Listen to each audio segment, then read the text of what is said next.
Hello, and welcome. It is Thursday, April 17th. I had to look at the calendar because the time is going by so quickly. And let me know if you can hear me. I think you can, and I'll tell you why. Bless you all for being here. Do me a favor when you come in, please, right away, when you just come in, click the like button for us. And we want to welcome True Oracle is here with us. The beautiful Mrs. Marie. We have two Maries here, and our mod, Mrs. Marie, is in the True Oracle side, and on the other side, we have Mrs. Marie and we have our mod, Jerry Harris. So thank you so much for being here. Thank you. And Laren D, thank you so much, my darling, for being here from Kelso, Washington. I know where that is. Thank you so much, darling. Thank you. Everybody, I'm just so happy. I'm happy today. I got to tell you. But if you can hear me, I'm going to tell on myself. Do you know how the last couple of times, good, I can see where you can hear me. I'll tell you why. The last couple of times when I've come on and I'm starting to talk, right? And then all of a sudden, everybody's like, I can't hear you, and I can't understand. My mic is here, everything is here. And the other day, I was looking at my setup because I want to add another monitor. And hello, my mic was unplugged. Don't, hello? So that's what it was. It's operator error. Thank you, Mercury Retro Shade. And all of us know that Mercury is now direct, but there is a retro shade, which is a shadow after Mercury retrograde went direct. It still is going to hang over us until April 26th. Thank you. I am so glad that you are all here because this is kind of a preamble of what is going to happen next week. Because next week, starting at 7 p.m. Eastern Time, that's New York, America time, and hello to each and every one of you who are in here from the UK and from around the world. We're going to be starting at 7 p.m. We're going to review what happened that day. So opening statements for Karen Reed happens 9 a.m. Tuesday, April 22nd of 2025. And all I got to say is let's go. Let's get on with it. Because Hanky Spanky acts just like he needs his little diaper chained. Chained? Yes. And they need to chain him to the desk, and they need to change his little diaper. Hello. So when you're coming in here, hello, everybody, please click the like button, and that would be wonderful. I appreciate it. We now are in the sign of Aries. This is going to be a fiery next coming week for Karen. So what we will do is we will review Karen's trial. We'll do it on the quick as a bunny type stuff, maybe 1.25. And then we'll be using some EVPs. So as hippie Zen chick, I love it. Bring it, she says. I agree. Bring it. After yesterday and Sissy 25 Bro says, do it. After yesterday, and Hank melting down over Arca, please have some integrity, have some class. Now, I just want to let you know, here I am not a lawyer. I'm not law enforcement. I'm not a medical professional. I have opinions because I am a tarot reader. I am a psychic medium, and we just have a lot of fun. So believe me, but when Hank started stomping and he started pounding on that little podium yesterday, I thought, oh, buddy, you're toast. You're toast. The fact that we have Garrett, what was his last name? Wing, I think, coming in to testify with prejudice now, but at least we've got him. Turtle Boy had a win. Some other things they're allowing. Auntie Bev is getting to the point where she's realizing she better straighten up and fly right. Because people are looking. People are looking. And I mean higher up type people. I mean, as in people that can do something about it type higher up people. Hi, Kim K. Hi, and welcome. She is new to the chat, everyone. Hello, Kim. Welcome, welcome. Come on in. We have a lot of fun here.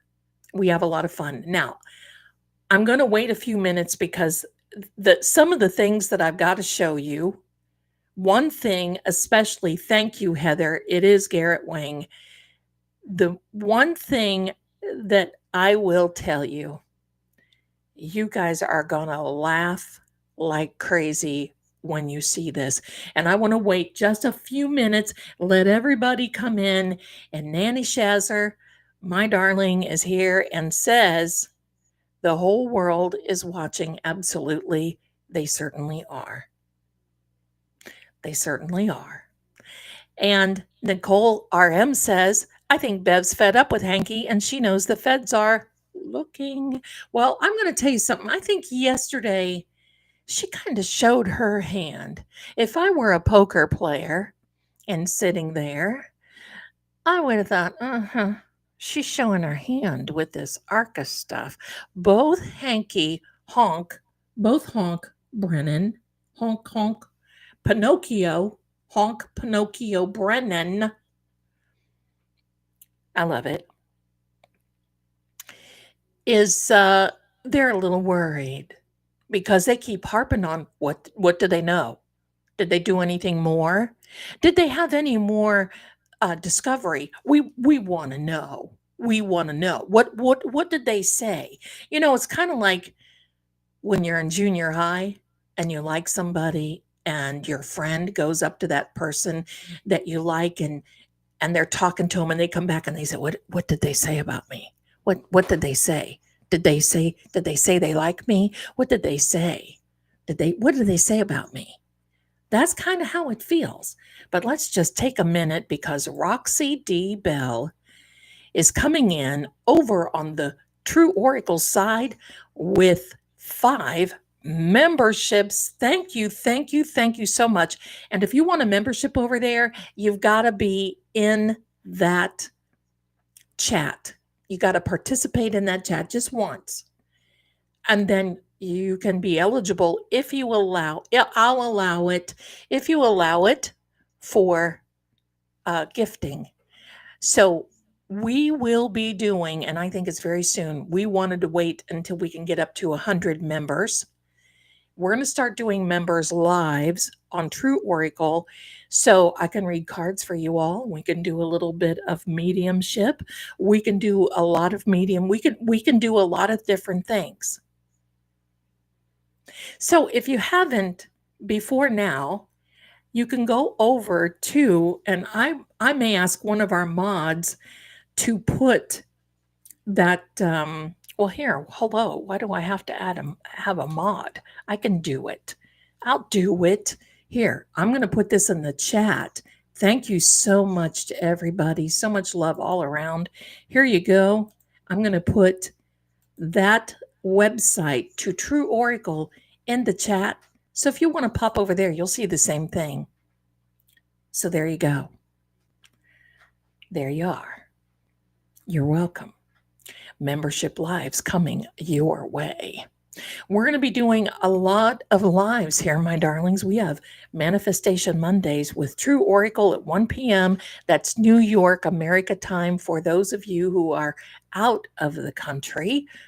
And maybe, I don't know, maybe if you're in Massachusetts, it feels like you're out of the country. So it is Eastern time, 1 p.m. Eastern time. And there you go. So come on over there because this channel is growing and we're going to have a very, very awesome giveaway. When we get to 4,000 subscribers over on the True Oracle side, awesome, awesome, awesome. Now, the other thing that I've done for each and every one of you is I have pinned in both chats the donation link for um, the donation link for Karen. Hello. Sorry, lost my mind for a moment. For Karen is in both chats. And Patty McDonald wants to know if I can post the site. Well, I'll do one better. I'll do one better. Here you go. I'll just let it go tickety boom like that. How's that? Unless you want to click on it, and then I can do that as well. Let me do that. I'll put that in the chats as well. And then you can go over there and just look around to your little old heart's desire. Here's the one to the shop, but if you get to this one, you can make it over to everything else. So here we are. Here we are. Okay. Let me get there. Let me get there. Ta-da! There we are, my darling. You've got it. Look at this. Sylvia's daughter coming in hot. Your top shelf. With a super sticker, Lemon character taking his sunglasses off and raising his arms to greet someone, imitated by Baby Lemon. I love it. Thank you so much for that. And thank you for your generosity. I appreciate it. So, Patty, thank you so much. She's going to go back and forth on both sides tonight. You know what? Why not open both of them if you can? If you're on something where you can do a split screen, like on an iPad or even a phone, I'm not that sophisticated where I can do that. I think I am queen so and so of the island because I can look on a split screen here and watch the chat for True Oracle to make sure I don't miss anyone. But hey, why not go both? Why not go both? And look at this. Hello. And that is Kim K became a member. Welcome, Kim K. Woo, you're going to love it here. You're going to love it here. And hold on, Susan, I did not see a notification, but I do on the True Oracle. Susan M became a member on True Oracle. Thank you so much, Susan. Thank you. Thank you. I love it. Thank you, Go. Thank you. Thank you. All right. So, Karen says, hello, my darling. Karen says, I have True Oracle on my phone and Zelda on my TV. That's the way to do it. This is how you do it. That's right. Your top shelf, my darling. Thank you. Thank you. You've got this. I appreciate it. Bernice has something to say, and we're going to know what it is. Heard that CW strategy is another mistrial to force another trial while busting defense budget to prevent KR to continue. Thoughts? Well, you know something? In my reading for yesterday, I said that. Now, do I think it's a strategy? No. Because, first of all, this trial costs too much. And let's break this down. If Meatball Morrissey wants to run again, the first thing they're going to ask him is, why have you spent so much of our taxpayer money on this trial where you know this lady is innocent? Sorry, Meat. Mm-mm. You're just, we're not going to bring you to the party. I've heard of some really weird defense strategies, though, but they're not going to break Karen. They ought to know that by now. They ought to know that. So Patty says, see, that's exactly what I have to do. One on TV, one on my phone, but you can only comment on the phone, unfortunately. I know, but that's okay. We'll see it. Okay. Just loves to play joke. Autocorrect. Well, you know, autocorrect is Hankie's best. It's his worst enema. Autocorrect is Hank's worst enema. You know, Hank Breenan, whatever. Hank. Okay. but it will only let me comment on my phone. So go back and, okay, well, we love having you here no matter what. And please do me a favor, if you're coming in, click on the little link there. And if you'd like to join, there should be a link in both. Now, I'm going to do some member only lives here on my channel. I don't know when, since we're going to be doing this with Karen. I'm going to be honest with you because, I just don't want to be one of those channels where you're sleeping on air. You've seen that. I've seen that a lot on another platform. It's like, hello, how do I would be afraid that there would be some body functions sneak away. You know what I mean?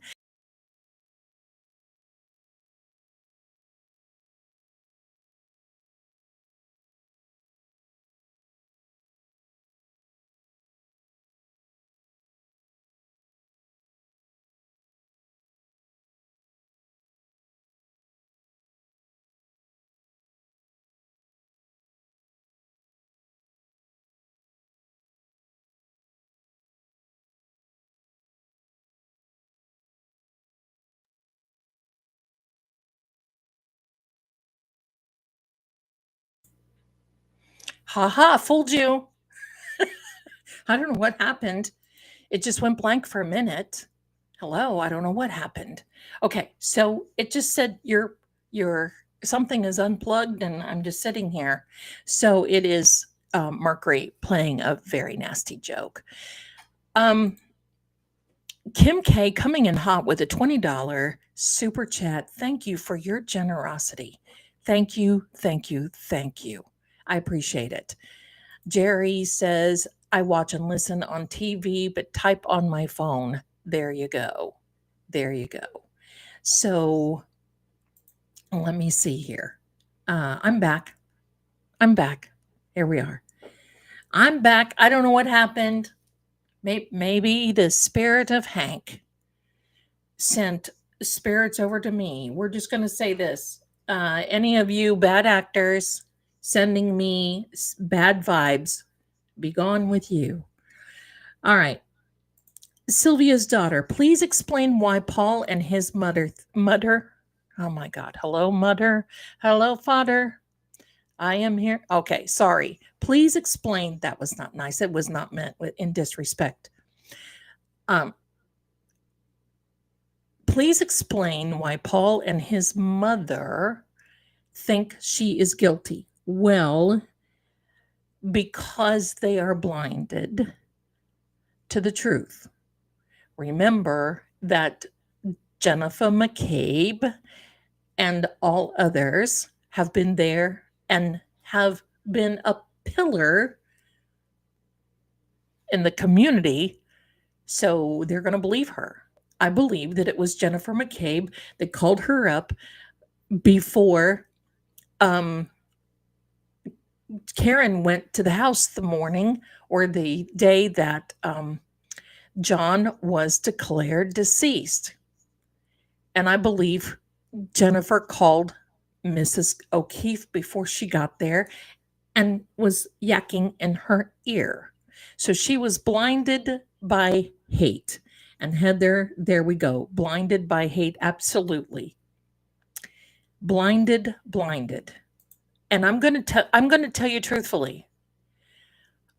When Karen is acquitted and she is found not guilty, they still will not believe it because they want her. They want her. And remember, they have the ex, what's her name? Tara, whatever. That is the good old hanger on her.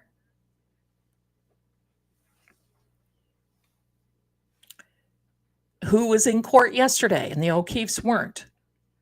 She was in court there. What is she? She's acting like she's the widow. Her relationship with John was what, 25 years ago? Get real, lady. If I was Mrs. O'Keefe, I'm just going to tell you something. If I were Mrs. O'Keefe or Mr. O'Keefe, one of the family members, and this rancid chick, pardon me, was hanging around, there we go. There we go. Tara, aka Sking Tag. All jokes, right? If I were Mrs. O'Keefe, I would look at, if this were my son, let's just play a hypothetical. If this were my son and some chick comes crawling out of the woodwork, I would say, chick,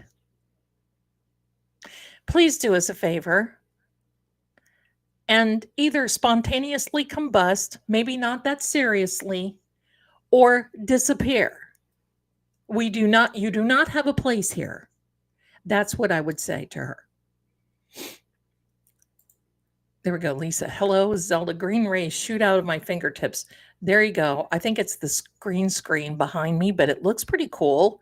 I will send all of those negative vibes right back to the bad actors if they're sending us any. And all of you are covered. We're just going to make sure that you're all covered. There we go. I have my prototype key bracelet on tonight. This thing is gorgeous. I'm still working on it.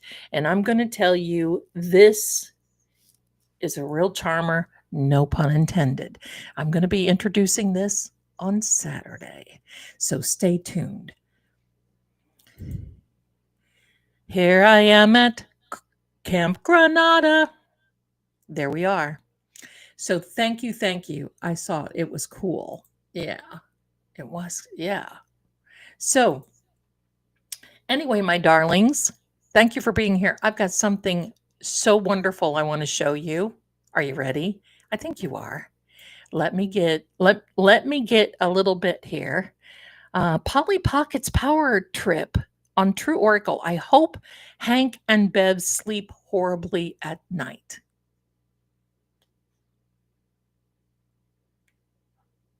I'll allow it. Standing Stone says, some people can't understand that a few bad cops and corrupt legal people can do a lot of trouble. They can. They can. They can. All it takes is, what's that song? Was it the Jackson 5? One bad apple, right? One bad apple is all it takes. Or a potato. You know, here's the thing. Hi, Melissa. So glad you are here. It is what it is. I'm so sorry. I got the notification. I was over at Melanie's. It is. Is that you, Amy? Is that you, Amy? Hello? I love it. Thank you. Thank you. It's okay. Don't worry. Don't worry. There's something that I want to talk to you about before we get started on having some fun and laughing. I laughed at this one thing that I'm going to show you until I was sick. You know how each time I talk to you about water is a life force. Well, let's talk about water for a minute and what water can do. On one hand, water can boil a potato and make it soft. Good potato salad, good mashed potatoes. On the other hand, water can hard boil an egg. It depends on which way you want the water to work for you. And it depends on what exactly you have to place in the water. The same here with Karen Reed's case. Hanky wants to smash the potato. Our little Karen is the potato. And yet, Karen's side, the defense team, wants to boil that egg. I'm on this side of the egg. How's that? So there we go. Standing Stones, it's not the crime, it's the cover-up that gets them always in this waiting game. That's right. That's right. And first of all, we've got to welcome Karen to, I love it. We have to welcome Karen to the True Oracle side and welcome, welcome, welcome. This is going to be a lot of fun. A lot of fun. Hi, Amy. Welcome to you, my darling. I kind of figured it was you because I saw you poking around. It's okay. I'm glad you're here. Standing Stones is very correct. It's the waiting game. You know, sometimes you do something once, you just might get away with it. But what happens is that people sometimes feel that, oh, I got away with it once, I can just kind of sort of get away with it again. And I'll do it again. And then that's what happens. Funny. Jerry and but for some reason the blurred. So, oh, okay, sorry. I'm reading somebody else's message. Hello, because the chat was going by. Amy says it's also makes French fries mushy. It sure does. It sure does. Kelly, hi. Welcome, my darling. Welcome. So I'm just glad to be here with all of you. Hello, DE1111.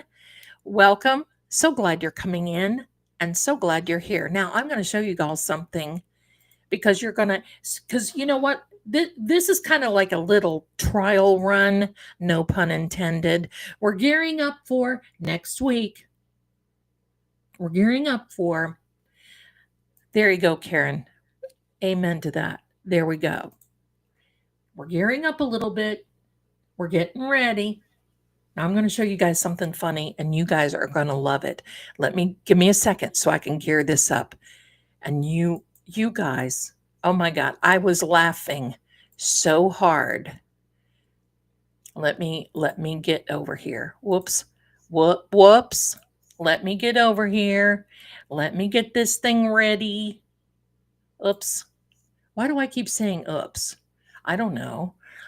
Let me see here. I don't think I can make it. I can make it big in a minute. Hang in there with me, okay? Guys, here we go.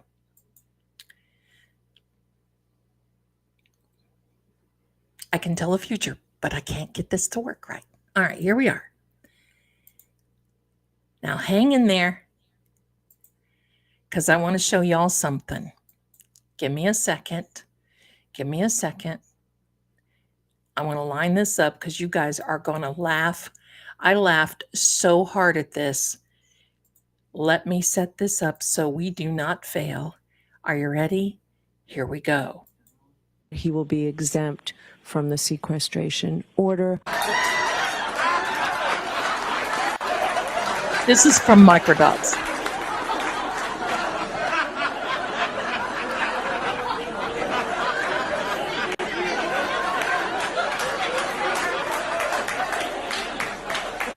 He will be exempt from the sequestration order.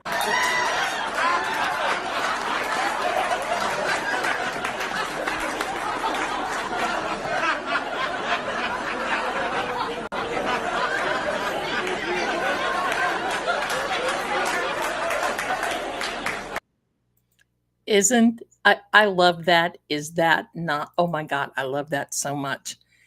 I saw that today and I was just howling. That is our friend Richie Microdots that did that. I just thought that was so wonderful. I love him.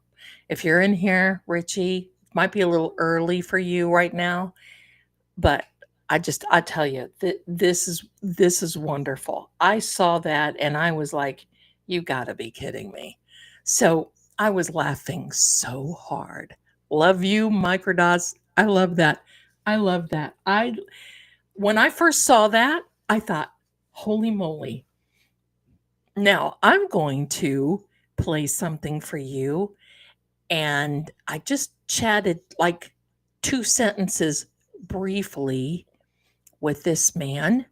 His name is Derek Carney, not Aiden Carney, Derek Carney. And he came up with this something that's just, oh my God. Wait, hold on a minute. Zelda, part of me would love to have Turtle Boy up there with Pee Wee Herman. Can you listen? I got to tell you something.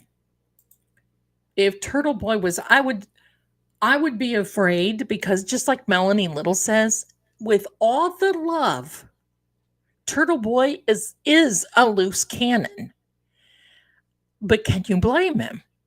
I mean, can you blame that part of him where he just wants to, because all of us feel that way, where we just feel like we are all just, they're trying to pull the wool over our eyes, right? Hello. That's just crazy. That's just crazy. Microdots is awesome. Melanie Lewis says from True Oracle, he is.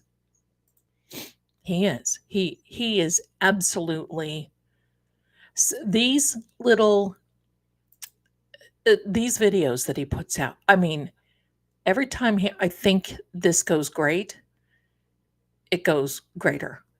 It's greater. So, have any of you seen the Karen Reed theme song? I'd like to play that for you. It's by Derek Carney. And listen, put on the Get Ready to Rock, because I was rocking. This is by Flossie McGo-Getta. Now, how would you like a name like that? I love that. Flossie McGo-Getta. And I'm going to play that for you right now. Get ready to just rock. Give me a second. I'm going to set that up for you. Give me a sec. Give me a sec. I want to make sure that you all see this. There we are. Now let me get this going here. Ready? We're getting ready to rock. Everybody get ready. You see who that picture is, right? All of you see this? Well, get ready. Here we are. And this blew me away when I saw it yesterday.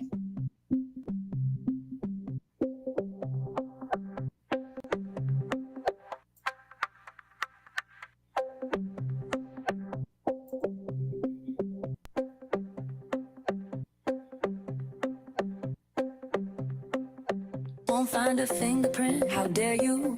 How dare you? Won't find one drop of spit, how dare you? How dare you? There's no evidence here, how dare you? How dare you? But the truth falls on a deaf ear. I'm innocent, how dare you? Magnificent, how dare you? Your accusations are not based in reality, and I deserve much better than you're treating me. When you die, you will see what a monster you've been to me. Is my love not enough? Can't you just be happy in this love? Why you gotta make it so rough when we've been blessed with this gift from above? Won't find a finger. How dare you? How dare you? How dare you? How dare you? Won't find one drop of spit. How dare you? How dare you? There's no evidence here. How dare you? How dare you? But the truth falls on a deaf ear. I'm innocent. How dare you? Magnificent. How dare you? You my one. You're my 1, 2. You're my 1, 2, 3. I love you. I need you. Just believe in me. I'm innocent. How dare you? Magnificent. How dare you? How dare you? How dare you?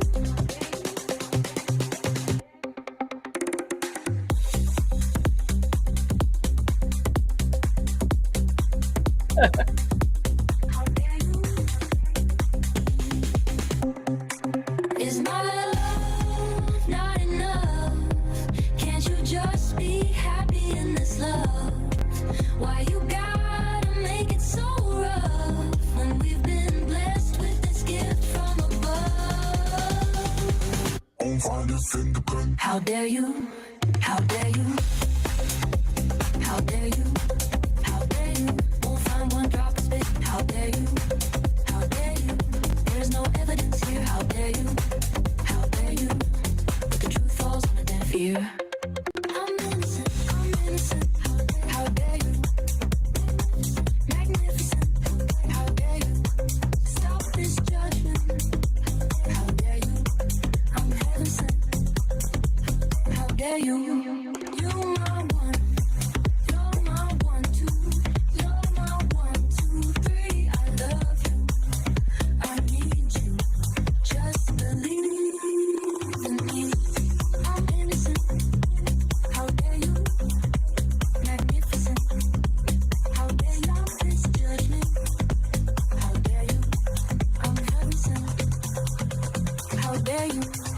How dare you?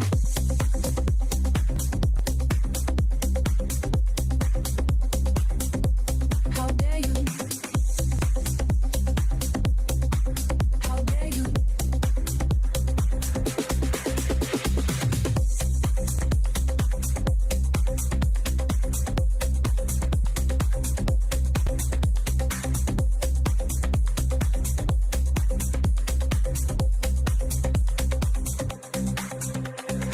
I'm innocent. How dare you? Magnificent. How dare you? Get yourself right, 'cause I absolutely don't deserve this. And I've put up with it for way too long. Better wise up, straight up. Get it together, wise up. My darlings, is this not, pardon me, fantabulous? This, I mean, hello. That I was blown away. Deb, my darling, thank you, thank you. Super chat $9.99. Thank you. Love watching you, Zelda. Lori and I are nervous for trial 2, but you make us feel better and let us know everything is going to be okay. I want you to know something, but first of all, I want to go back and just look at your, let me see, don't know. You know, I'm careful about tagging Karen right now, and I'm careful about the Venmo. I'm careful about all that because that is just, that, it's getting kind of, that type of thing is getting kind of scary. It's getting kind of scary. But I've got, oh, here, hello, Derek. Hello. Welcome. Bless you for coming in here. We played your hello. We played your creation and I just am blown away. Thanks. I made a couple without AI last summer during the first trial. Amen. But no one watched those. Hey, we will watch it. I'm telling you. And Derek also says, so it is kind of magical to get feedback on all of this of a sudden. You know what? We're here for you. We listen. This is amazing. I mean, I don't know about everybody else here in the chat, but you can see that, I mean, this is something to get us going. And I'll tell you what, this AI is so amazing. Thank you for coming here, Derek. You are so talented and amazing. That is just okay. I see this. I tagged Karen, I think on Twitter, but I don't know if it was actually the Karen Reed. If someone gets it to her, I would die and secretly want her to mouth, "How dare you?" during maybe Proctor's. I'm sure testimony is what you're saying. Here we are. Or Jen McCabe's. Ooh. That would make me jump out of my skin, I bet. You know what? We will all be here mouthing it with you and for you. You know, if Melanie Little, she watches Melanie, Melanie knows her, and she knows Melanie very well. Nurse Kim, too, Derek, Will, the Glairer. Many of these creators, I hope to meet her one of these days. Many of the creators know her. Believe me, she's going to see this, my darling. She's going to see it. This is so amazing. Okay, so Derek says, I am in Oakland, so I was thinking it would be great if Free Karen Reed peeps called the Boston or local radio stations and asked them to play it. That is a great idea. If enough people do, they will. That's enough. But most of them are wimps. They're so scared. But I think it's worth a go. I'm just so happy that you're here. I'm so glad. And Derek says, that is amazing if someone gets it to Karen. I think someone will. I think so. And Turtle Boy, but I don't think he's got much contact right now with Karen, but they do watch. They do watch for sure. So, Yeah, and Derek made sure that he reached out to Turtle Boy Aiden, so he knows about it, but he wanted to view it first. Well, you know what? I think this is great. I think this is great. I think you have got a great. Okay, so I just want to read all of what Derek has to say. They're both on my channel. The one is built on a premise from Schitt's Creek. I love that. I like that show on Netflix. But without a paddle. Hello. So hopefully y'all know that great show. I do. We do. That is definite. I'm going to tell you, I was rocking. I'm going to, okay, here we go. Derek says, I have a special treat for y'all too. I just finished Tell Him the Guy Never Went into the Deep House remix. And if you don't mind, I'll share the link now. Share it, share it, share it, share it. Share it, my darling. We will watch it. Absolutely. I'll play it right here. Please do that. I'm going to tell you anything that gets us rocking and gets us going. Amy says, like, well, you should play Derek Carney's video. We just watched as your new intro for your streams for trial 2. If Derek says I can, I will. I will. I was actually thinking about that tonight. So from your lips to Derek's ears, Amy, I'm here for it. I'm here for it. I'm going to tell you what I did. I'm going to tell you what I did. So yes, Derek, please share the link with me, and I will make it. We'll watch it. We'll watch it. Yeah, go over there to Derek's. Let me put this in the chat right now. And go over there and subscribe to him, and we'll go from there. So there's Derek's channel, and it's coming out in both sides of the aisle here with True Oracle. Thank you. That just makes my century, seriously, to be able to play that. And I want you guys to know. You guys know, listen, I have this streak, right? Because going through these 8-hour or probably 5-hour trial days, it's not good for us to sit in front of a TV that long without, of course, we're going to be getting up and doing, our normal things. So anyway, I bought a rebounder. And for those of you who don't know a rebounder, it's like a little mini trampoline. And I want you to know that today I was on my rebounder getting down to this song. How dare you? That's why I'm sitting here going at it and singing to it. I'm serious. Walk to this song. Rebound to this song. It'll keep you moving. It'll keep you moving. We want more. There you go. How dare you? This is awesome. I'm not kidding. And you know what? If you need another singer, I'll volunteer. So just let me know, because I sing. So yes, Darcy, how dare you is so, yes, it is. Look, we just are going crazy over your song. So go over there and subscribe. I put the link in the chat. Subscribe to Derek's channel. I love it. Oh my gosh, do we have a cupcake invasion? Do we? I'm going to wait for a minute. Here we go. Red Eye, LAX to Boston.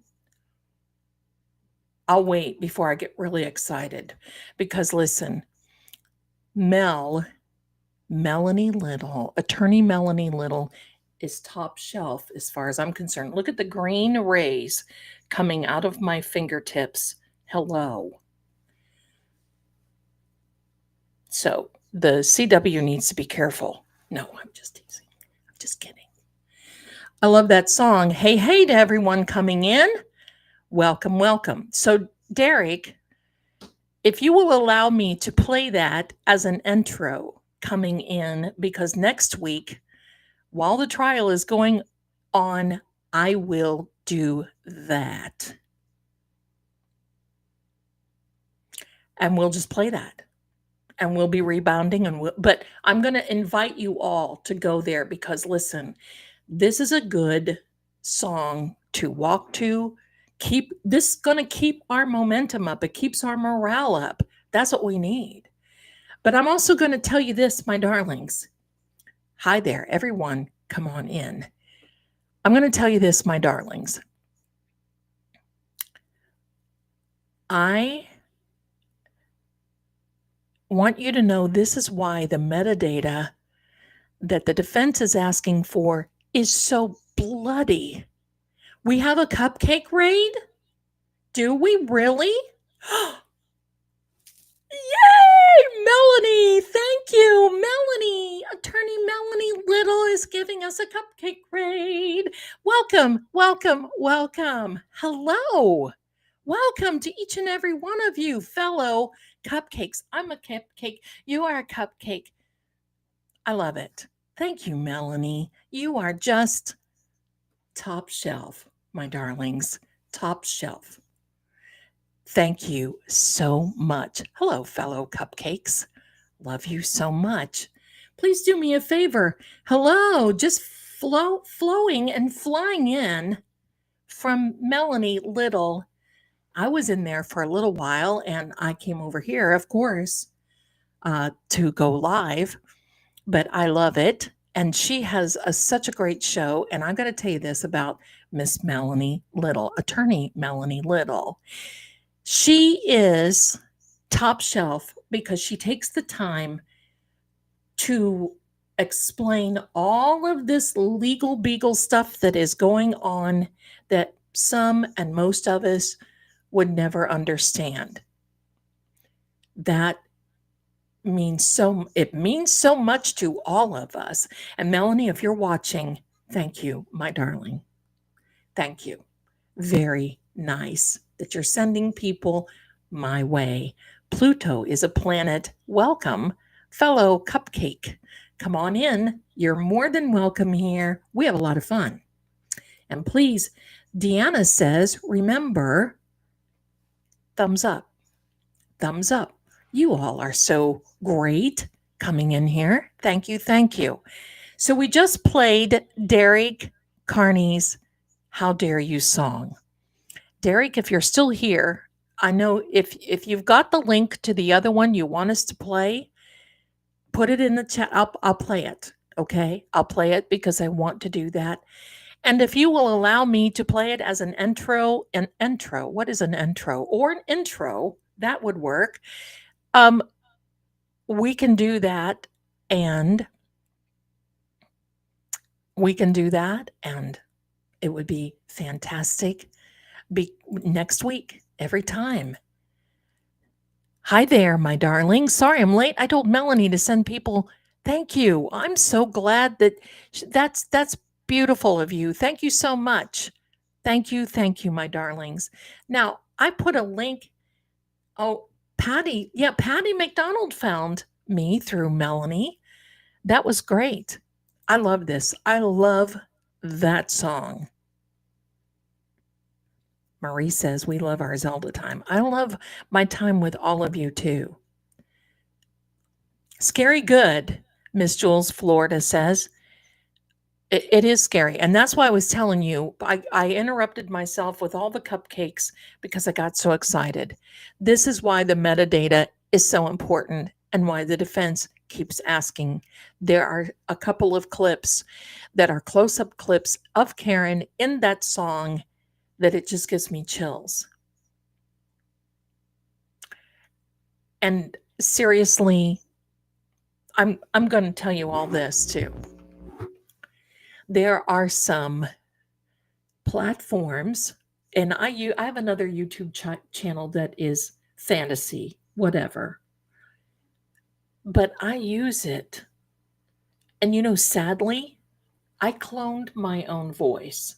So there was a time last year that I could not get over this raspy voice, allergy voice. So I cloned my own voice, and then I would put a script in, and this app read the script as though it was me.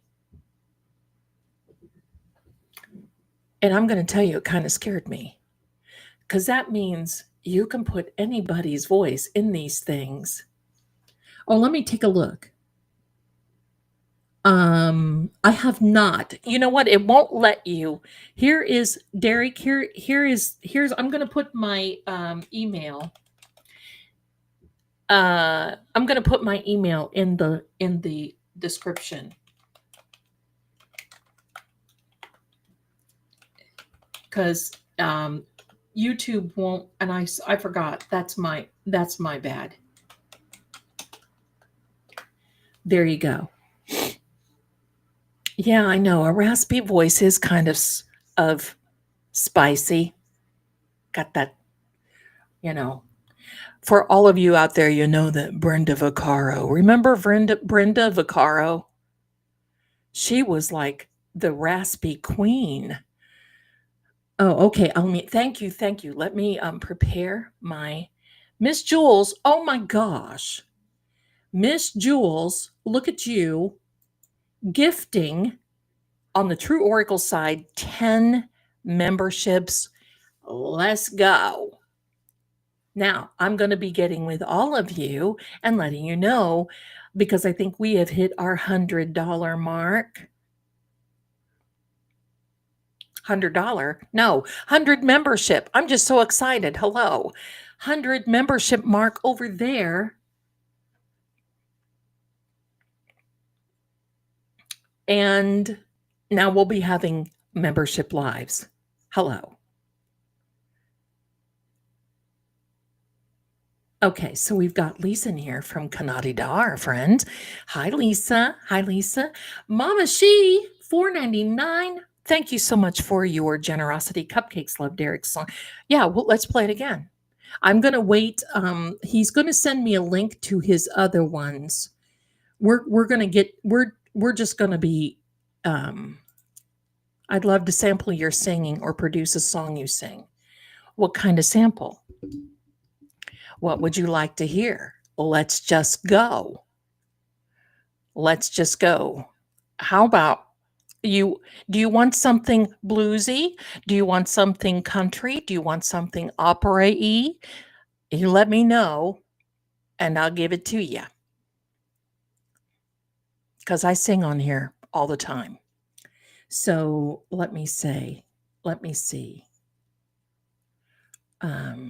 Yeah, I want to know what he wants to hear though. Hi, Kelly. Hello. Derek is so creative. Hello. Yeah, Derek, just let me know what you want to hear. And I'm going to get over here on my email, so that way I'll be ready and we can play your other song when you're ready. When you're ready, my darling. Thank you all so much. And please, if you're coming in, please do me a favor. Please hit the like button. And as you're coming in, thank you all. You all are so nice. Hello.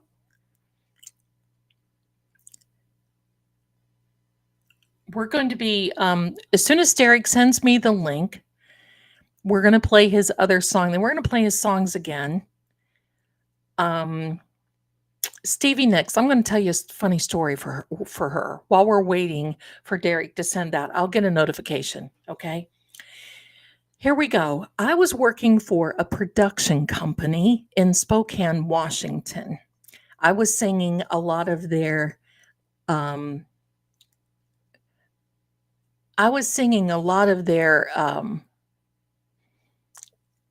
like radio commercials, jingles, that sort of thing. And hi, Anne, I'm so happy that you're here. I don't know much, Adele, but maybe I better learn. Okay, so anyway, as we booked Stevie Nicks one night.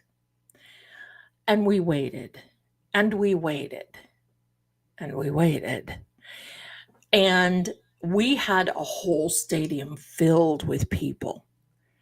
But this is when during a time she was having a hard time with substances. And so her limo pulls up. We sent a limo to the airport, all this other stuff. Her limo pulls up.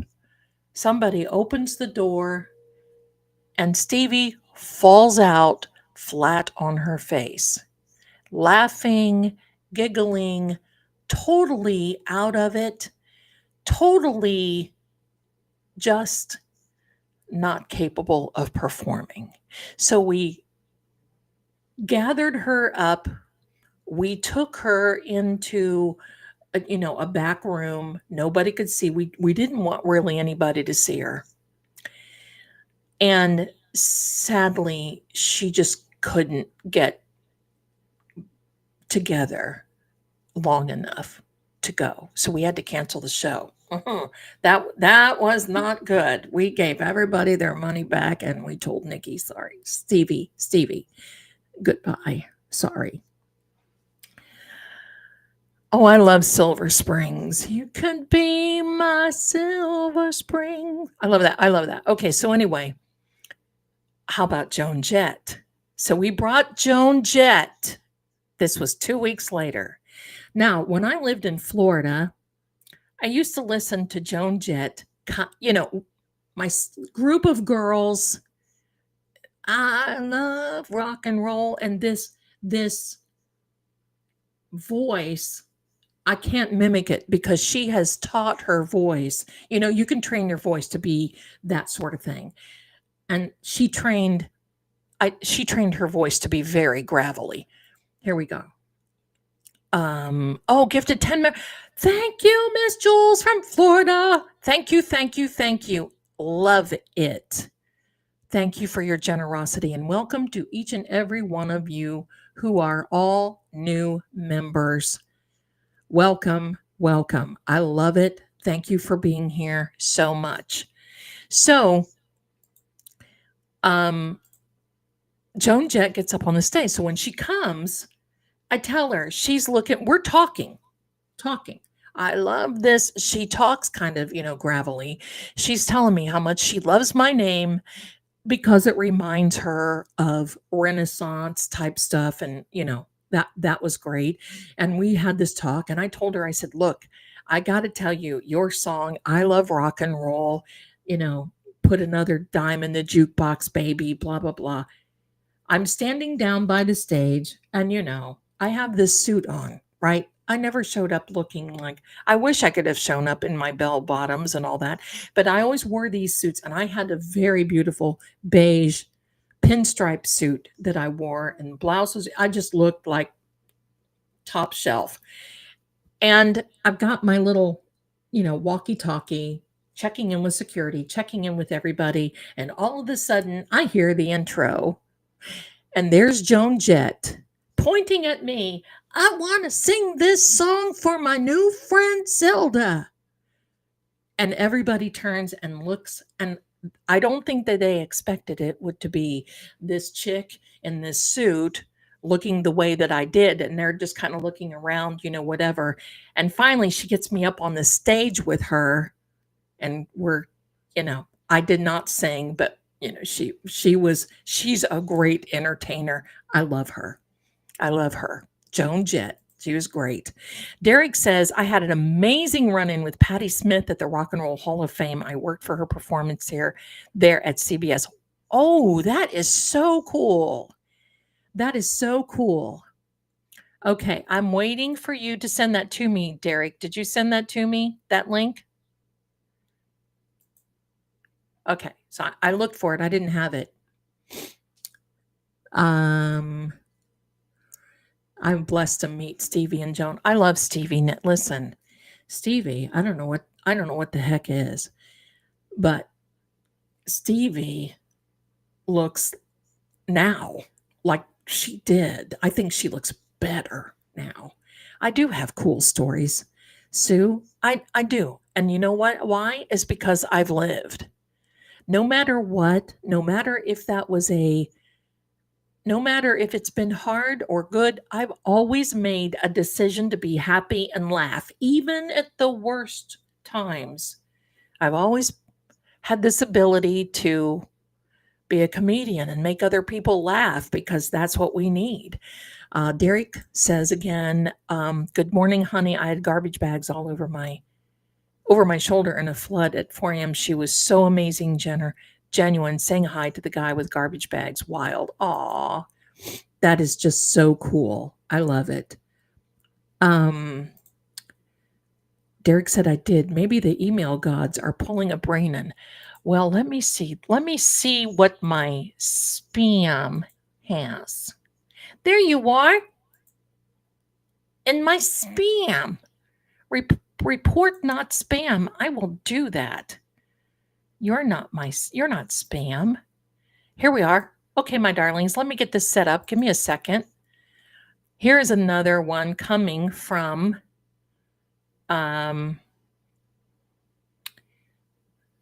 okay, let me see how I can do this. Give me a second. And I think this is a remix, okay? So we're just going to play the remix here for everyone. All right, so here we are.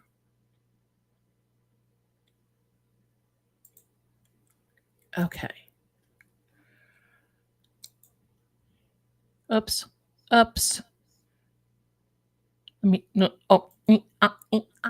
Okay, here we are. So before we do this, let me put this on we're going to slide this over here. Now I'm going to play this. Here we go, everybody. Get ready, because I have a feeling we're just going to rock and roll. Here we are. Ready? Here we go. Objection. Can you answer that? Is that why you did it? No, that's not why I did it.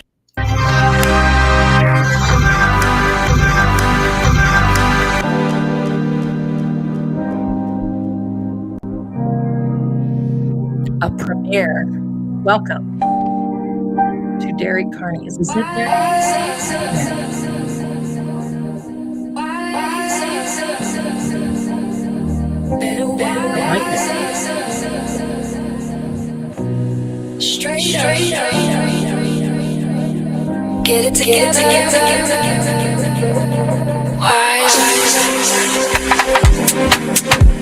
Oh, I love this.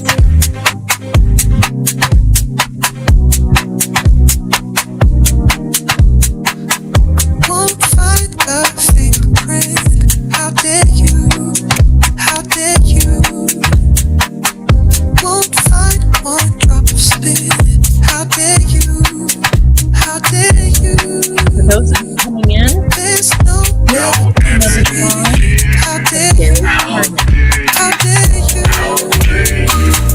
Let the truth fall.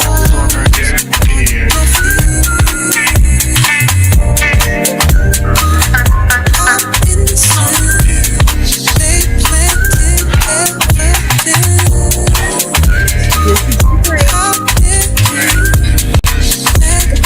It's just music. It's just music. That's all it is. Not a video.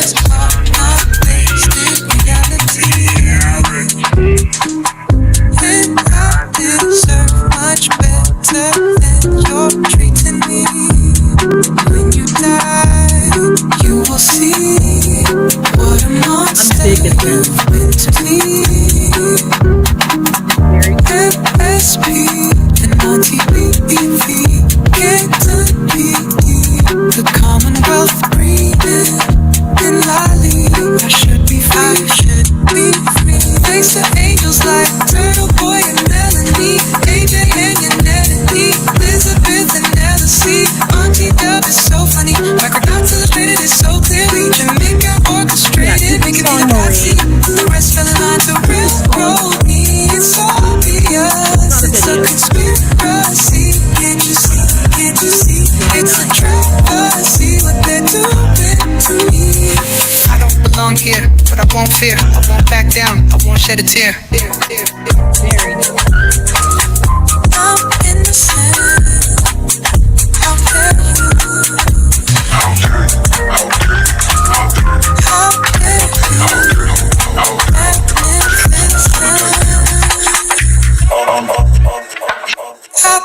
injustice. Fight the good fight, just believe in me. Stand up for what's right.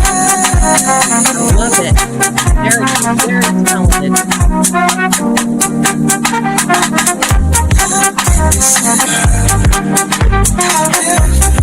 Mike, baby.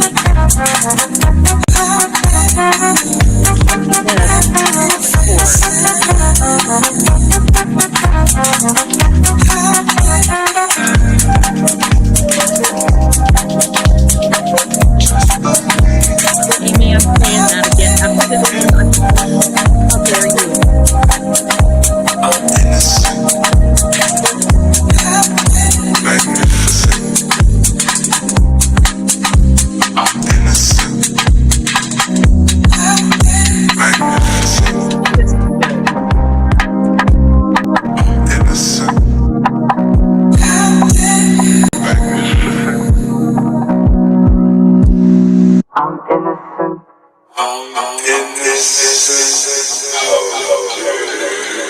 Make sure we're looking at Objection. Objection. Love it. I love it. Thank you so much. Okay, everybody, here we go again. Let me, we're getting ready to play this again. Let me set it up here.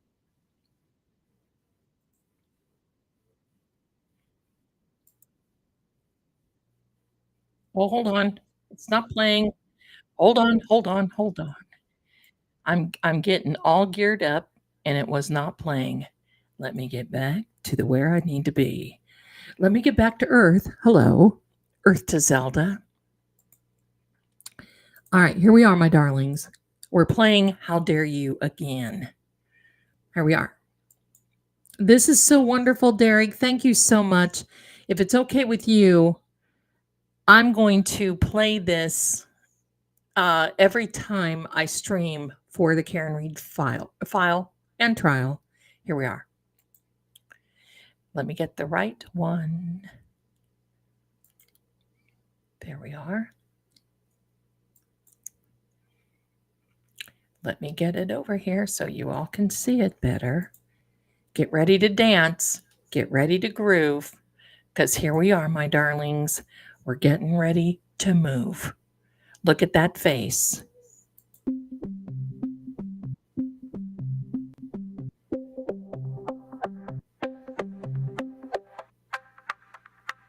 I love that. 227. I love it.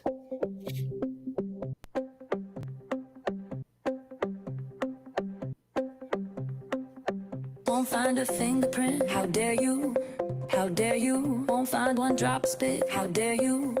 How dare you? There's no evidence here. How dare you? How dare you? But the truth falls on a deaf ear. I'm innocent. How dare you? Magnificent. How dare you? Your accusations are not based in reality, and I deserve much better than you're treating me. When you die, you will see what a monster you've been to me. Is my love not enough? Can't you just be happy in this love? Why you gotta make it so rough when we've been blessed with this gift from above? Won't find a thing. How dare you? How dare you? How dare you? How dare you? Won't find one drop of spit. How dare you? How dare you? There's no evidence here. How dare you? How dare you? But the truth falls on a deaf ear. I'm innocent. How dare you?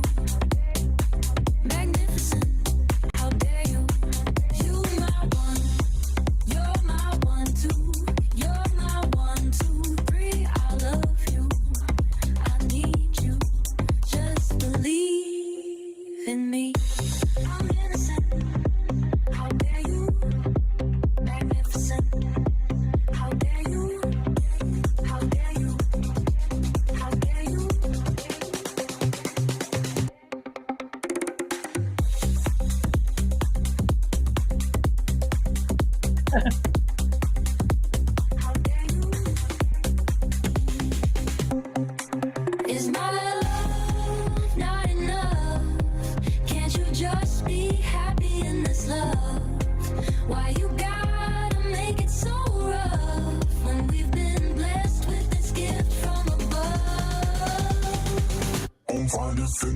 How dare you? How dare you? How dare you? How dare you? Won't find one drop of spit. How dare you? How dare you? There's no evidence here. How dare you? How dare you? But the truth falls on a deaf ear. I'm innocent. I'm innocent. How dare you? Magnificent. How dare you? Stop this judgment. How dare you? I'm heaven sent. How dare you? You're my one. You're my 1, 2. You're my 1, 2, 3. I love you. I need you. Just believe me. I'm innocent. How dare you? Magnificent. How dare you? This judgment. How dare you? I'm heaven sent. How dare you? How dare you?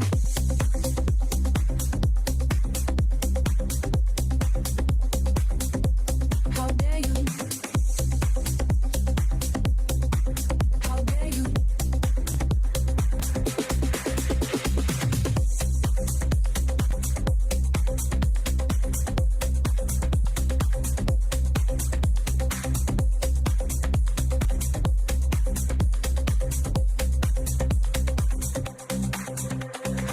I'm innocent.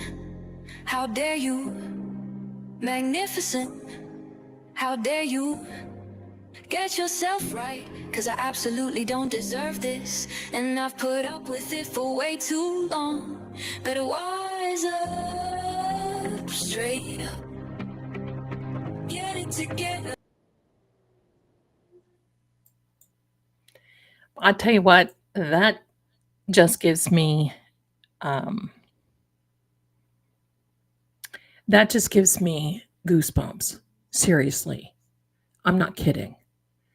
I love the part where Paul O'Keefe is singing in the background. Oh my heck. Okay, let me see. I thought I did, Amy, thank her for giving 10 memberships.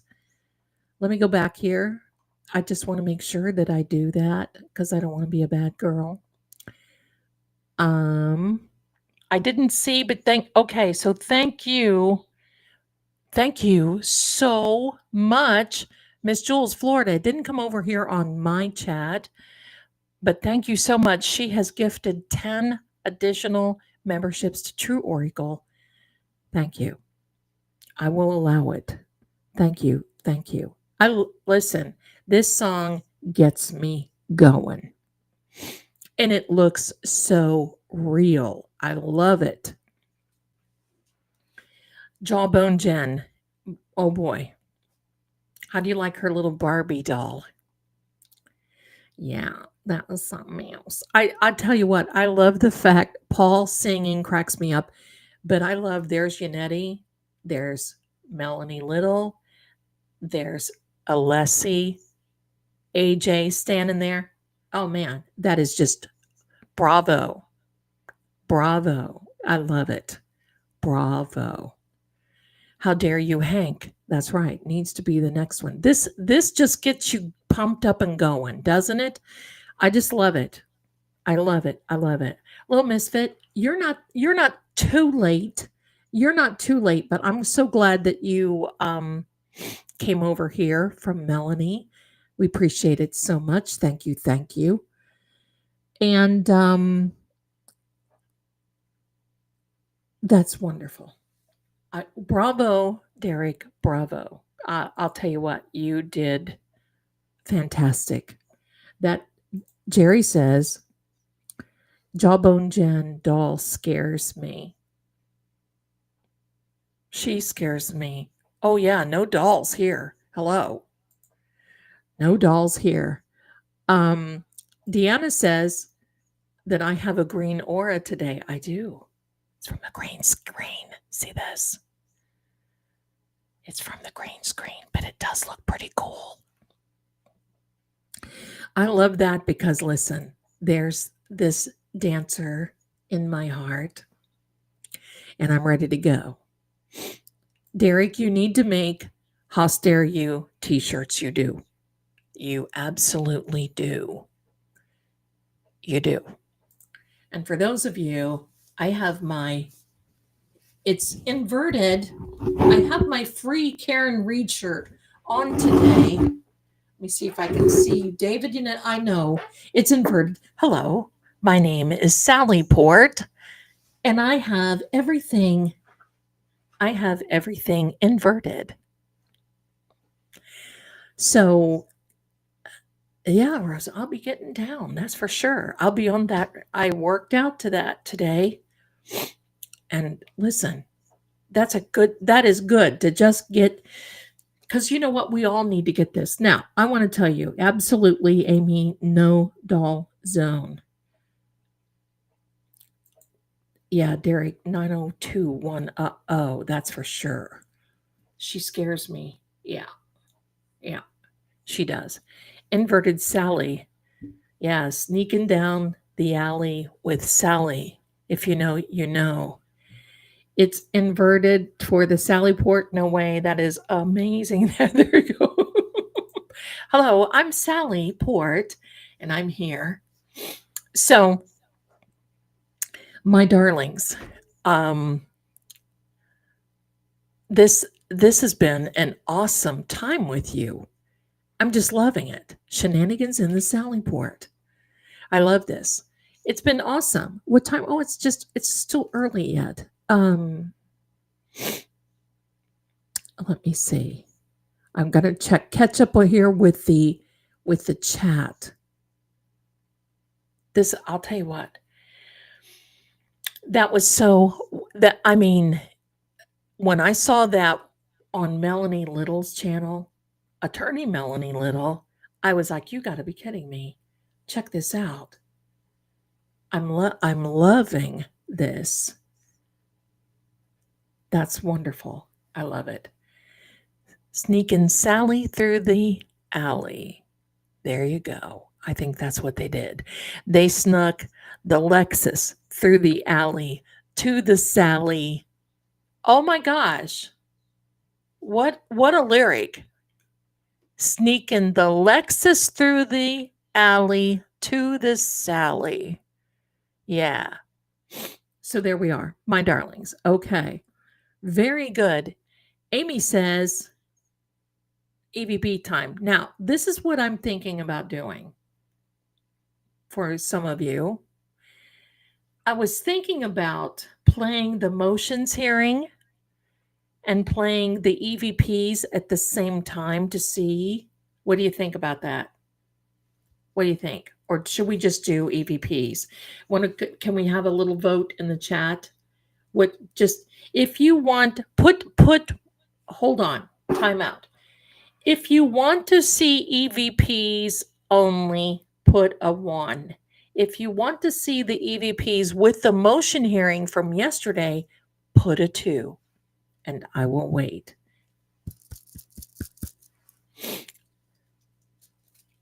Slippin' Sally through the lally. Wait, slipping, we've got to do this now. Slipping the Lexus through the lally to the Sally. Now that is a lyric.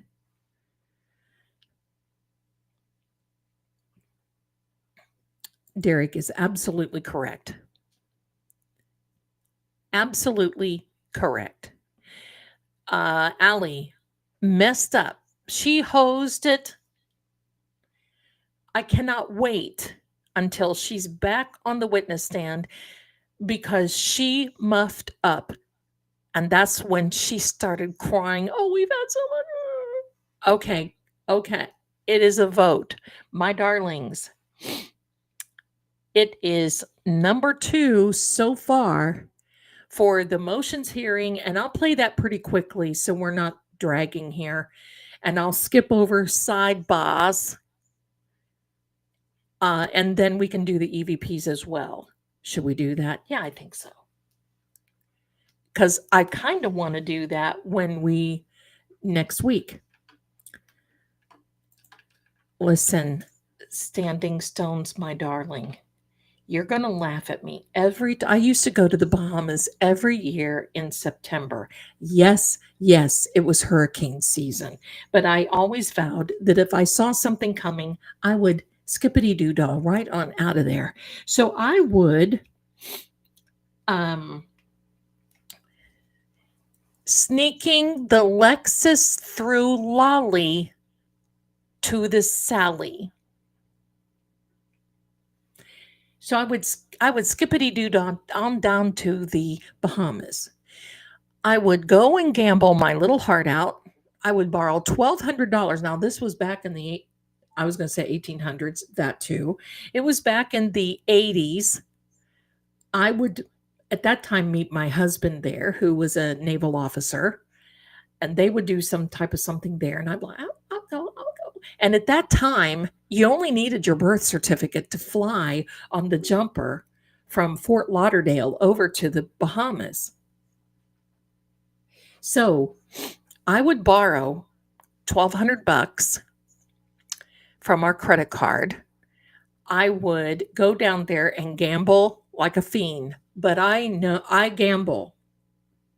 And if you want to know, I've taught some of the gamble channels here on this platform how to gamble and not lose money. But anyway, so I would go down there and I would gamble and win enough to pay back the $1,200, probably make another $1,200 on top of it, had an absolute blast. And I would sit on the phone book in my hotel room while I was eating duck à l'orange and go through all the Palmers and say, hello, is Robert there? Thinking that I was going to get whatever.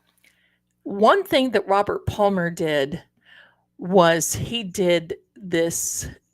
Oh, I can hear it now. Some like it hot and some sweat when the heat is on. That one was on an album, and oh my gosh, I would rock that like nobody's business. So there you go. There we are. The last time I drove in Boston was early in the spring. I was in Boston, and you all have those. Now, I know you told me what you call them. Here, where I am, they call them roundabouts or rondettes. Don't know why. But I was on one of those, and I learned very quickly while driving in Boston, if you look, you lose. And that, I mean, if you look to the left at another driver, that means that you're giving that driver the A-OK to scrunch in front of you. And it used to scare me to absolute. So I wouldn't drive. I would just take a cab. I just couldn't do it. I'm not a grandma driver, but I'm just easy does it. Easy does it. Jerry, you and me both. I always wanted to don those black stockings and the red lipstick and slick my hair back and, absolutely. That would have been me. I tried it a couple of times, I think. So feel the heat. Oh yeah, absolutely. You want to listen, and what the big turn on with Robert Palmer was, as far as I'm concerned, the man wore a suit. Thank you. Now, I like these other guys, but when Robert Palmer put a suit on, he got my attention. Hello. Oh my gosh.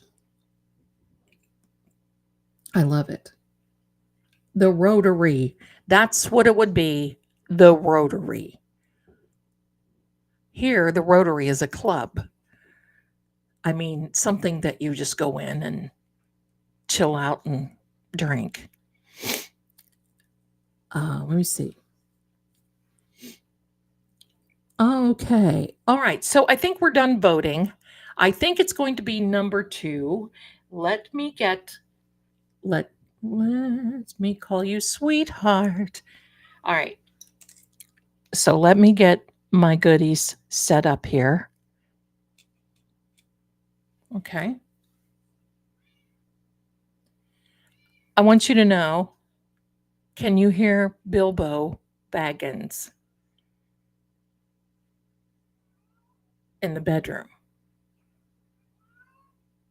Probably can't. But ever since I said, ever since I said that I wanted to do this with the EVPs, it's like, open the portal, here we come.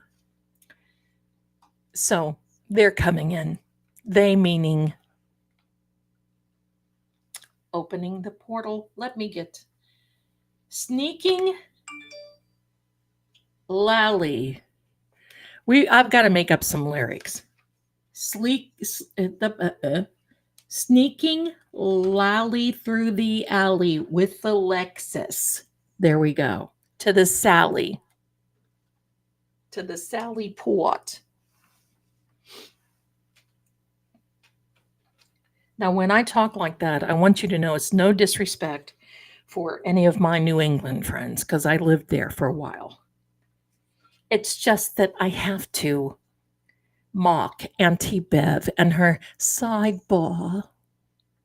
She always talks like she just got up. Hello, I'm going to sit here and teach you the law. Don't teach me that law.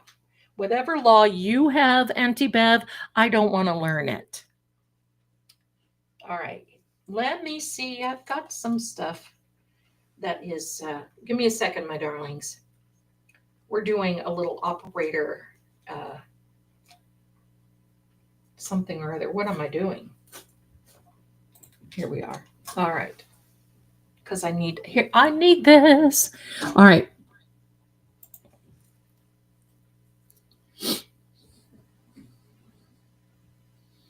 Kelly has headphones on. So any of you who have headphones, what I'm going to do is I'm going to turn me down. I will turn up the feed, try to. We're going to watch it on Court TV and hope that they will allow it.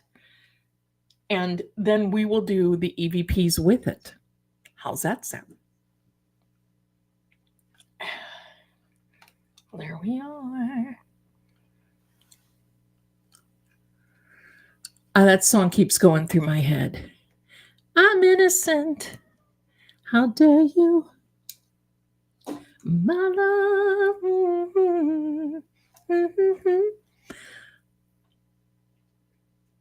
Oh, here we go. Here we go. Wait a minute. Hello. Bev has an ASMR voice. So 1900, right? Hello. Welcome to Bev's Court. I will be teaching you the law today, bad boy. So there we are. Colleen comes in and says, "Hi, Zelda, exciting news. Your reading was spot on. My son got an appointment to the Air Force Academy." Woo! I'll take it. Bravo to your son, and thank him for his service. Bravo. I knew it would be April. Bravo.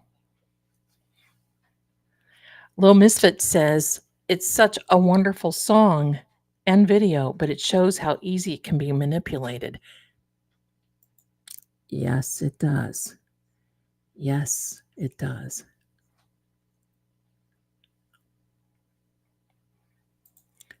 Derek says, "I think you really have to use it ethically." Yeah, of course. I mean, I should probably feel bad about making Jen Demon McCabe. Why? Look closer to her true form, but Bev can't be mad about an AI selfie with Karen, right? All they can do is say, "Stop it." Stop it. And then I'm sure we'll have a workaround. So don't worry. I want to see one on Hanky and his nose. Every time he says lie, just his nose get just a little bigger and just a little bigger until he tries to go out the doorway and he can't because he keeps hitting the doorway with his nose. All right, here we are, my darlings. Let me get set up here. Colleen says, Zelda told me in a reading that he would. She is amazing. Colleen, you are. I think that's congratulations goes to Colleen and her son. And thank you so much. Thank you. Thank you. All right.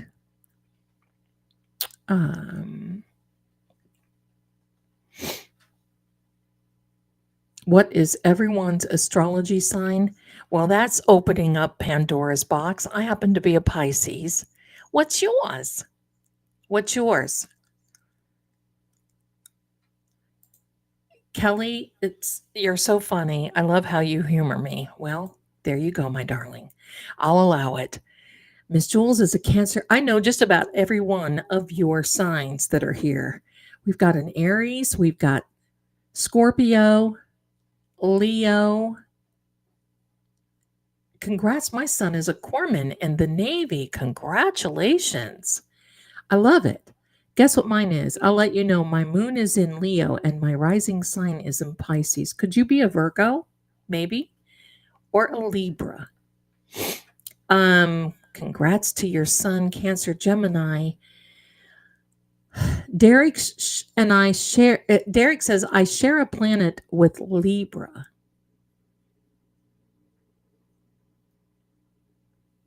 Mercury.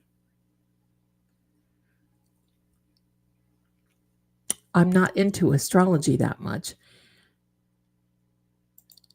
How dare you? Inverted. Oh, yeah, you should invert it and then sing How Dare You. There you go. Scorpio, Sag, Taurus, Leo, Aries, Libra. Kelly's grandfather was a Master Chief Hospital Corpsman. An honorable job. Yes, it is. We have a Sag, Aries, Scorpio, Aquarius. When the moon. Cancer. How do you know what your moon is and what your rising sign is?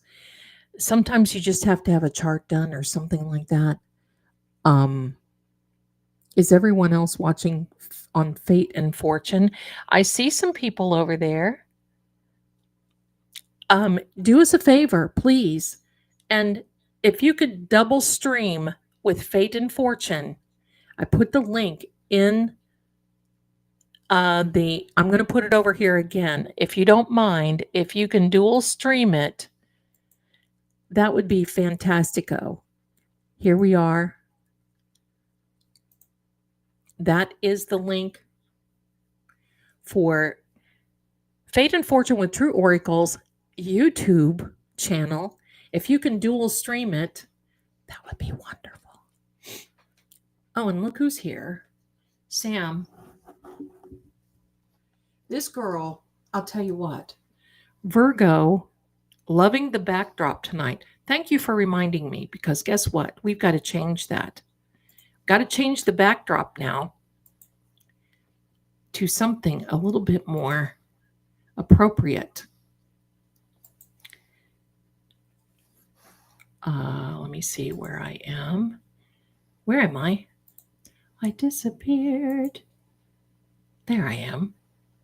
Here we are with a more appropriate because we are doing EVPs. Okay, so let me get this ready here. There we are. You can see it's just. Which one should we do? That last one that we did was quite wild. That was with the one with the sound. Either one I'm going to make silent. Yeah, I'm a Pisces. I don't know. I'm a Pisces with a Virgo. Okay, Alice in Wonderland. I love that name. Thank you so much. Sam, you know that John and EVP are coming up. She does know. She does. She always knows. The last one we did. Okay. Okay, now here we go, my darlings. I'm going to get ready for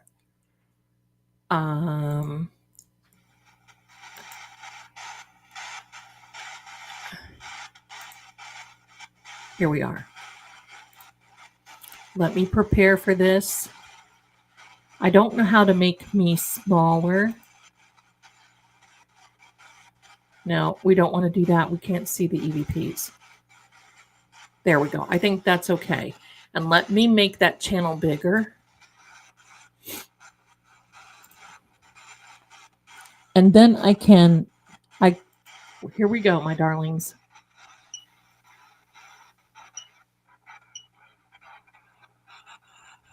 I'm going to turn that static off. Look, it starts right away.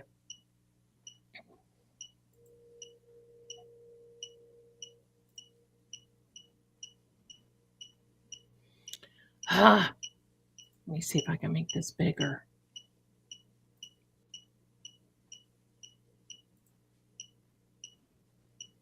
There we go. Here is the biggest fan. Feeding, look. Feeding has entered the chat. The fan.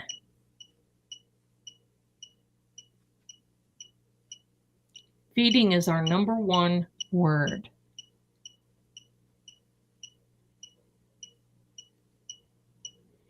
Hello and welcome over there to everyone coming in at Fate and Fortune and here. Please hit the subscribe button and give me a thumbs up. Will you do that, please? Let me move this along. I thought I had this.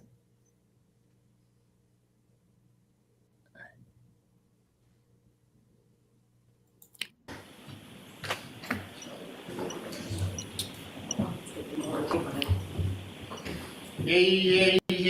All Yeah, persons having yeah, business yeah, before the yeah. Commonwealth of Beverly County, Justice of the Norfolk Superior Court, and for the County of Norfolk. Draw near, give your attendance, and you shall be heard. God save the Commonwealth of Massachusetts. This court is now open. You may be seated. Judge 22117, the Commonwealth versus Karen Reed. Can I have counsel identify themselves for the record? Good morning, Your Honor. Laura McLaughlin for the Commonwealth. Good morning, Ms. McLaughlin. Adam Lally for the Commonwealth. Good morning, Your Good Honor. morning, Mr. Lally. Good morning, Your Honor. Hank Brennan for the Commonwealth. Good morning, Mr. Brennan. Good morning, Your Honor. Alan Jackson from the street. Good morning, Mr. Jackson. Good morning, Your Honor. Elizabeth Little, also on behalf of Ms. Good Reed. morning, Ms. Little. Good morning, Your Honor. Robert Alessi on behalf of Ms. Reed. Good morning, Mr. Lessie. Good morning, Your Honor. David Unetti for Karen Reed. Good morning, Mr. Unetti. Good morning, Your Honor. Victoria George for Karen Reed. Good morning, Ms. George. Good morning, Ms. Reed. All right, so I appreciate getting those lists on what we all thought were still either under advisement or needed to be heard today. There's one that it seemed that, all right, we'll start, first of all, let's start with the defendant's renewed motion that is not in writing. I think, Ms. Little, I think this was your motion for a forensically sound copy. You wanted to be heard on that? Resize. Yes, Your Honor. You did not file anything new, right? No, just the motion Okay. for reconsideration. When was that filed? That was filed a long time ago, right? Yes. Okay. It was prior to the motion. All right. Your Honor, the defense respectfully requests that this court reconsider the portion of its February 18th, 2025 order denying defendant's motion to compel the production of a forensically sound copy of the Sallyport video surveillance footage from January 29th, 2022. Yeah, The look court at this. obviously understands It the said importance loss. of establishing It the said bona feeding fides of the beforehand. Canton Sallyport video in this case. The court sat through trial. You watched the testimony regarding the inverted video. The court initially denied the request for a forensically sound copy because I believe the court indicated it did not have an affidavit from an expert suggesting that the procedure proposed by the Commonwealth and objected to by the defense would result in the destruction of metadata. We have since provided the court with an affidavit from our expert establishing that if the Commonwealth engaged in the Another protocol word. that they proposed, League. namely simply dragging and dropping files League of from our own. the Canton Police Department computer onto a USB drive, then all of the associated metadata would either be destroyed or otherwise unverifiable. Right, Ann? Thank you for And of keeping us course, out air. right after we filed that affidavit, the very next morning, the Commonwealth went ahead and dragged and dropped the files from the Canton Police Department computer over to a USB drive. That damage has been done. It can't be rectified, but there may still be some metadata and available evidence on the Canton Police Department computer that our expert can glean if that data is properly imaged. The import of this video surveillance cannot be overstated. This is a seminal issue at trial. I have conferred with our expert. I do believe that there's a chance that we may still be able to obtain some relevant information, and so we're asking that the court order this. I would also note that after the hearing on this specific issue, the Commonwealth produced a new report. That report was dated February 27th, 2025. And in that report, Canton Police Department Sergeant DGM Pietro claims for the very first time that he was responsible for downloading all of the Canton Police Department surveillance video, in this case, onto the detective drive at issue. So that's everything from January 29th. That's incredibly important. We don't have all of that information, and we're asking the court to order that that be properly imaged for our review. Okay, thank you. Mr. Bryan? John, we are here. You see Karen. Tell us what you're thinking. It seems the defense characterization as forensically sound is fluid. It's difficult to follow. What is clear is that we invited them to come to the Canton Police Department, bring their expert, download anything that was on the DVR, which nothing existed, and then we further invited them to download the detective file. They had over a month to do that. They declined. That invitation has been ongoing, it's been constant, and it is current. If they would like to go to the Canton Police Department with their expert and download any of the detective file and see what exists, they're welcome to do that. So if they want a court order allowing them to come, which they don't need because we've invited them continuously, we'll agree to the court order. They're welcome to come anytime. So is the Commonwealth now agreeing that we can forensically image the Canton Police Department detective file? Because we've been requesting Okay, that. so I really don't want you talking to each other. I want you talking to me. All right, so you asked the question Don't to me. talk to each Answer it. other. I want you to talk to me. The defense cannot download the entire detective file because it contains files wholly unrelated to this case, and it would then intrude We upon need my private cousin information Vinny and in other here. What was her investigations. name? They can Marie go to the something? detective Was she file and they talk? can download everything to do with this case. Hi, resisting But they arrest. cannot have a Welcome. photo image of the entire detective file of the Canton Police Department. Trigger alert. We're going to be hearing Hanky All right, for so a the while. next motion we're going to do is just the motion for the view. I had asked defense counsel to propose something about how Ms. Reed will get there. Yes, Have the I think two of you so. talked at all about how we're going to do our view? So John, tell Two us what you're sides talk. thinking about this. Look at this. We haven't talked about the logistics. I'm happy to do that. I don't think that it's a very lengthy conversation between the Commonwealth. Right, but we have to make arrangements, so that was something that I Where's asked you the to Tomei? figure out. You say Ms. Being Reed wants to here. go on the view, she can go on the view. How do you propose that's Look done? at this, everyone. The simplest way would be for her to, obviously the jurors would be transported the exact same way that they were transported the last time. We were on a bus. As I stand here, I can't remember if we were not on the same bus as the jurors. Yes, we were. We were just separated by seats, by Right. distance. I don't know that would be the best protocol. I think the better Here comes another The better word. practice would probably be for the defense team to arrive at the same time, Thanks for follow the sharing bus that in a with separate us, vehicle, Barbara. which we can provide. Marissa And Ms. Reed would be Tomei. separated from the jurors the same way that the defense counsel was separated from the jurors and the Commonwealth was separated from the jurors. But just be there and able to observe the same circumstance that we observed last time. So I'm not going to allow all defense counsel to come in a separate vehicle because then it will be the Commonwealth in the bus with the jurors. We need defense counsel. one defense counsel can go in a car then separately with Ms. Reed, and the rest will be on the bus. That's fine. I do need you to talk to figure out when you want to do this view. Did you want input, Mr. Brennan? The only issue that was of difference was whether hear or that not sigh? the motor vehicle would be at the address. The only reason I had reluctance, I thought it was unfairly prejudicial to the defense.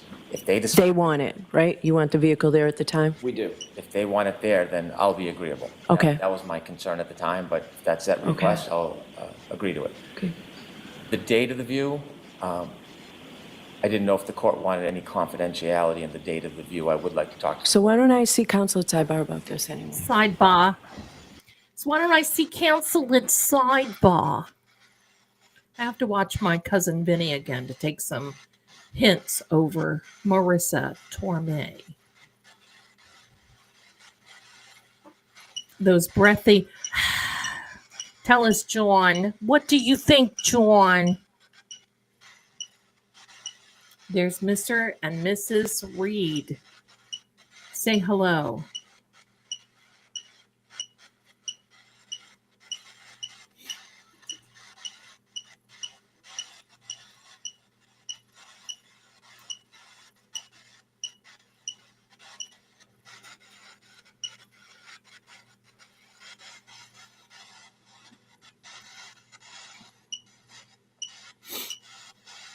Okay, just as a little preamble, please be careful of what we put in the chat. Just if you have to spell something out or say something, you know how to do it, all in. Thank you so much, too, for that. Papa. There's Mr. Reed, and he says Papa. Oh, my heck.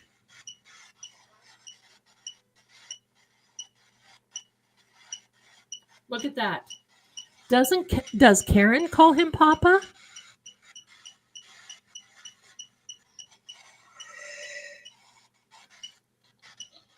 Complex. I think we're going to get some very interesting things doing this, my darlings. So if you're here for it, oh my God, he calls his dad Papa, Kelly? There's Karen Reed's dad, and he says Papa. Oh my gosh.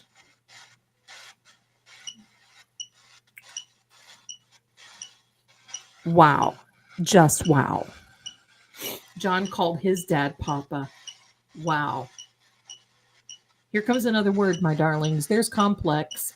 This is very complex for sure. Linda, I think it's just a preference.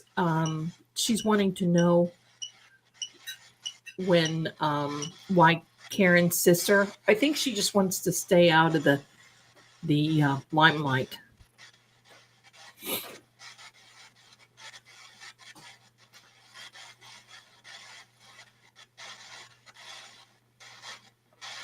I was going to move it along, but I mean, John was talking about Papa, and I didn't really want to do that.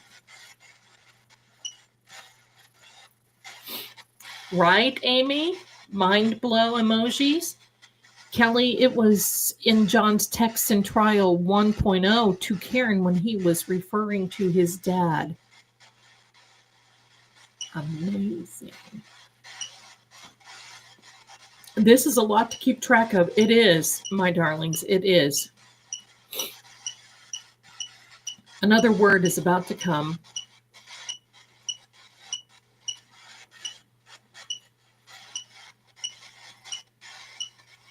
Thank you, everyone. If you'll do me a favor, if you can trick. Yeah. Absolutely. If everyone will do me a little baby favor and click on that link in the chat, come on over and also watch with True Oracle. We so do appreciate you. If you can.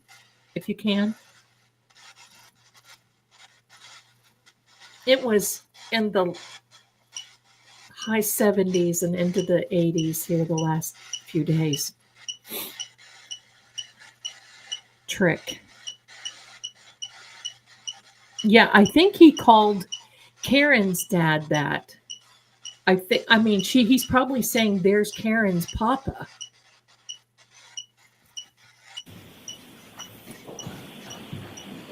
Okay, she's back.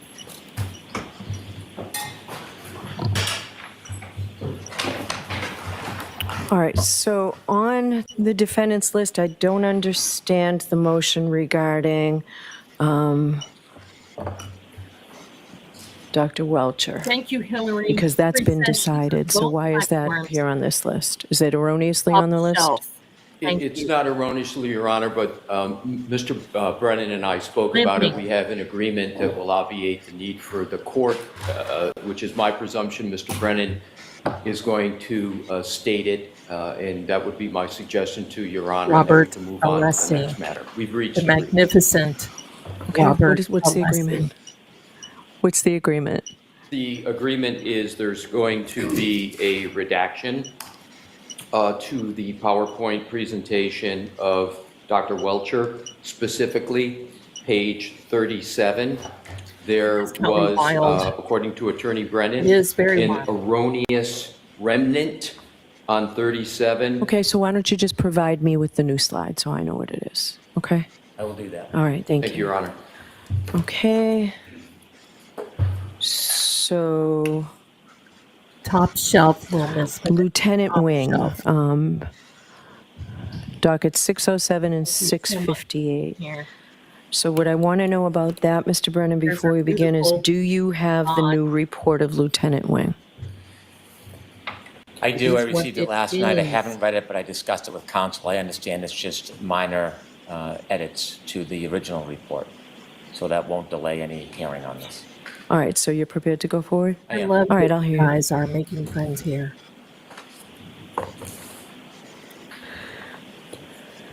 Oh my gosh, Hillary says, Your Honor, the defense proposes Mr. Wing as a I did not know dog that bite he is expert. in such good shape.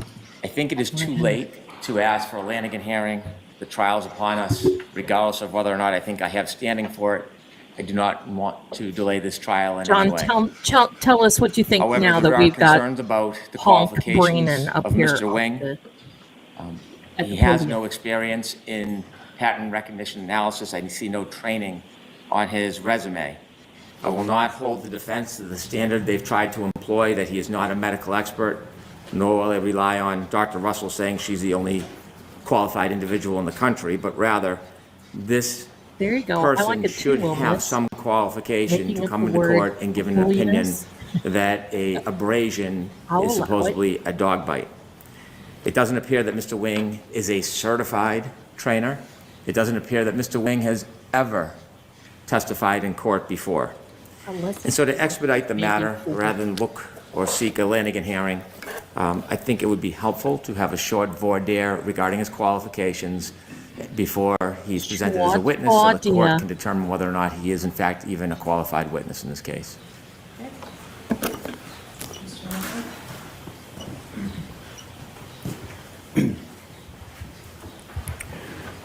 Thank you, Your Honor. With regard to the report, I just want to underscore that there are changes to, and I Karen discussed has a these with sister, too. Attorney Brennan, but I want the record to be It's not- clear. she's not There talking- was an Kelly does, or objection Karen does to have the a original sister. report of references to Dr. Crosby.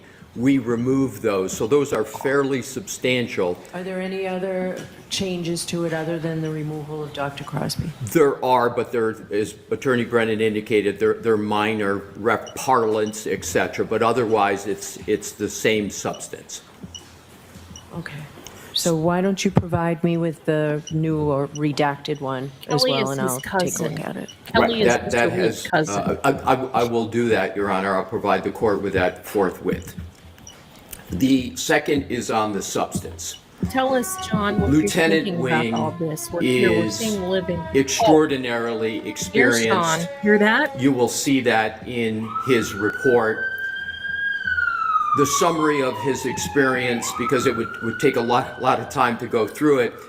For several years, Right, he's Kelly? I'd been like to hug one of, if Robert not Leslie, the too. country's leading experts on training law enforcement with regard to the use of canines, not only with bite and hold techniques, but also with what are called washout dogs, which are very much similar to civilian, some call them pet dogs.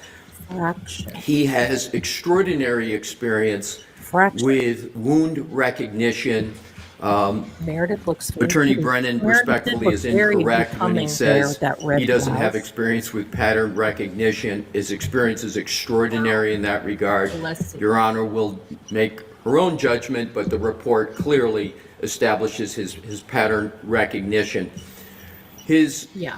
methodology, There is a younger- unlike that of Dr. Crosby, is stated in his report, Wait, and in did addition, Alessi just say he Essex? cites two specific studies for his report, including pattern recognition. That's right. And It's theater. the whole topic Absolutely. of pattern recognition was well established through Dr. Russell, so Your Honor will see that as well. My last category of points to make, Your Honor, is this. The timing of this report came in light of the court's ruling on Dr. Crosby that a Rosebud four. non-medical doctor can Yeah. Oh, he's so opine on wounds to humans. And we did make a motion for reconsideration with regard to Dr. Crosby and understanding the court's schedule and other matters. Given that there was not an ability to have that motion determined, we then decided that we had to submit the Sue, report can you not of hear Lieutenant me? Wing. You should be able to We want to hear make me. clear that Lieutenant Might Wing be on your is end. I being think offered everybody can hear me. not as a Let me know if you surrebuttal, can but hear as me. part of the defense's case in chief. Rain.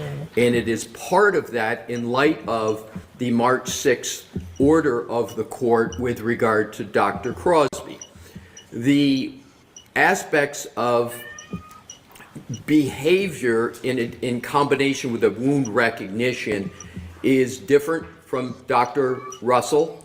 There is overlap, but it's different.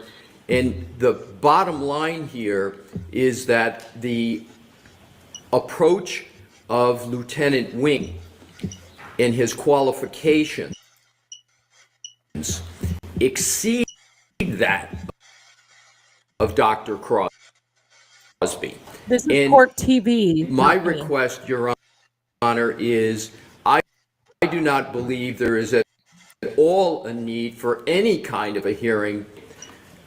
Again, Your Honor will make that judgment when the court believes that notwithstanding the qualifications of Lieutenant Wing and his methodology as set forth in his report, we would respectfully request that we have a voir dire hearing on Dr. Crosby.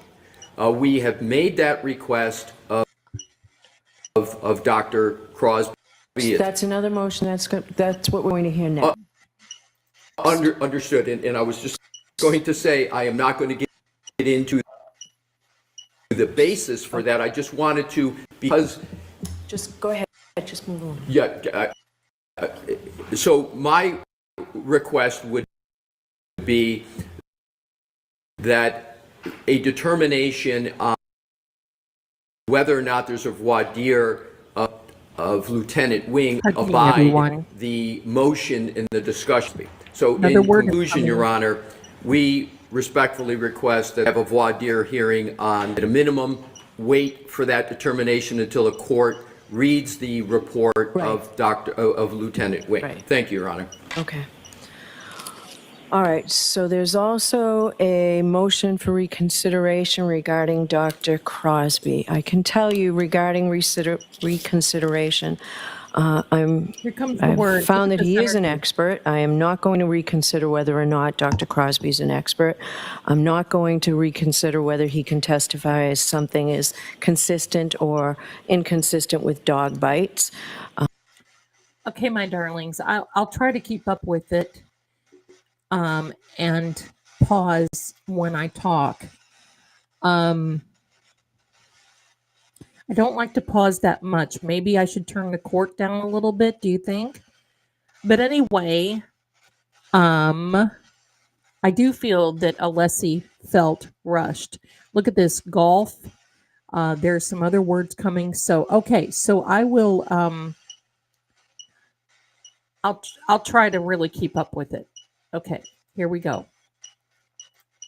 But Mr. Brennan, I don't see how you're going to have him testify as to whether these marks could have come from Chloe, the specific dog.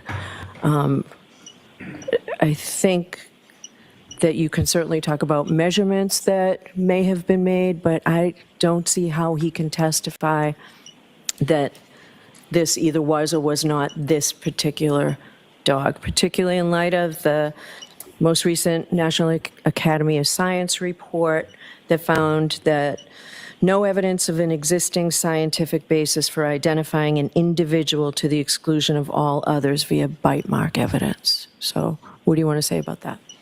Your Honor, there's a distinct difference between inclusion and exclusion. The National Academy of Forensic Science was an extraordinary study, well respected. I've read it many times, and that is a consensus among experts that teeth structure can in many ways be similar, so it is unfair to conclude that a particular person or a particular dog should be included or identified as the person who left that particular pattern. I agree with that wholeheartedly. It is different in kind and not within the realm of that study or any other studies that I've seen to exclude a person or a dog as the contributor of that bite. And here, there is definitive evidence to clearly show and base an opinion that the dog named Chloe was not the cause of those wounds. That is the whole purpose of having the mold of Chloe, which is done with humans routinely, often, orthodontists, dentists, restructuring. The spacing itself is so distinguishable between the molds and the spacing on Mr. Oak. Hillary says the old colony accent. Totally true. Totally true.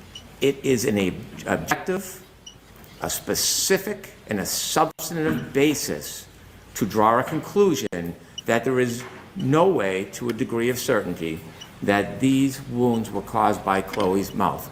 In particular, Dr. Russell had opined not only that the bites were consistent with a dog wound, but she also opined about molars in different parts of the mouth. And since the defense has decided to likely identify particular teeth and structures as the basis to say it's comparable, consistent with a dog, we should be able to counter that in rebuttal, not in our case in chief, in rebuttal, that these molds showed to a reasonable degree of certainty that these wounds could not have been caused by Chloe. So it's exclusion, not inclusion. It's an uphill battle for you, I'll tell you that. I'll hear from Mr. Wilson.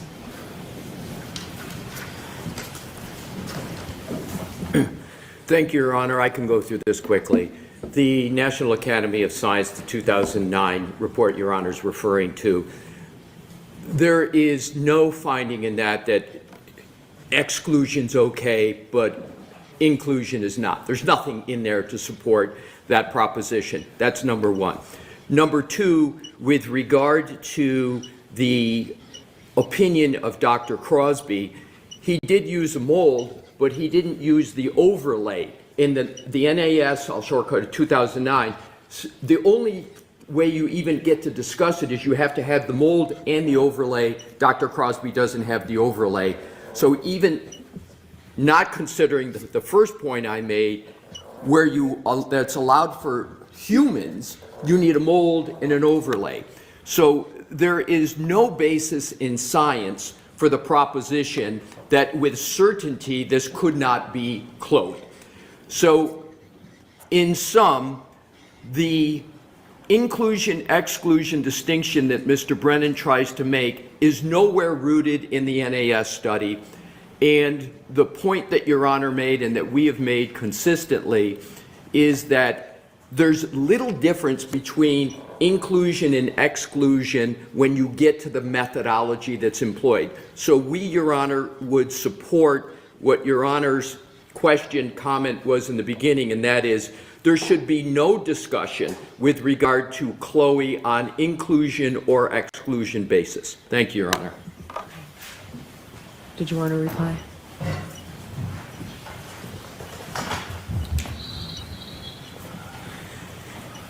I would simply suggest that there is no authority that I'm aware of that prohibits exclusion, none. And as a predicate, and I know it's a side matter, the idea of Chloe as a predicate, that requires third-party culprit. And so before there can even be discussion about that, there would have to be an offer of proof that we have not seen and has not been presented. So it really should be irrelevant. But if the defense is going to try to bring it up, it's going to become a live issue. And if we have an obligation or we have a need to rebut, we want to fully rebut any of those claims. Okay, which is why originally I was going to hear this motion to reconsider after the defense presented their witnesses. So, all right, thank you. The substitute chemist, is there any objection to the substitute chemist? It's Commonwealth's motion 663. No, Your Honor. Okay, so Jim, 63 is allowed. Yes, Your Honor. So you both have motions that are similar regarding, it's the Commonwealth 669 and Defense 670, I believe.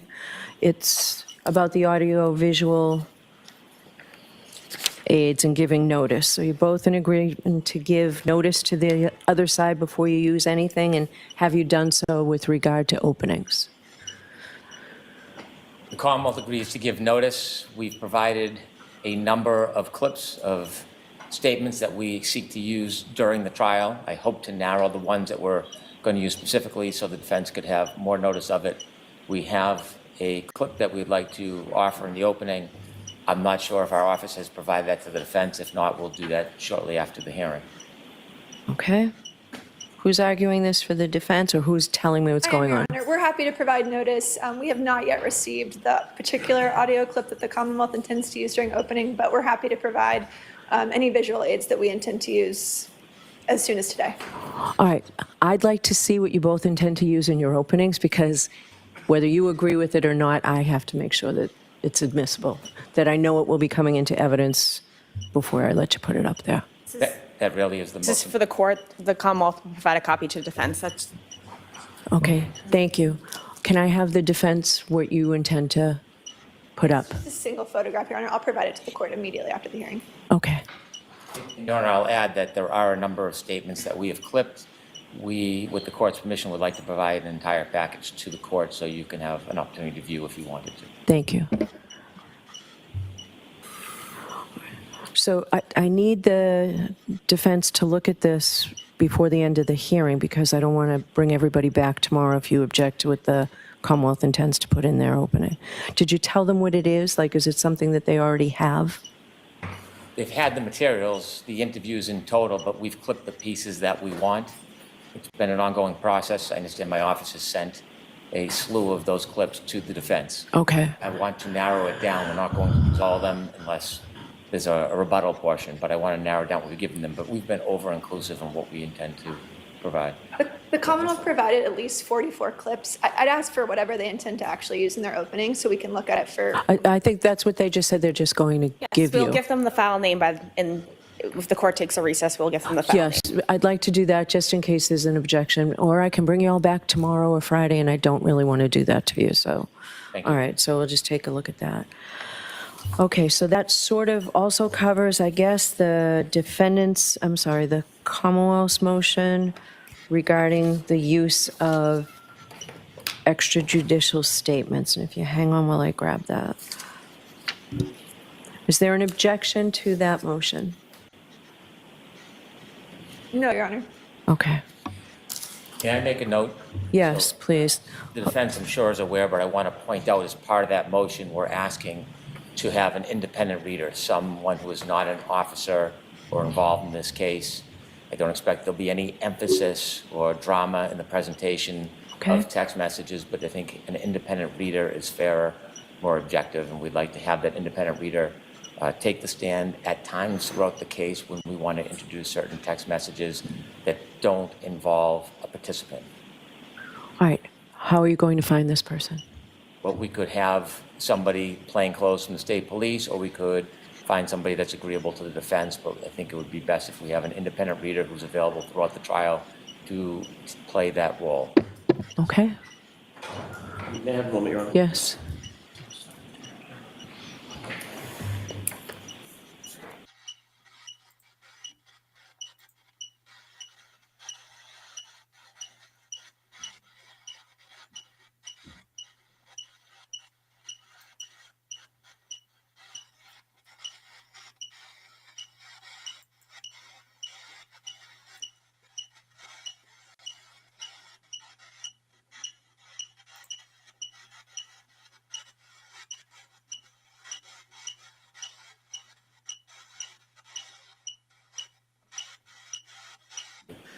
Your Honor, thank you for the time to consult with my colleagues. I don't think we're in a position to agree or disagree at this point. I don't know exactly which text messages or which conversations are intended to be independently read.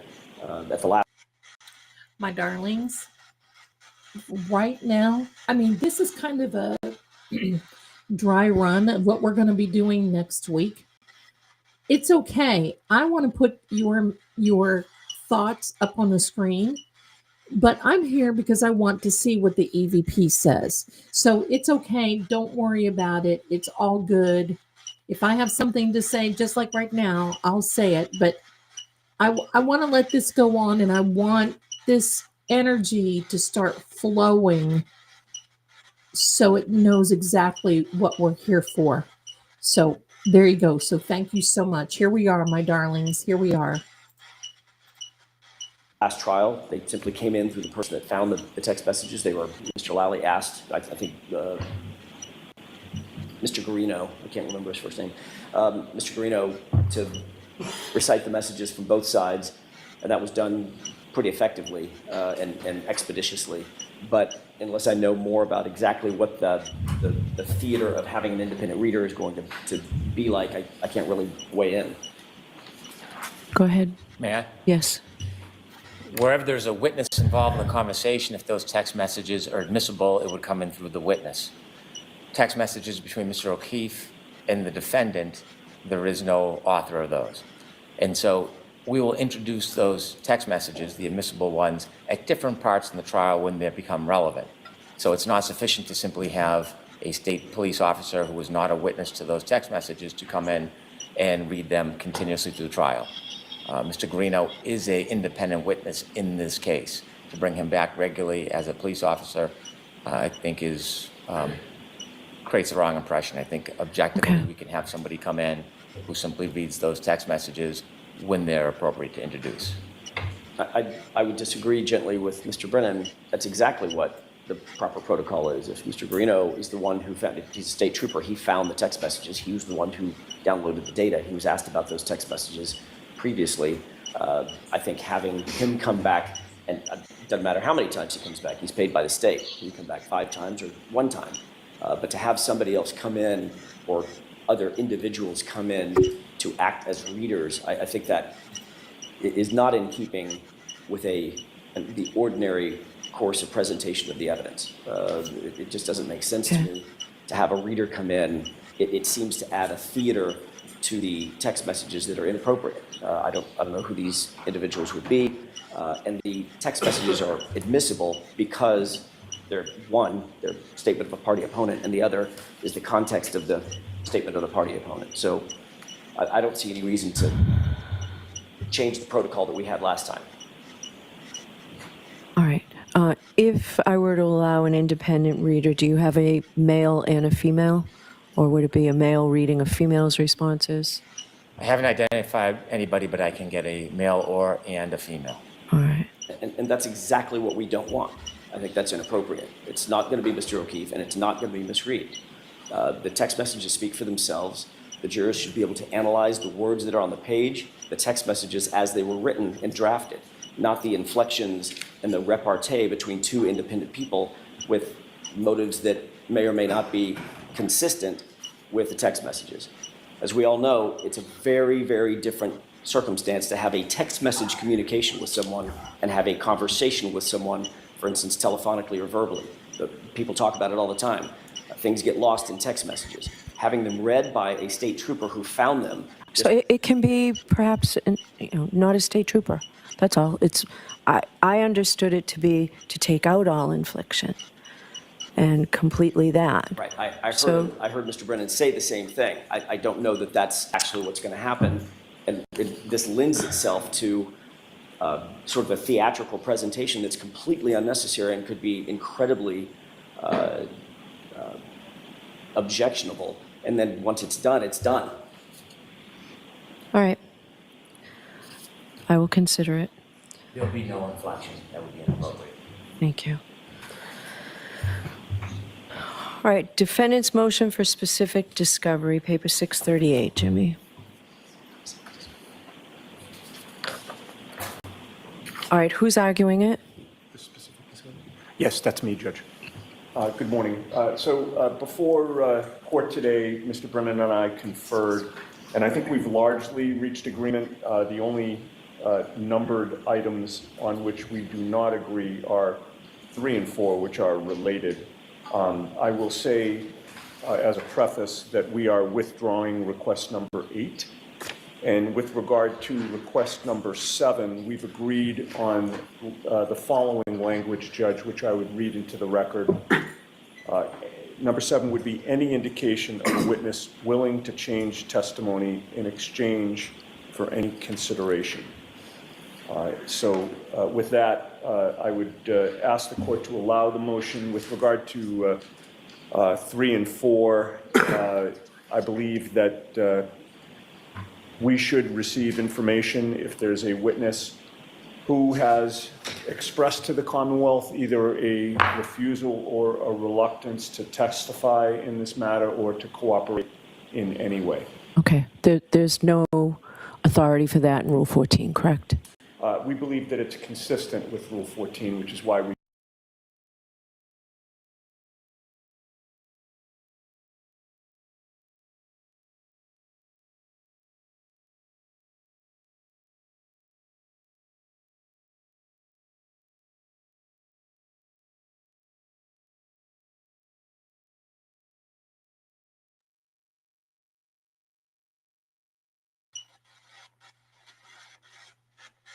Okay, my loves.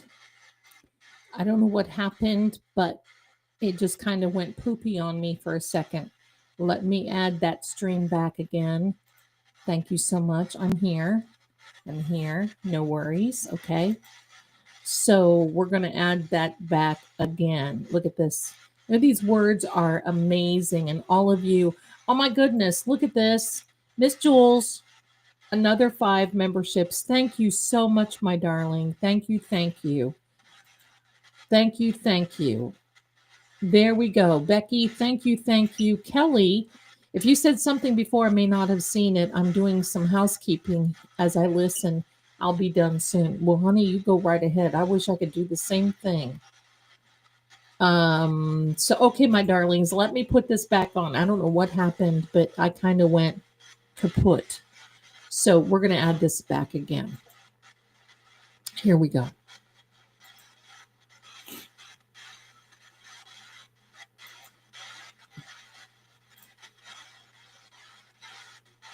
Let me add this. There we are. That kind of looks good. We'll keep it like that for a minute. All right, my darlings, here we are. we've made the request. Okay, where in Rule 14 or the reporter's notes? Relevant and discoverable. It applies to a witness's credibility, motives, intent, and that's the basis on which we make the request. Okay. I'll hear from the Commonwealth. Number 5? Yes. With regard to number 5, we also talked about modifying the language. Mr. Brennan had taken it down for us. Any information of any witness regarding promises, inducements, or rewards to that witness. Okay. Mr. Brennan, regarding 3 and 4, what's the Commonwealth's position? Your Honor, that does not go to motive or credibility. It is not within Rule 14, should not be discoverable. It's irrelevant. It doesn't show any bias on behalf of the witness if they had any reluctance or concerns about testifying. I have been very broad in my agreements regarding discovery. Anything that is Rule 14, exculpatory, even their specific requests which extend beyond Rule 14, I am more than happy to give them, but I think 3 and 4 are personal, irrelevant, and have nothing to do with bias or credibility. Okay, thank you. All right. The ARCA witnesses, motions regarding that. So where do you stand, Mr. Brennan, with what has been provided and what you might think has not been provided? There are 2 issues. There is the discovery that we have requested in the past. At this point, I stand unsatisfied with that discovery production. And then secondly, there is the limitations that should be imposed upon ARCA based on what has been provided pursuant to reciprocal discovery. I'd like to start with the second part, and that is we have a little chronology. December 5th, 2024, we submitted docket 442, Commonwealth's motion for reciprocal discovery, which was allowed by the court. There were a number of other motions which led to March 27, 2025, docket 640, Commonwealth's motion to compel reciprocal discovery of ARCA witnesses or to exclude their testimony. And then the next day, on March 28, 2025, the defense responded with docket 642, which was a response to docket 442. And so what we were looking for, not only Rule 14, but more specifically our discovery motion, was information from ARCA that would make clear the relationship between the ARCA witnesses and the defense back from its inception. It is important because that information, a thorough vetting of the information, may be a basis for the Commonwealth to inquire of these ARCA witnesses, if they're called, about candor, truthfulness, and full disclosure. And so while we've received some answers to our questions, we want a full vetting of that history. On a prior date, the court suggested that perhaps we could have a voir dire, not regarding their qualifications, but regarding this very issue about the relationship between the witnesses and the defense. That is one viable option. My concern specifically is if they are subject to a voir dire the day before their testimony, they're traveling from out of state, they will not have with them documents and other items which are necessary for the Commonwealth's review and likely use during the examination. And so if the court was to maintain there would be a voir dire the day before the hearing, I would ask for an order from the court to order ARCA to bring the discovery that was ordered in the Commonwealth's discovery motion back on December 5th, 2024. The response by the defense, a large part of it is that it's not within their custody or control. And so these items, I expect, would be in the custody and control of these ARCA witnesses. There are a number of specific items which we sought in our discovery motions. Those items include communications, billing, emails, text messages, etc. And so those documents, if we do not obtain them in advance or the day before the witnesses are set to testify, we will never have an opportunity to send them home to get the materials that are relevant. So if the defense position is not in their custody and control, then I ask the court to order the ARCA witnesses to provide that information prior to the voir dire so that we can review it. Secondly, The defense has provided that they have retained the ARCA witnesses independently. We have received no new discovery other than communications and emails. What is concerning is that in the notice from the defense, there is some suggestion about the ARCA witnesses potentially rebutting or commenting on Mr. Welch's testimony. Discovery deadlines have passed some time ago. It would be inappropriate at this point to have any new opinions, any new information, any new reports. We have been steadfast from the beginning of this case, early on, about discovery deadlines. And so, For those of you who are wondering about ARCA, wipe. Yeah, Hank needs to go wipe. It is my understanding that ARCA is allowed, pardon me, with prejudice. I think. So is Grant Wang with prejudice.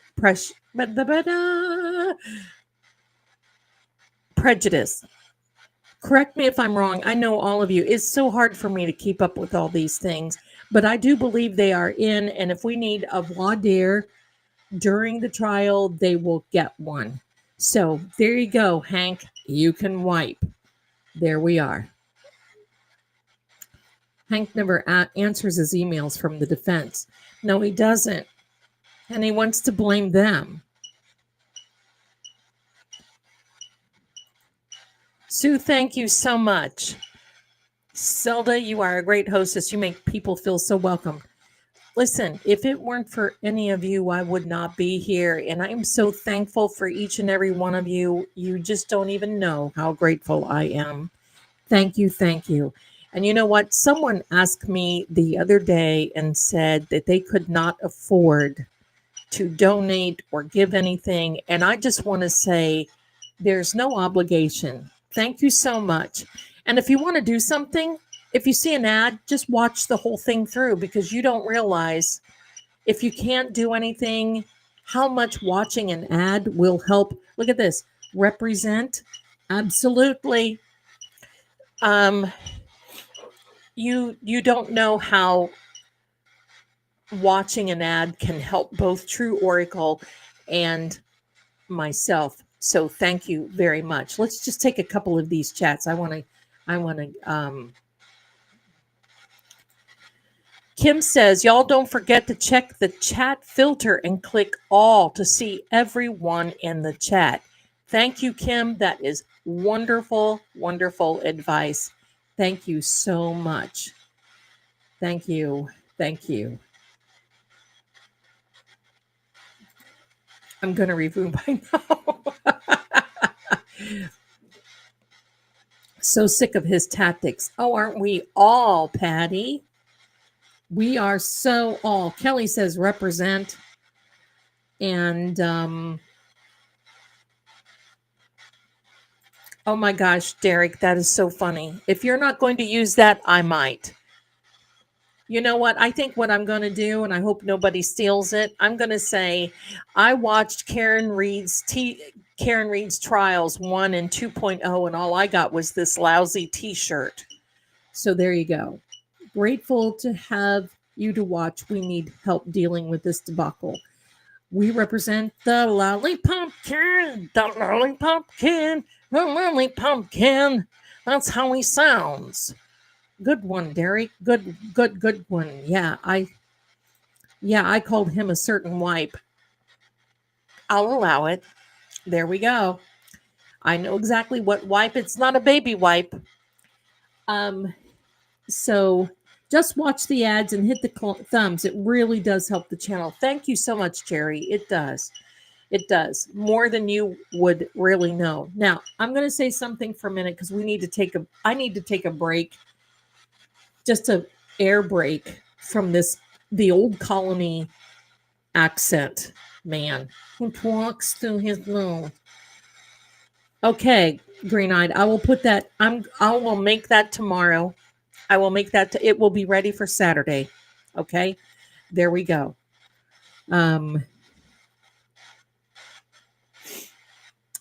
YouTube pro tip, if slow mode is on any chat, if you become a member, it won't affect your chats. Thank you so much. Okay. All right, I'm making them tomorrow. They're on the list. We'll make them. There we go. I love it. Now, I've had many people come to me and say, Zelda, the fix is in. Karen will never get a free trial. It doesn't make any difference. It's blah, blah, blah. Carpet.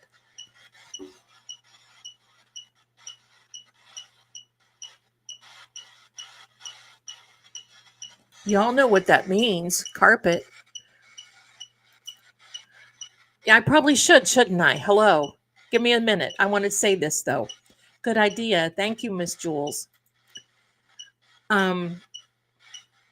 Septic Hank. Oh, I love that. Is going to pull something during the opening. I do. Probably a few lies. Oh, he's going to lie like a rug, like a carpet. Hello. I want you to all know this. It doesn't matter. The fact that we know that they're doing everything that they can to trip Karen up. Seeing his antics in the courtroom, listening to Auntie Bev, that's right, him. Listening to Auntie Bev sigh and have whatever body function he wants to in the courtroom, be that as it may. It doesn't matter. This jury will see right through it. Most of these people know what's going on. And I can tell you, they will see.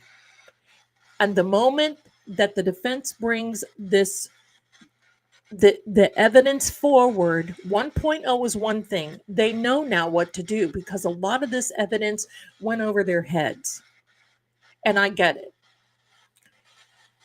So now they know what to do. Yeah, him. And they're not going to do that again. They are really going to take it slow. And they're going to really just bring it down a notch. So it doesn't matter because we have a higher power that is going to dictate to what it is that they need to do. Shaken. Yes. You know, I got to tell you, John's brain, I thought about this the other day and I said this. After hearing Dr. Renee Stonebridge on Attorney Melanie Little's stream with Nurse Kim, and they showed Dr. Renee Stonebridge. You have to go see that if you haven't seen it because it is fantastic. It reminds me of shaken baby syndrome. What happened to that poor man's brain? It is appalling. Horrible. Absolutely crazy done. So if you'll give me a minute, keep watch, my darlings. Keep watch. Did you? Okay, did you? Keep watch because I am going to take a tea break. And do me a favor, Hanky is shaking. Yes, he is. He was shaking. Take a look at this coffee cup. This is a design that I made of Officer John walking Chloe. I know you can't see it very well. Walking Chloe in heaven. On the back, it says, Justice for John. It's inverted. Hello, I know. Welcome to my stream. I am Sally Port. Disagree. Oh, do you disagree with what I said about shaken? If so, my apologies. My apologies.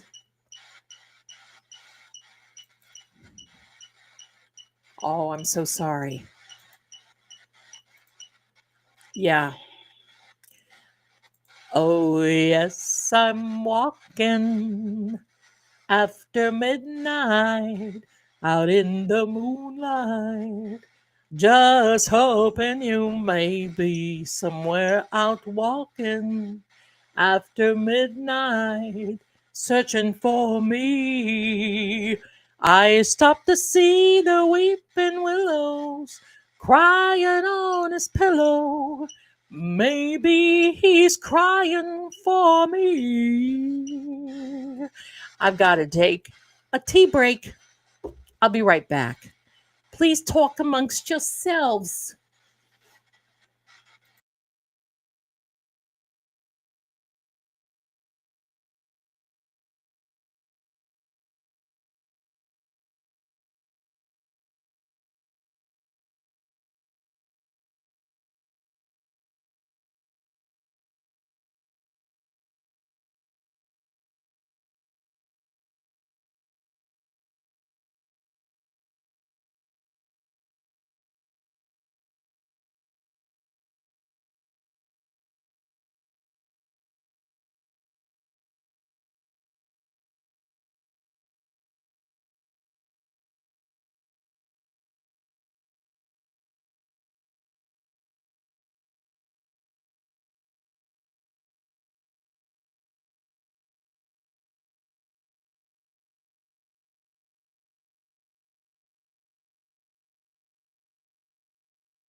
Hi, my darlings.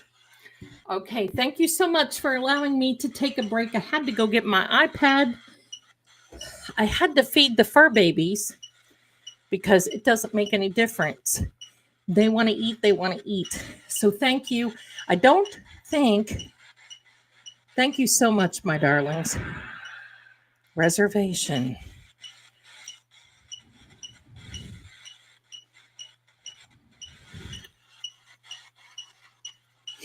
Okay. Kate. We have a few Kates on the witness list, don't we, my darlings?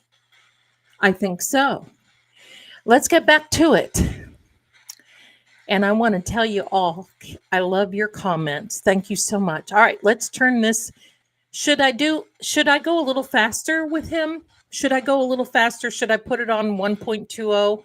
What do you think? Should I go faster? Let me know in the chat, please. Say yes if you want me to go faster on the video for the hearing, or no if you do not.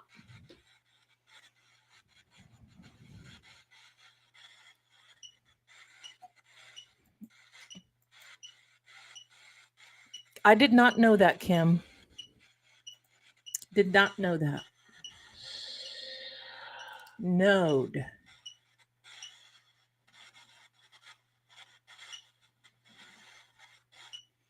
Yes, go faster. Okay. Yes. Okay. All right. We'll turn it on faster because I can't stand that guy. So let me see here. Playback speed. Oh no, that's slower. Hello. Taste. I'm sure.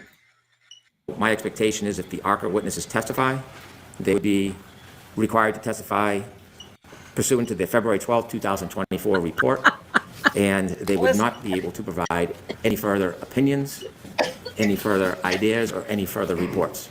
So the two things, to simplify it, that I'm looking for is for the court to have that voir dire, again for a limited purpose, to order ARCA witnesses to comply with the discovery order that the court has already imposed, and to have ARCA limited to the discovery that was properly provided before the discovery deadlines. Those are my three requests.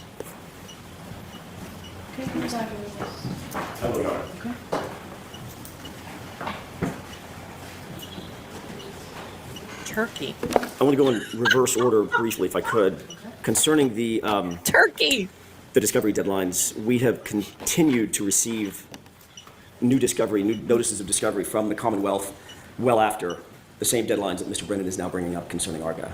They filed their notice of completion or certificate of completion long ago, and we have consistently received new information from their experts, new reports, amended reports, redacted reports, additional information. Both sides understand that discovery is an ongoing situation, sometimes out of our control. To that point, on March 26, 2025, we received for the first time official notice from the United States Attorney's Office and the Department of Justice that we, the defense, or either side, the Commonwealth as well, were free to engage ARCA directly as expert witnesses in this case. On that same day, we contacted the Commonwealth. Actually, the very next day, we contacted the Commonwealth and provided them information that we would be and had engaged them. We've provided the engagement agreement. We've provided them with all discovery that we have appropriate thereto. And insofar as, or to the extent that any additional testing and or analysis is completed by those experts, because keep in mind, it's only been, we can count it in days that we've actually been able to engage them. If there is in fact additional testing and or analysis that is noteworthy, then we will, or that we intend to use, we will obviously provide that to the Commonwealth forthwith, which we indicated in our moving papers. We will maintain that posture throughout. And if there is additional information to be disclosed, it will be disclosed. It will be disclosed in a timely manner. We do not have anything as yet as we stand here today, but we... What do you think a timely manner is? What ballpark are you talking? When I get a report, I will turn it over the same day. If I get a report, I will turn it over the same day. If I get a new analysis, I will turn it over the same day. If we get new testing results, we will turn those over the same day that we get them. In other words, I can't control the conduct of the experts. They may or may not be engaging in additional testing or analysis, but if they are, once I get it, we'll turn it over. So that's all I can say to that. We're not holding anything back. We're not hiding anything. We're, as soon as we get something, if we get it, to the extent that there is additional analysis or testing done, that will be turned over forthwith. With regard to docket number 642, we did, Your Honor, I don't want to waste the court's time. We did respond in detail to every single one of the 12 requests that the Commonwealth has made. I'm happy to go through those if the court wishes me to, but... Hold on one second. Mr. Brennan, are there specifics that you say are still outstanding of the 13 or however many points they were? Because this is on what you filed.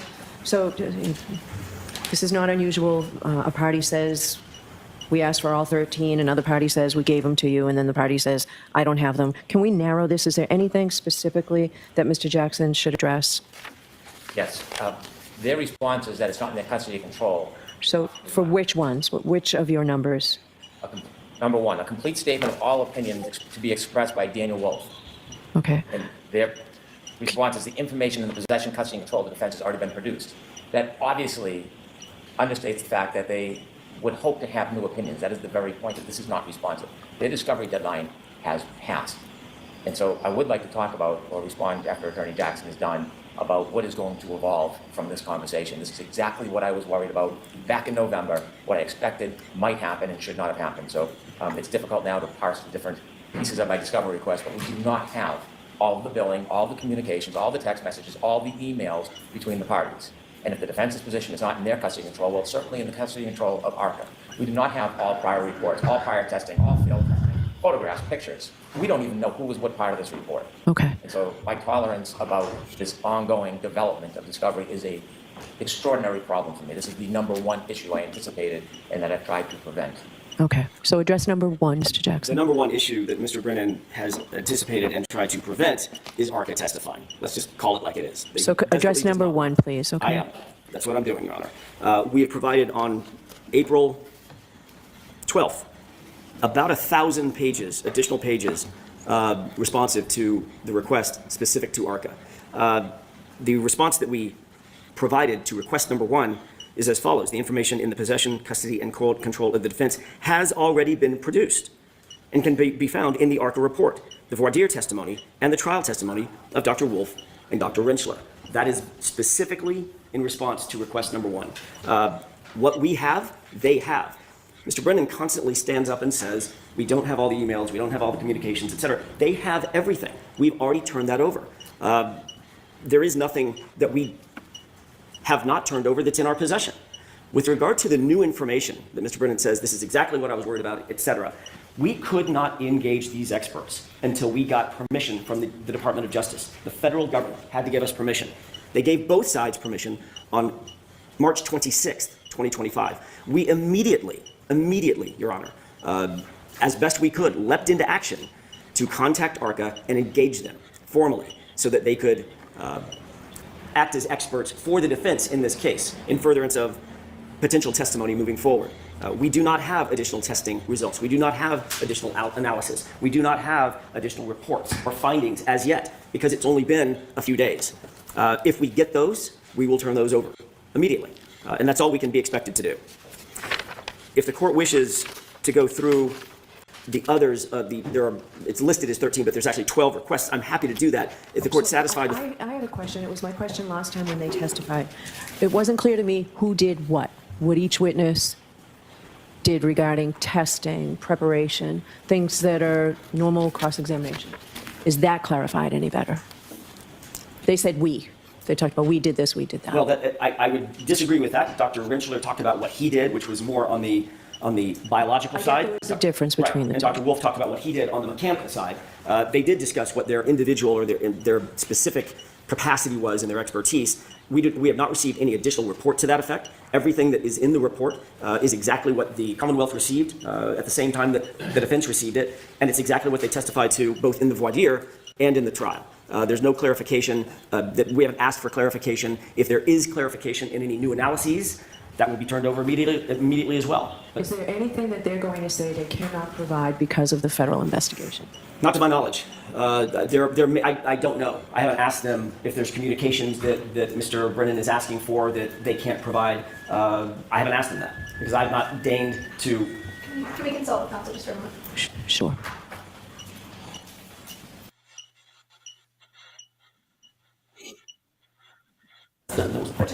Right. Ms. Lynn was... Sue, thank you so getting to much the point for that she your emphasized, comments. and I'll Thank you, emphasize it thank here. you.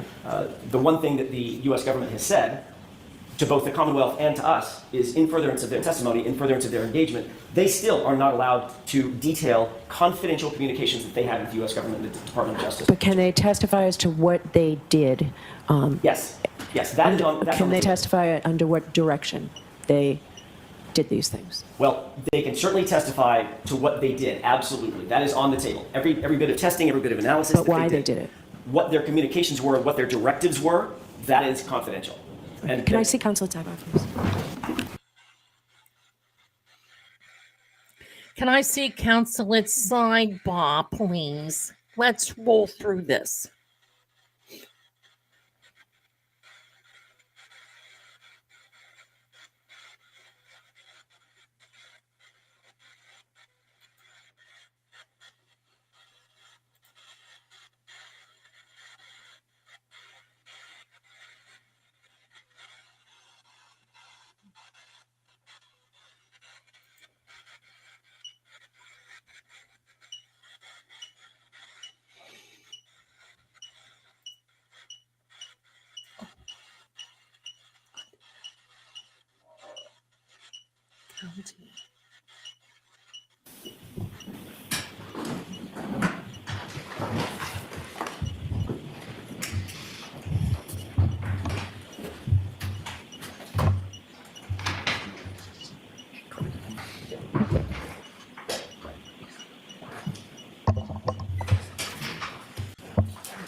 All right, so, Mr. Jackson, you're saying that the ARCA witnesses did not do anything, did not read anything, did not consult anything, did not try any additional experiments or come to any findings other than everything that's in that report? That is correct. That's what we've been told. We have no reason to believe otherwise. Everything that they did, everything they were asked to do, and all the data that they were provided upon which to base their opinions and conclusions is provided in the report, and that was all subject to cross-examination, both at the voir dire and at trial. All right, and then subsequent to that, information was provided by Mr. Yannetti, and you have that all documented, whatever information the ARCA authorities now are working on is information provided by Mr. Yannetti or his file? So there's two issues. I want to make sure I don't conflate these. Mr. Brennan mentioned a subpoena that Mr. Yannetti had received at his office. Mr. Yannetti had brought it up in open court. Correct. That subpoena was honored, as we had to, obviously, as Mr. Yannetti had to honor it. For every single NOD that we got from the Commonwealth, that was then submitted to the federal authorities. When was that done? It was done periodically since the subpoena came into effect. When did it start? I don't remember the dates.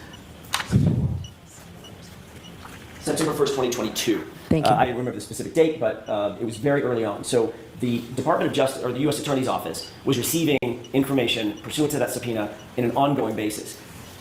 But I want to make clear, that's not information that was then going to ARCA. The U.S. Attorney's Office decided what information, and the FBI decided what information to supply to ARCA to answer their questions. Do you know what information was provided? Yes, it's in the report. There were 14 categories of items that were provided to ARCA, and they said that's all that we were provided. All right, so then it's accurate to say items that are in the notices of discovery that ARCA does not list were not provided to them? Correct. That's exactly right. Okay. Yeah, they were provided a very narrow, it was a narrow scope of work, if you will, that did not include the myriad things that we were getting in NODs. All right, then you started providing them information to fill in those gaps, right? Once we received information from Dr. Welcher, for instance, we knew that we wanted at least to explore the idea of rebutting some of that information, from a biomechanic standpoint, and we wanted them to have basically a mirror image of what Dr. Welcher was provided. All right, so when that's did you what we provided to them. When did you do that? I want to say March 26th or 27th. I think it's in the motion. Just take a quick look. Okay. Additional discovery for the experts for their review on March 26th, 2025. Okay. That same day, the defense was provided all the additional materials to ARCA, including Dr. Welcher's reports and all of his findings, including the 140-page PowerPoint, etc. We wanted them to have everything that Dr. Welcher had, as well as Dr. Welcher's reports and findings. All right, and you say that you will have that, you expect, in the next 3 days or so? Oh, I didn't say 3 days. I said I think we can count it in days, not weeks. So I would expect if there is something that we're going to receive, it's probably in the next week or 10 days, I would guess. All right. We are acting as efficiently as we possibly can, but we can only do so much, given the fact that we were only provided access to hire ARCA on March 26th. All right, Mr. Brennan, I'll hear you.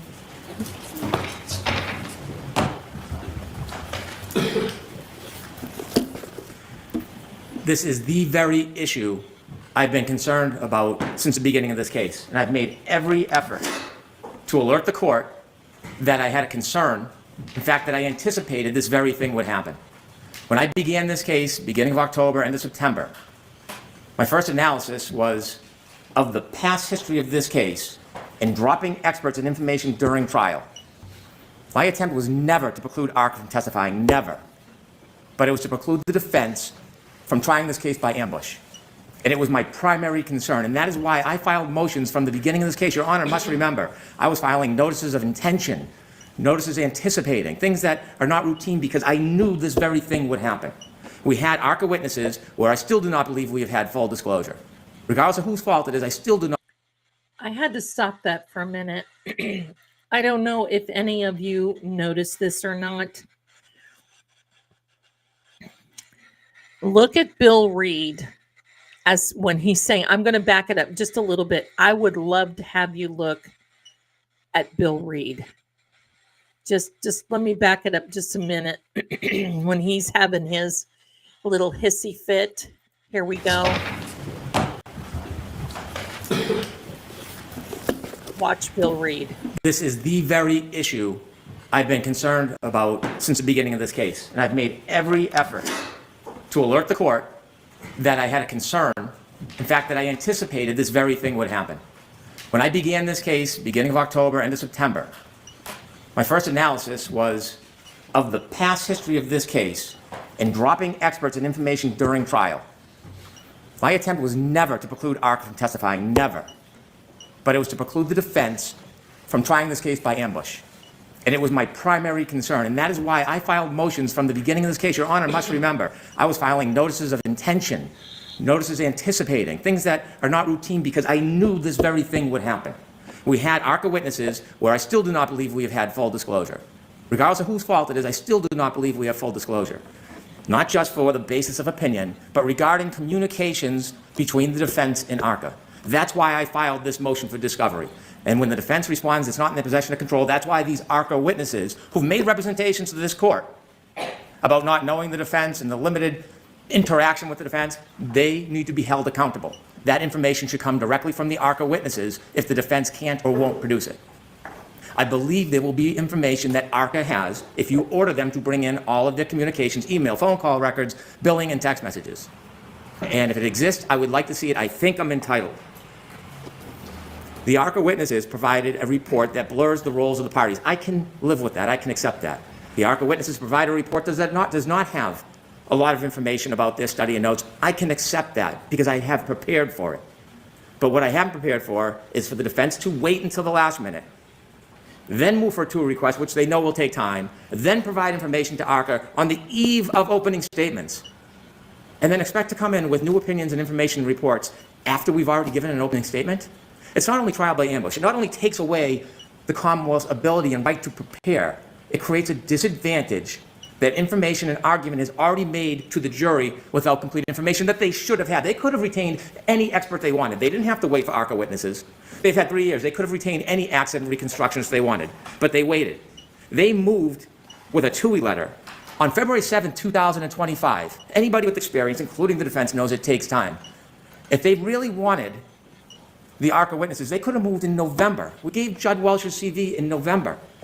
We met our discovery deadlines, and they were hard. There was more we would have done or wanted to do, but we couldn't because we honored our obligations to the court and the discovery orders. We provided the discovery pursuant to the orders so that they would be held to the same standard. And now we hear they waited until February 7th, 2025 for a tour request. And now they're giving new information to ARCA to come back and potentially give new opinions that we have no ability for our experts to evaluate. We have no ability for our experts to then go through and conduct more testing. This is the core of preparing for the case. They had that obligation. And so now to allow them to do this, it's not an aberration. This is a continued pattern from the last trial. They have their ARCA witnesses, they have their report. That is all pursuant to the discovery deadlines. To now let them change the rules and come in tomorrow, the next day, or 10 days from now and have new opinions after we've already told the jury our theory and our science and not have a chance to rebut it or consider it, I'll have no time during trial to sit down with the experts and assign them to review new information, new reports. I'll have no time to go back and reconsider the order of witnesses or the information we need or witnesses that we've decided we don't need in this case and scheduling. If it wasn't so obvious this was going to happen, I wouldn't be so upset about it. At some point, the defense has to be held to the same standard of discovery obligation. This isn't late notice. This isn't parachuting in. This is an effort they decided to make and wait until February 7, 2025. Your Honor, I ask you to allow ARCA to testify, allow them to testify to their report, be confined to the report that has met discovery deadlines, and to produce the request that the court ordered regarding discovery of the information that we want. That's what I ask this court to do. Your Honor, what appears to be feigned indignation is just not consistent with the facts. We didn't receive Judd Welcher's report until basically February 2025. We received a report, I think it was January 31st, 2025, and we read it for the first time the next day on February 1st. Bingo. Nobody's been dragging their feet. Bingo. There is no ambush. This feigned indignation is just not consistent with the facts, Your Honor. The court hadn't ruled that we could even use ARCA until just a few weeks ago. We've been moving expeditiously to try to rebut a witness that the Commonwealth disclosed in February of 2025. By mid-March, we asked for a two-week request. We asked for a two-week permission, or asked permission to engage them through a two-week request. That does take time. We did it expeditiously. We weren't waiting for some advantage. As soon as we got the request approved, we immediately, that day, engaged them, and immediately that same day, provided the Commonwealth notice that we had engaged them, and we intend to use them to, at the very least, to address Judge Welcher's testimony, or his reports, the last iteration of which we got on March 24th. So if you want to talk about dates and chronology, what's good for the goose should be equally good for the gander. Mr. Brennan has been consistently providing us with new discovery after his certificate of compliance has been well done, the ink is well dry. We have a right, we have an obligation to address and to meet his new discovery. For instance, Judge Welcher's opinions and conclusions, with rebuttal opinions and conclusions, if we can. And I want to make sure that we're not conflating two separate issues. One is the information that ARCA had outside of any of our control. Nobody in this courtroom could have reasonably controlled what information they had. But you did say that's all listed in the report and there's nothing more. I was just about to say, the communications that they had with U.S. Attorney's Office, I don't have any access to that. That's confidential. But I do know what they provided to them for their analysis. That is all listed in the report. And both sides have had that from the day we received the reports, the federal disclosures. Both sides have had those. So nobody was in any disadvantage in the first trial, and certainly nobody is at a disadvantage in this trial. We're simply trying to meet our obligations as we could within the confines of the rules that were set up in no small part by the federal government. And now those strictures have largely been lifted, and we're moving forward as expeditiously as we possibly can.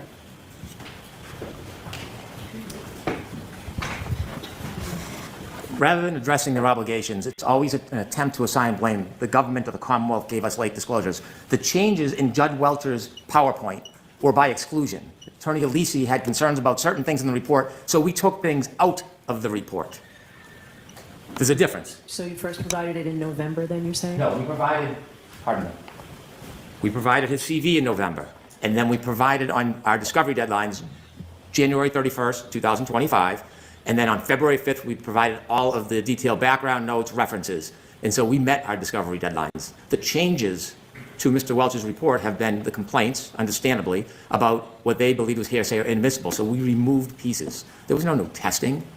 There was no new reports with information changing any of the things. According to Mr. Alesi, who is much more facile with the facts of what's in Judge Welcher's report, that's not quite true.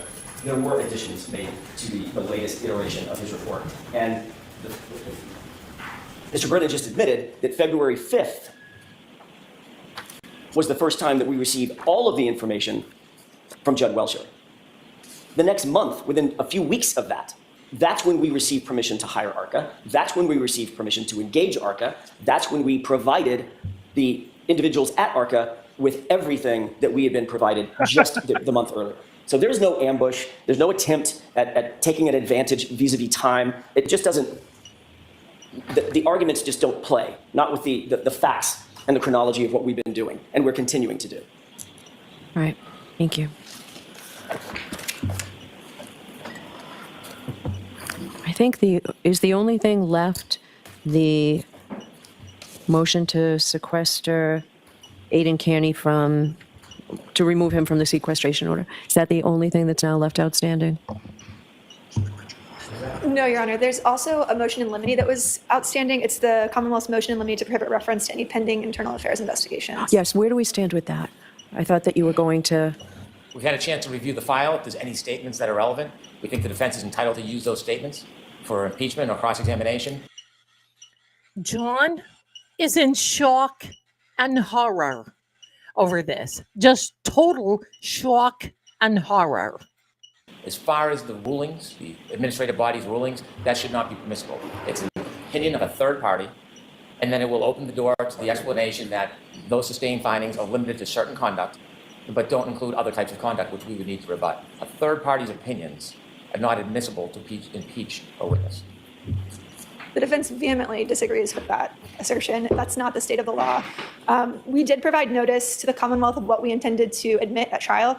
The Commonwealth was conversely ordered to provide notice to the defense of what they were specifically asking to keep out. That was supposed to be done 2 weeks ago. I emailed Mr. Brennan the next day after it was due. They did not respond. I was told this morning they're seeking to exclude everything. I would like to be heard on that, Your Honor. All right, so I don't have a copy of what it is you intend to introduce, right? No, we provided notice to the Commonwealth, but So I need that. Do you have it? I can articulate it to the court. We want to admit the sustained findings that have been made against 4 separate officers in this case. You know what? I do need that in writing. I need this in writing. I need a Commonwealth's response. We needed to have a ruling on this in advance of. Hold on, Your Honor.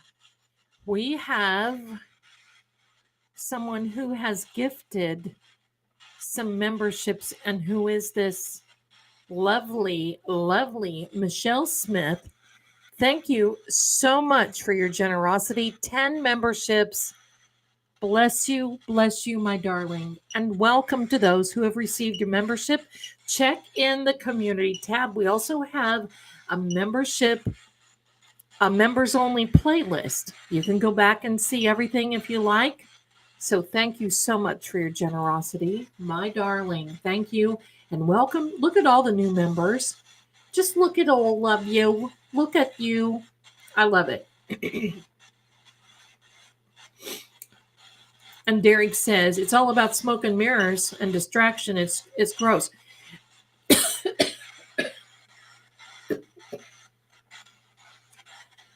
Listen, I'm going to tell you, I just think Hank is a wuss. It just sums it up. He's a wuss.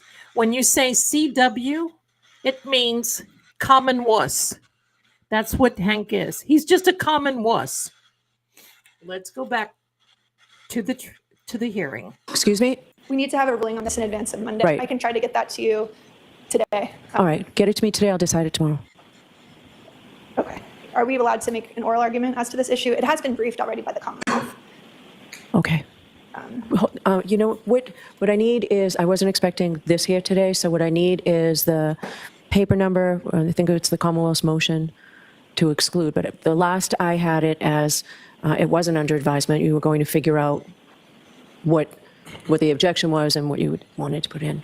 All right, so we need to take a recess anyway so that you can look at the video to see whether there's an objection to the opening. So why don't we take a 15-minute recess? And Ms. Little, if you can provide just the paper number and what the Commonwealth's response was. It's paper number 588. All right. So Jim, I need that. All rise for the court, please.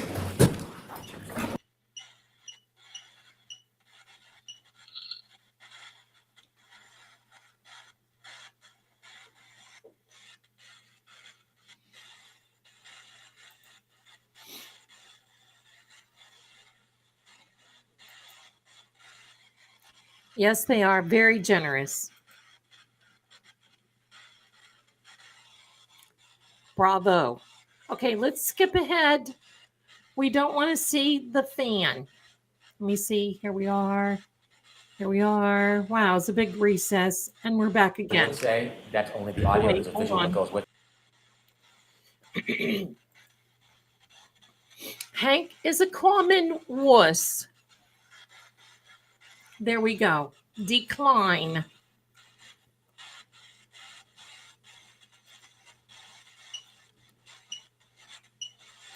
Ms. Jules, thank you. Back at ya. Decline. Decline this motion. Is she going to decline the motion? I don't know. Think about that. Okay.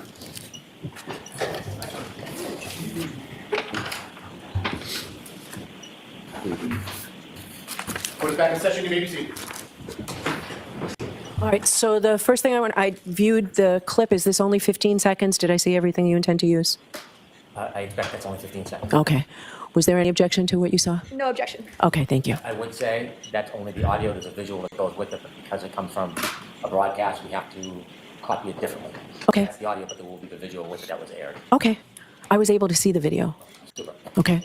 All right, were you as well, Ms. Little? Yes, we were able to see the video, and we have no objection. And I did also provide, there's only a single photograph we intend to display. It will be an admitted exhibit. I provided a copy to counsel.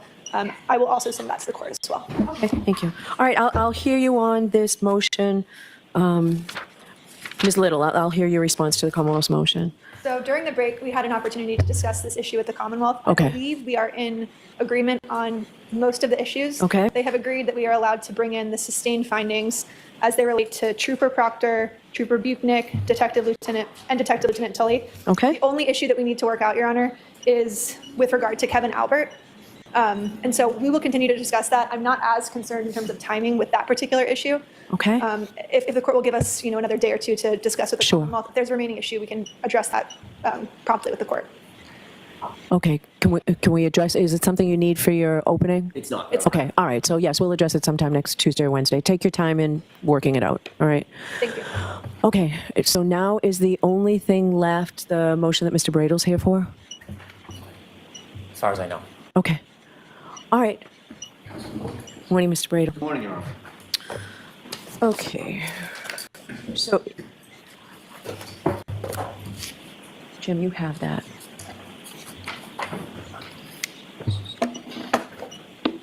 All right, I probably have it here too. I have one, Jim, thanks. All right, I will hear you. Let me just ask, Commonwealth, you're moving to, sorry, you stay right there, Mr. Bradle. Mr. Brennan, you're asking for sequestration on all the witnesses other than the ones that have already been decided, right? I'm not sure I understand. So there was already an order on who is exempt from the sequestration order, family members. We discussed, and there was an order on all of this. Yes. Are you asking that Aidan Kearney be sequestered? I am. He's a named witness. Okay. Does the Commonwealth intend to call him in your case in chief? It depends on the development of the case. There are two issues that are important. The one in case in chief is. Thank you, Hillary, for being here. Much love. Mr. Kearney becomes a more important witness, and we'll have to assess that as the case progresses. The other is rebuttal. If the defense calls the defendant to the stand, then it is a strong likelihood that we would call Mr. Kearney. Okay. Those are two things that I can't anticipate at this time. Okay. All right, now I'll hear you, Mr. Bradle. All right, thank you very much, Your Honor. Judge, we don't have an offer of proof. I'll try to argue in the interest of time, and I think I know where the court's going with this, based on the prosecutor's statements and the context. So with that understanding, Judge, I would just start by saying that, there's really no reason to beat around the bush here, Your Honor. The Commonwealth is not going to call my client, Mr. Kearney, who for the record is in the second row here today. Can I just ask, if he were to call your client, would he take the fifth? Yes, Judge, and I just should clarify for that. Okay. That is under the government's, the obviously well-established position of Norfolk County law enforcement.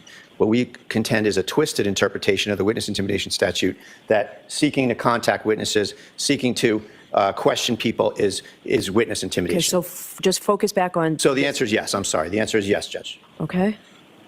So let me hear from you on that, Mr. Brennan. Sure. Your Honor, under the government's interpretation of this statute, Your Honor, the government is seeking to first... No, I'm sorry. What I said was I'll hear you, Mr. Brennan. And you I'm sorry. But that's okay. I don't want to hear about the witness intimidation statute, other than if I don't sequester your client, I would be inclined to do just like I did before. The witnesses who are the subject of the indictments, Mr. Kearney will have to be outside the courtroom when they testify. We anticipated that, Your Honor, and I won't say that we would agree to that, but I understand the court's position there, and I can see that would be a resolution the court might land on. Okay. Now I'm going to let Mr. Brennan speak, and then I'll hear you again, Mr. Bradle. Thank you.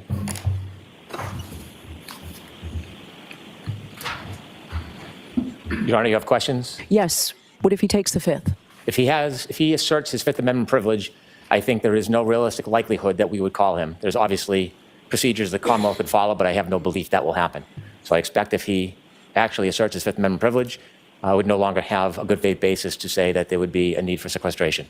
I would ask the court to impose the prior limitations with named victims and also minor witnesses. Okay. But I would, as a predicate, he would need to assert his fifth. Do you need that to be done formally, or do you want it to be done formally? I do. Mr. Bradel, do you want to do that now? Judge, I'm happy to assert that on his behalf. We'd reject that invitation. If he wants to assert the Fifth Amendment privilege, he can assert it.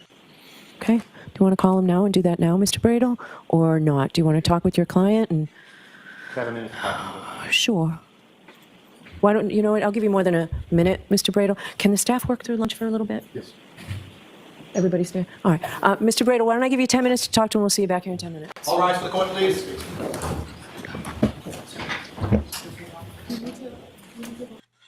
I'll tell you what, I would just get a workout. My quads would get a workout from all these times that Bev has to, jump up, jump down, jump up, jump down. Could you see? I know Turtle Boy said that she is something like 4'11". Could you? I would love to go there. I'm like 5'10". So would that not be amazing to be in the courtroom with she and I?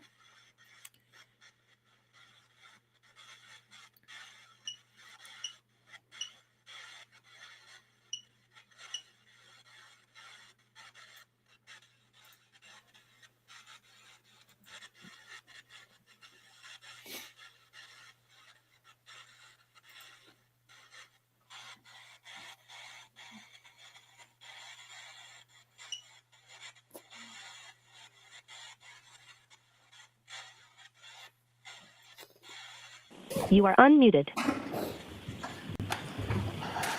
Court is back in session. You may be seated.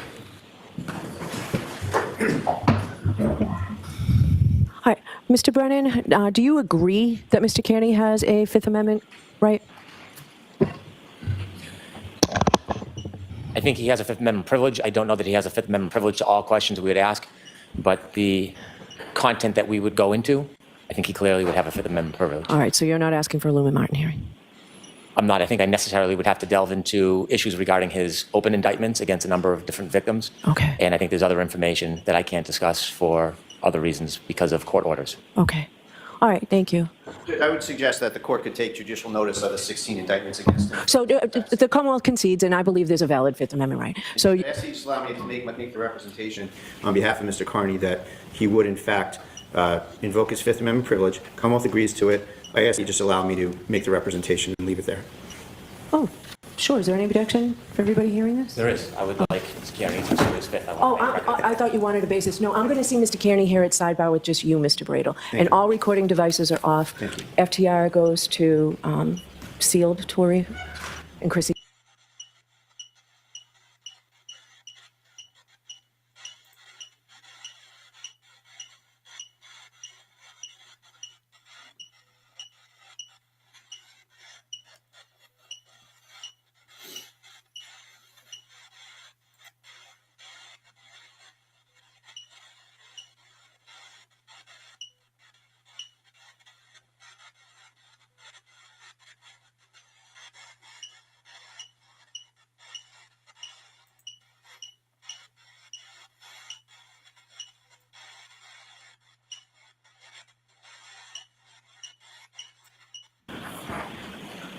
All right, so Mr. Brennan, I've just had a colloquy with Mr. Kearney, with his lawyer present, obviously.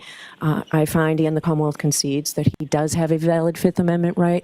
I find that there's a valid basis for him to invoke that Fifth Amendment privilege, and I find that if he were called to testify, he would, in fact, invoke that Fifth Amendment privilege. So based on that, he will be exempt from the sequestration order, except as to, and I need a list of the named witnesses who are the alleged victims in the current indictments. I accept those findings. We'll provide the court with a list of the named victims. We also would like to have the court consider the 2 minors in that list. Oh, yes, I think I did that last time as well. Thank you very much, Your Honor. All right, so is that it for today? Judge, if I may, just for the record, maintain the same objection I had at the last trial. Don't need to make any further commentary on it, just in case there's any further action, which I don't anticipate right now. Okay. But just for the record, thank you. Okay. All right, so we're all set until Tuesday, I believe. I'll get orders out. Oh, stipulations were just given to me. I have not had a chance to read them. All right, this looks like you all made some progress. in a way that, where the jury will be happy that you've cut down the amount of time that they may be here otherwise. Okay. Anything else today? The only thing I would ask the court to consider is, with regard to the speaker, the reader issue. Oh, okay. If the Commonwealth intends to go forward with that, I would ask that that be put in a formal motion so we have something to respond to. I think research on that is in order. Oh, okay. Sure. Doesn't have to be lengthy. And it is something that we've done. Right, understood. I would like to see I'm going to have to look at what the law in Massachusetts is concerning that and what the sort of parameters are. Okay. I just think because of the potential prejudicial effect on Ms. Reed, I'd like to have something in writing. That's all. It is in the extrajudicial motion. If there's something separate the court wants briefed, we're happy to do it, but it's already in the motion that we provided regarding extrajudicial statements. Okay. All right. Thank you all. We'll see you Tuesday. Thank you. All right, so the vote, please.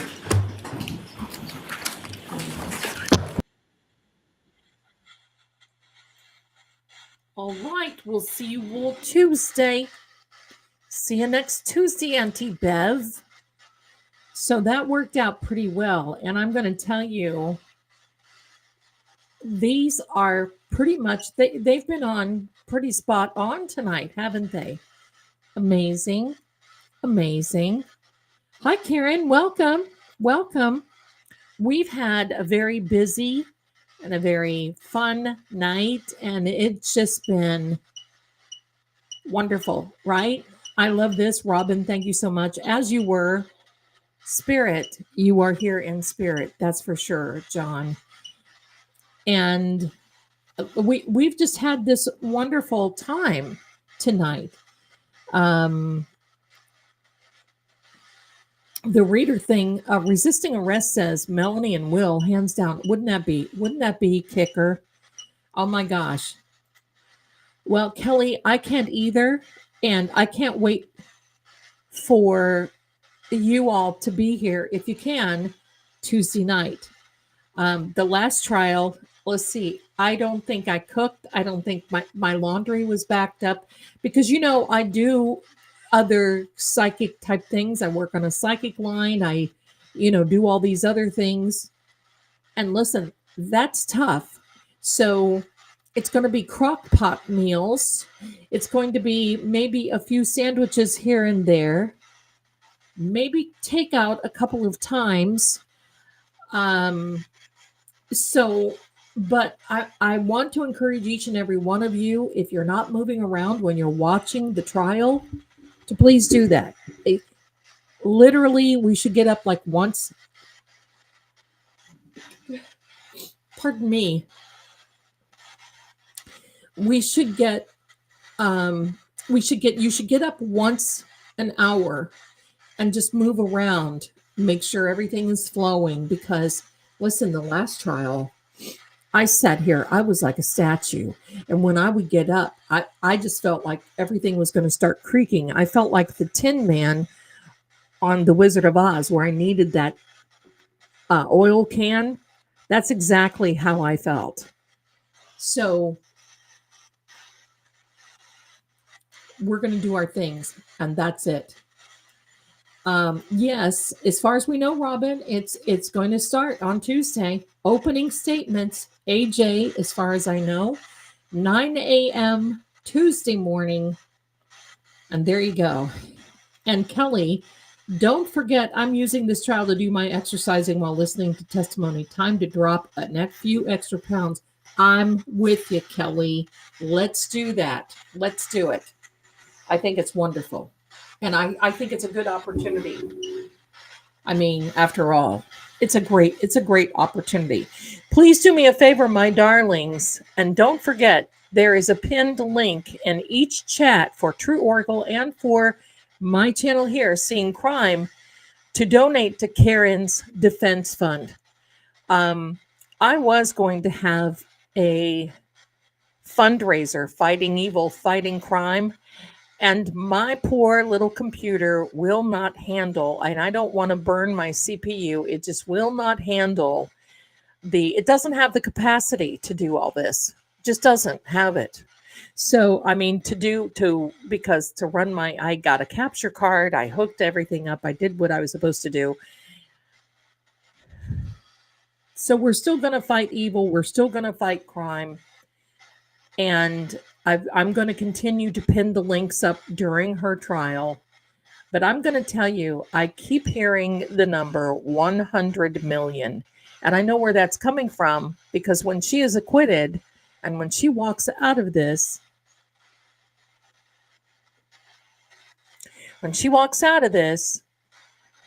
I'm sure she's going to be suing the state of Massachusetts, the police, the MSP, the Canton, the city of Canton, city of Dedham, whatever there is there, I'm sure it's going to be a hefty.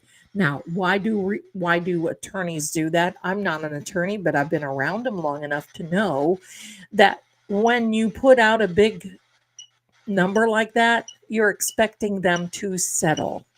And settle, I'm sure that they would. So there you go. I'm sure they will. So let me see. And let me catch up on a couple of chats here. Shona Lee says it will be good for me in Australia. Good. I'm so glad you'll be able to be here. Green says, hey, Judge, you got an ashtray in this place? Or, I just love how we have to laugh. I mean, we have to. Anne says, I think my life has been on hold, but that's okay. This is more important. Well, you know what? You, my darling, are more important as well. And don't forget, on Monday with True Oracle, that's why I'd like to have you pop over there if you can. On Monday at 1 p.m. Eastern, that is 1 o'clock New York, America time, I will be on True Oracle. We will be talking about manifesting your best life, how to handle things that come about, and how to manifest really great things. I would like to exorcism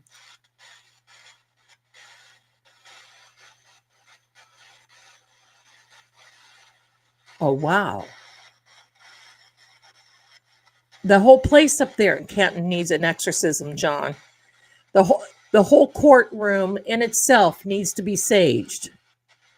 We need to take iron up there and get rid of the demons. But I wanted to shout out the paranormal group in Tennessee for this beautiful gift of these sweet little pink, I'll show them to you. They're these pink little, hello, there we are, ghost earrings, and I just adore them. I don't wear any jewelry when I'm ghost hunting except my ring, and I wear that.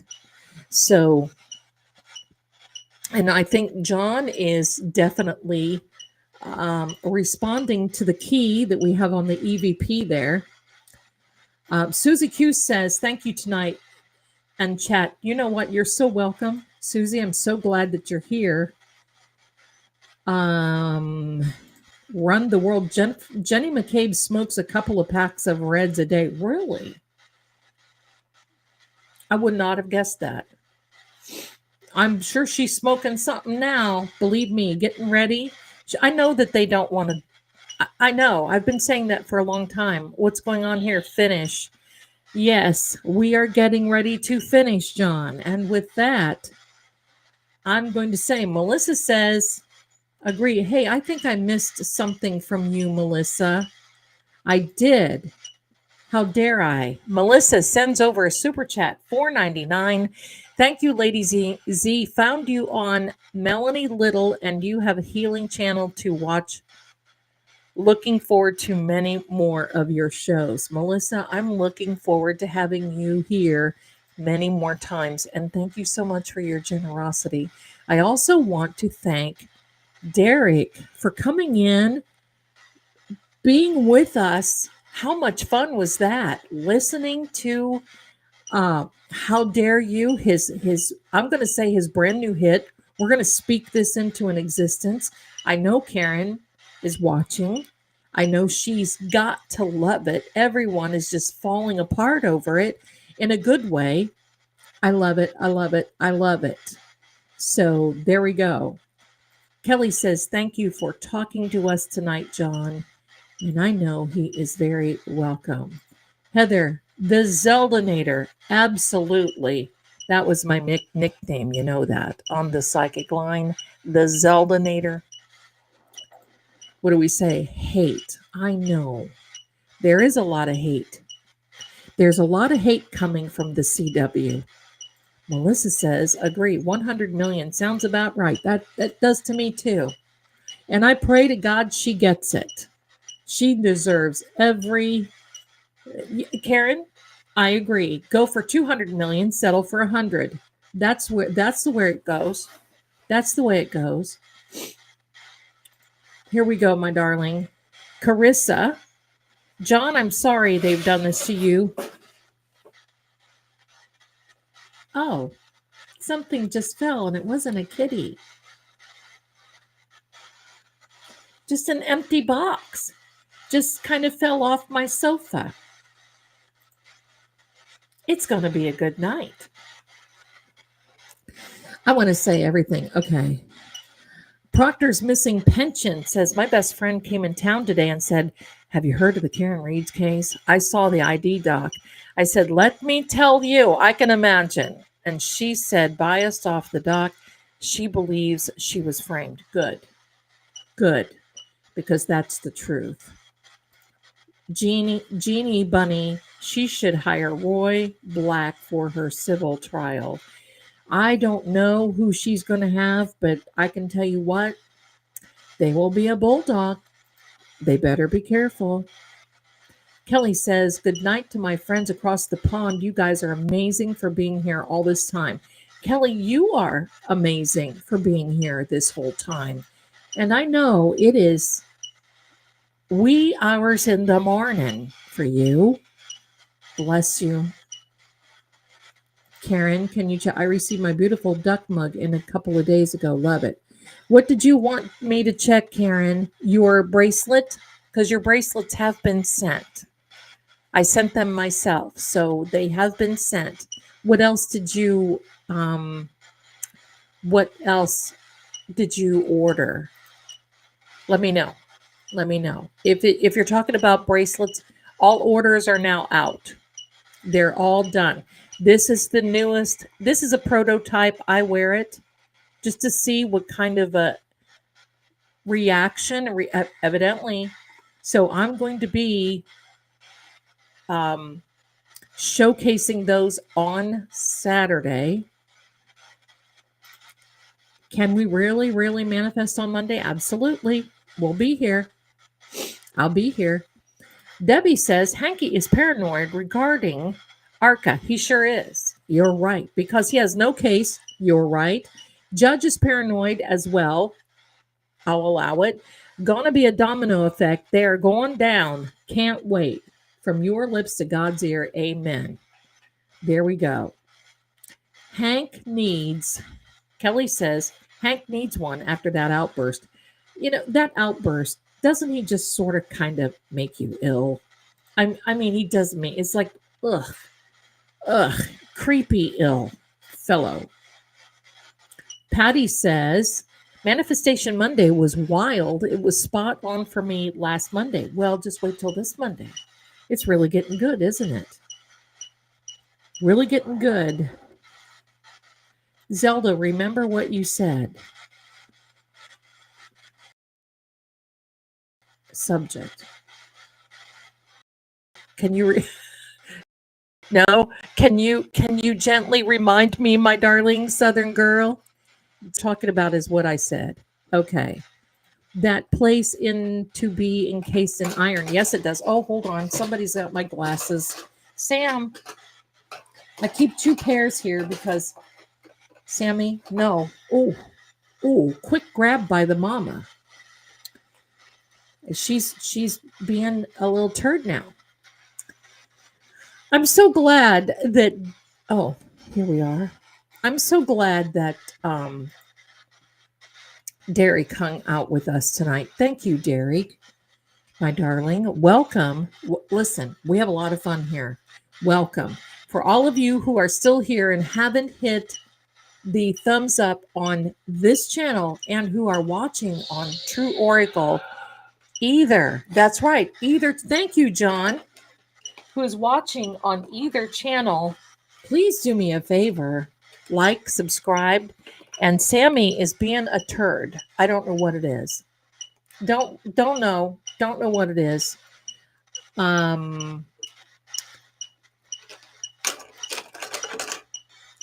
Thank you, Angel. Jeannie says somebody should drop some salt in that courtroom. Now that I believe. That I get. Those are adorable, Robin. Wait till you see them. They are quite gorgeous. Sam, she's like 12 years old, and she's just going nutty right here on my desk right now. Yes, there you are, my darling. Trying to find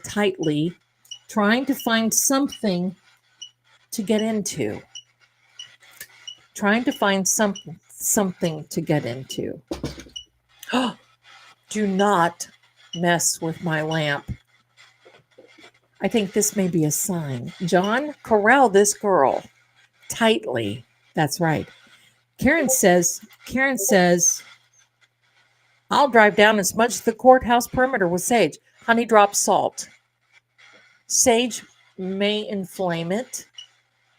Okay. Drop some salt.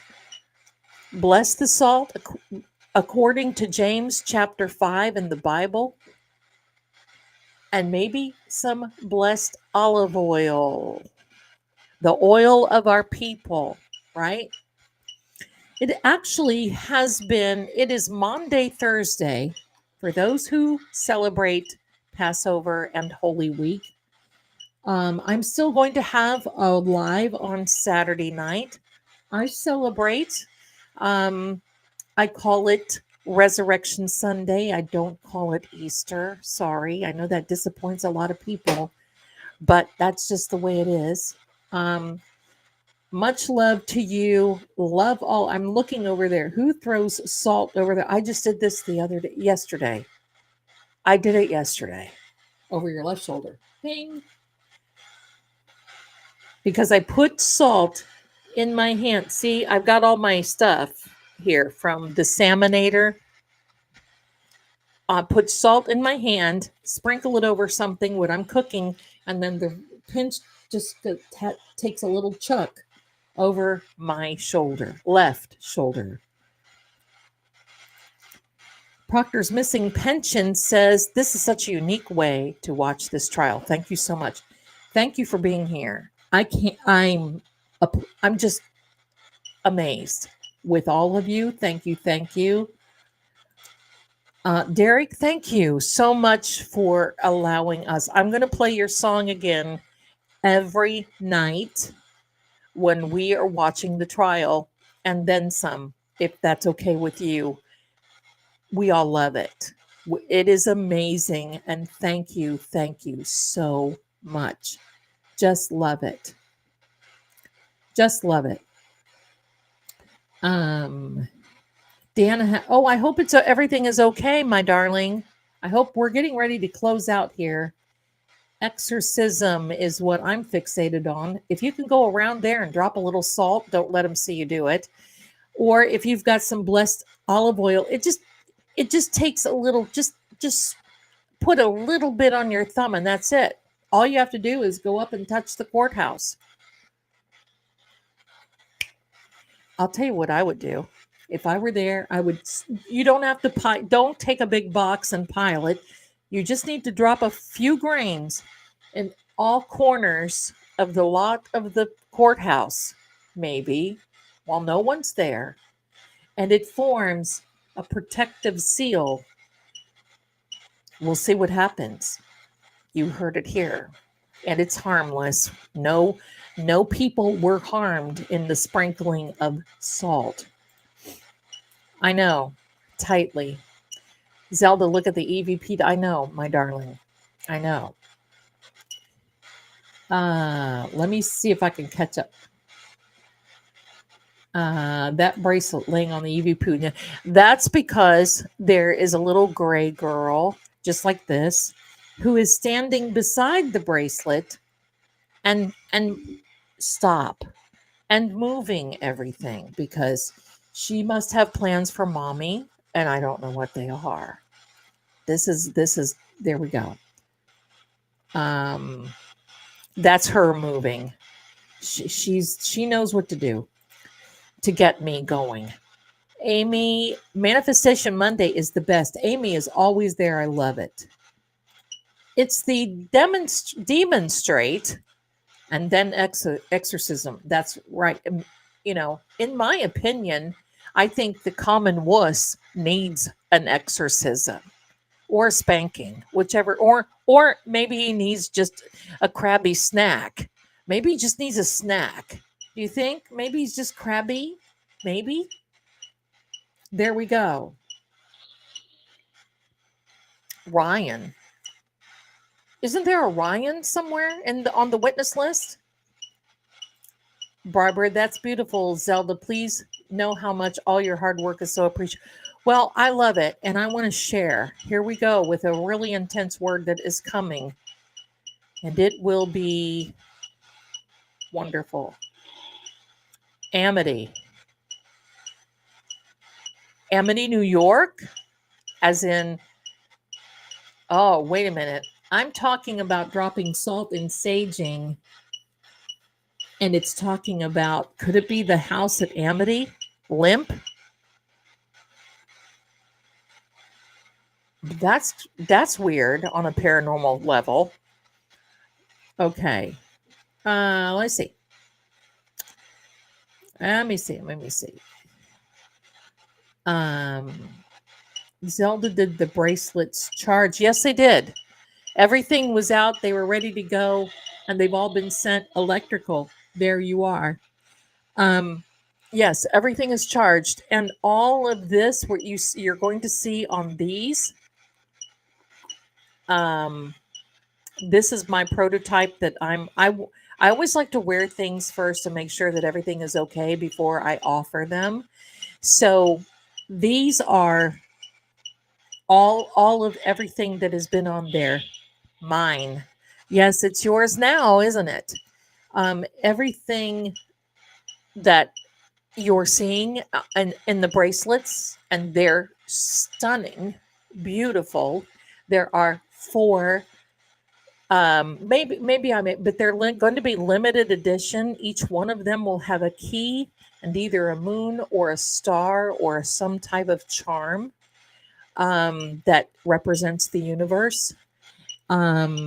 This one has a star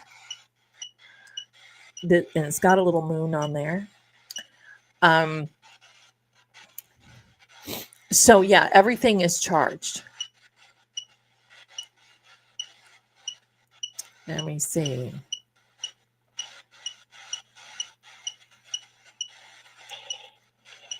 Alice. I don't know who. It's Alice. We're changing guards at Buckingham Palace. Christopher Robin went down with Alice. Okay, I put Celtic sea salt. Anything you do, transfer. The CW could have used Arca. They could have, Debbie. They're going to school hanky. Absolutely. They're not going to budge. Astronomer. I'll allow it. What? Okay.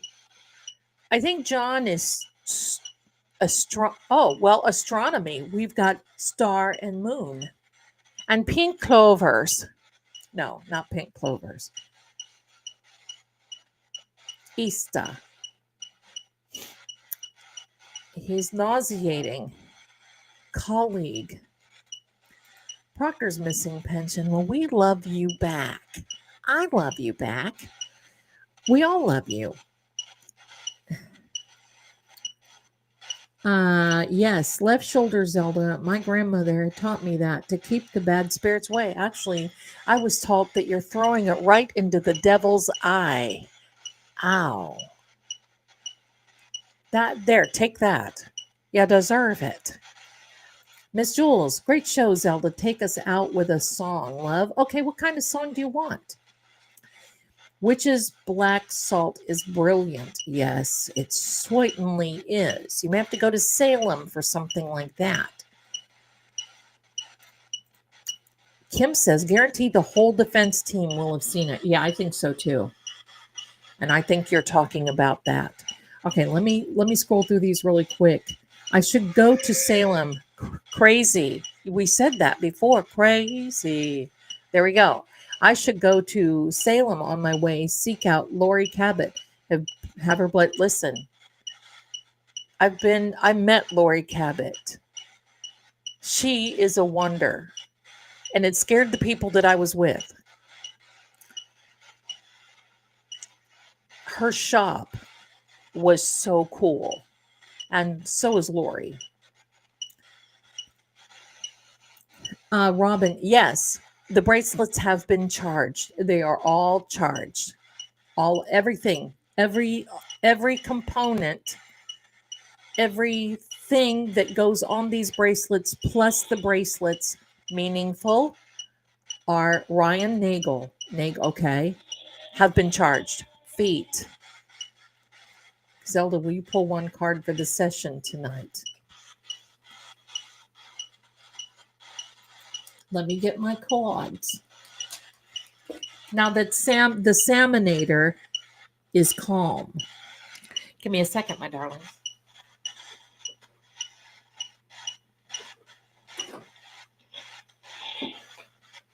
Rub. Yeah, that's the rub, right? Okay. The town of Amity from Jaws. That's right. They actually showed the Amityville horror house in Jaws. Don't know if you know that, but they certainly did. Amityville. I've been there. I've been to the Amityville house, and it was frightening. That one scared me. That one scared me. All right. Let me see. Let me go through these chats really quickly. Oh, Barbara says I need a... Yeah, Aunt BB2, I'm behind. See, I say charge and John says responded electrical, right? The alignments. Maybe we'll transfer back. Okay. Does ARCA do work for NASA? I think so, Melissa. I think so. I think so. These guys, listen, physicists, send me a smart man in a suit all day long. Let me see. Oh, my darling. Thank you. Crazy. John has spoken. Youngster. Thank you, Miss Jules. I might get copyrighted for that one. Because I have to be real careful. They have to be old, as in people don't really hear about them. Barbara says, Zelda, we need a pacifier emoji. Got it. Look for the new merch that I'm going to drop tomorrow. I saw Karen Reed Trial 1 and 2.0, and all I got was this t-shirt. That's going to happen. All right. So he did hear you. He did. Okay. Crash Daddies to the rescue. Yeah. Okay. Let's pull a card before we say goodbye. Has anybody heard the little song from Porgy and Bess? Has anyone heard that? I love you, Porgy. Have you heard that? Let me know while I'm pulling this. Colon.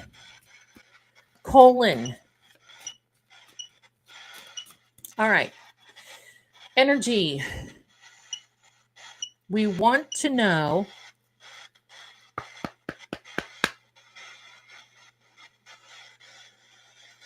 Michelle says, yes, NASA, Defense Force, ice hockey.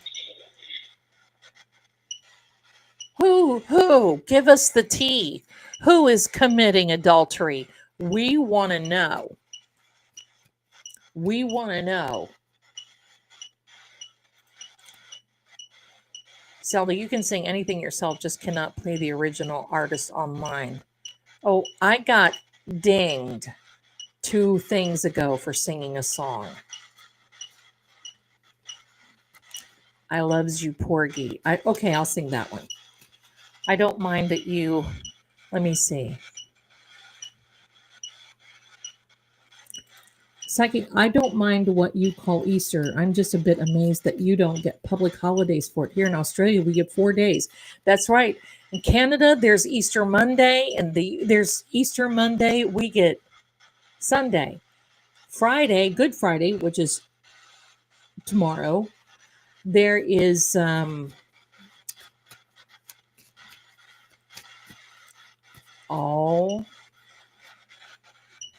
I can't do it as well as Kim. And I got to tell you, I love Kim. So this is in homage and a lot of respect. Hold on, my phone just hello. Oh. I love the way she does that. Oh. Give us the tea. Give us the tea. Congressional. Oh.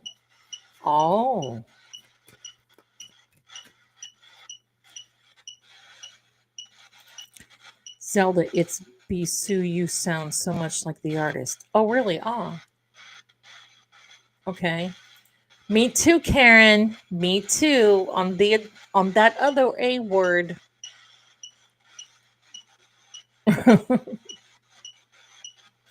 Yeah, that's why. I think so. It was a Babs song. All right. Getting rid of this energy. Let's go. What are we doing? Stock market is closed on Good Friday. Yeah. But it's not a federal holiday. Banks and so forth are open. It's just an elect if you want to close on the afternoon. You're going to see it before me. Now, I've been messing around with the deck. I do not read reverse. Let's see what's going on. Here we are. This is the Lover's card. Let me see if I can get it up there. Show you. Slur. The Lover's card, which is also the sign of Gemini. And it's also, you see that mountain between them?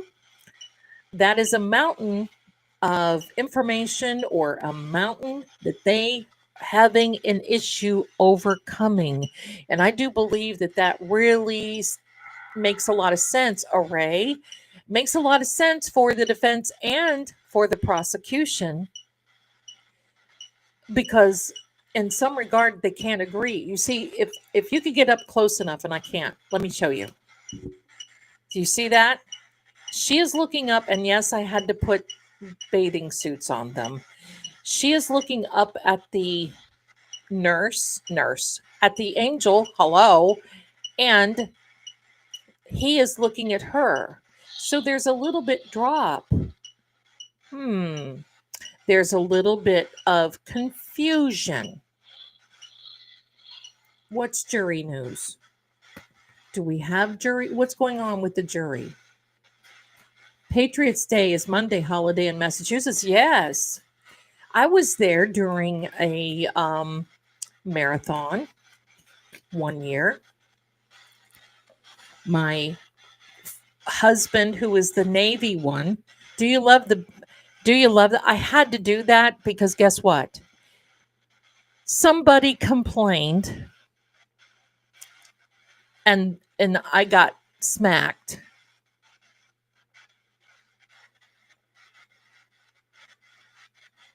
For, them looking a little chilly and not having clothes on.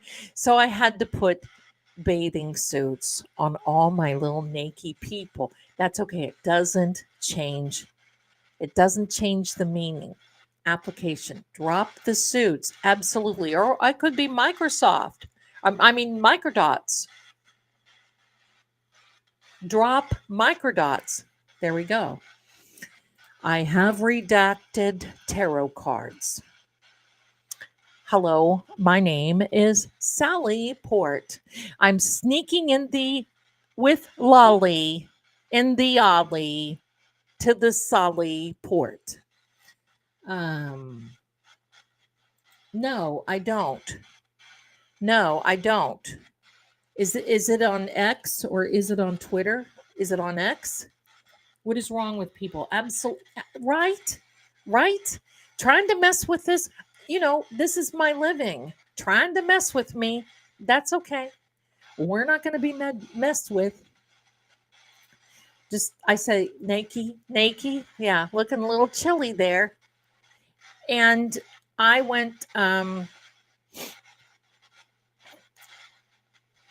went to the this platform's help, and they said, "Well, I'm sorry," because I like, hello, got mad and said no, no, and they said, "Well, there's nothing we can do. We already made the decision." So I got a little timeout for a naked card. I have a feeling. Okay, let me go find it. I don't get a Turtle Boy because my browser does not support that.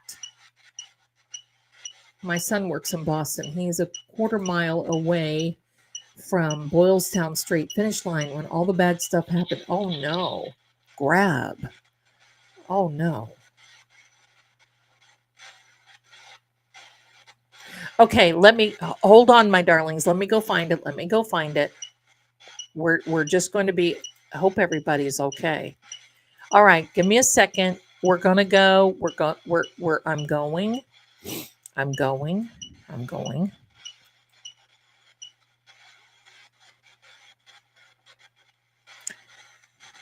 Turtle Boy.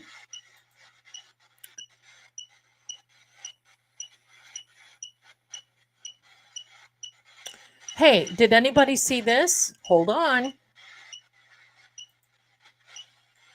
Let me show ya. Let me show ya. Okay, give me a second, everybody. Give me a second. I sent it to you in email. Okay, thank you. All right, give me a second, my darlings. Give me a second. I want to show you this. You're going to love it. How? Well, I don't know. It's going to be easy. Look at this. Look at this. Oh, shoost. Let me give me a break. Let me get it bigger for you. Let me get it bigger. Let me see if I can do that. Let me see. I'll read to you what it is. It is the new Commonwealth's motion to impound exhibit in support of Commonwealth's motion to compel reciprocal discovery of ARCA witnesses or to include their testimony is allowed.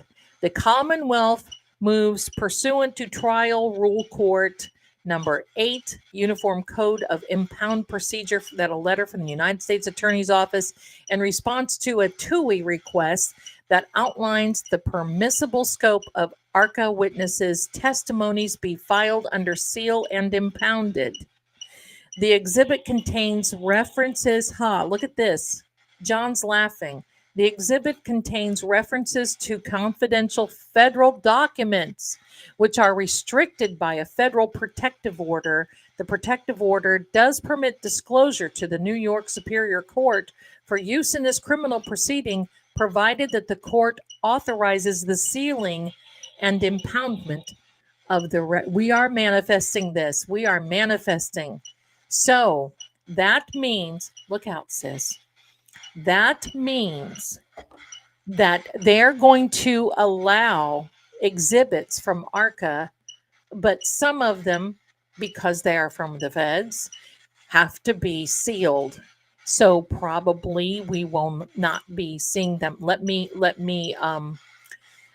find Turtle Boys. Oh, and this is who are you? This is Scooby. All right, give me a second. I need to find what I'm doing. Reveal. Yes. Yes. Give me a second, my darlings. Better with the Irish coming in hot with a wonderful email post. Oh, gosh, that did sound like Kim, didn't it? I didn't mean to, but it did. Let me show this to you, my darlings. Do you think my mom is around me? Southern. No, it's his article on jury. Okay, got it. I've got it. I'm going to, this is Scoobly Doobly. This is, she's blind in one eye and getting ready. Oh, who was? I'm not going to mention that. She's blind in one eye and starting, I think, to lose her sight in another. So she's a Klingon, but that's okay. She can cling. Okay, let's read Turtle Boy right now. Aiden. Let me see if I can make this bigger somehow, some way. That's about as big as I can get it, my darlings. Let me see if I can make it even bigger. There. Let me take a look and make sure that y'all can see it a little better. Yeah. Okay. That's the best I can do. Oh, wait. Wait, where am I? Here we are. Disgraced former Dedham police officer Ty Donahue, who was fired after flipping his car during a DUI, had a personal relationship with a Karen Reed not guilty juror that got ugly the day before closing statements. He is family of a Dedham man named Ron Hathaway, who used an anonymous Twitter account to spew, I love that word, to spew McAlbert propaganda for months. Hathaway is cousin of Jennifer McCabe and her three sisters. Why does this not surprise me? Coincidentally, the day after his personal relationship, answer them. Yeah. The day after this personal relationship, with the juror blew up over some major lies he had been telling, the juror was reported by John Fanning for something she allegedly said at a bar more than a month prior. This is the real story behind the jury tampering in which most obvious not guilty voter was targeted and prevented from deliberating. How sickening can we get? How absolutely, look at this energy. Look at this energy on this EVP. Look at this energy. Total red.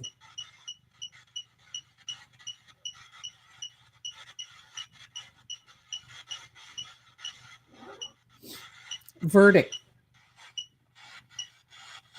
I was just reading that. This was on the last trial. Wowza, that is, yeah.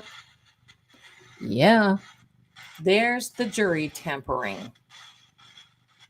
See, this is, I don't care what anybody says. Turtle Boy is Turtle Boy. Melanie Little is right in a very lovingly way. He is a loose cannon. However, no one else is coming up with this. No one else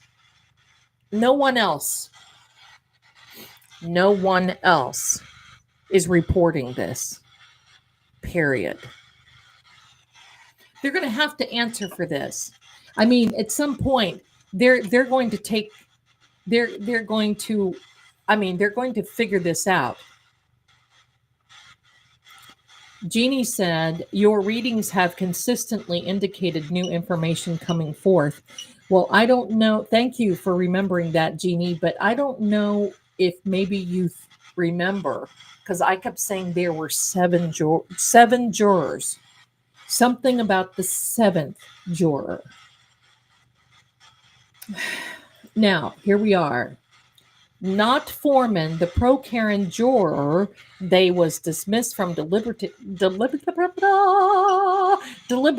on the day of closing arguments. Turtle Boy has receipts of how she was set up by Jennifer McCabe's relative.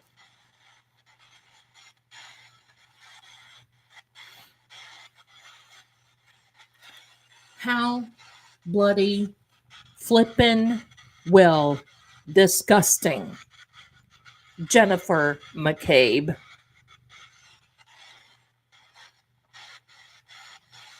This is just there's no word. I can't think of a more disgusting word. Oh, this came out at the absolute perfect time. Do you really think that the dream team is not seeing this? I don't know if she's on the witness list. If this juror is, she may or may not be. But cheap treat. But I'm going to tell you what, she would probably be scared, because I want you to know something. If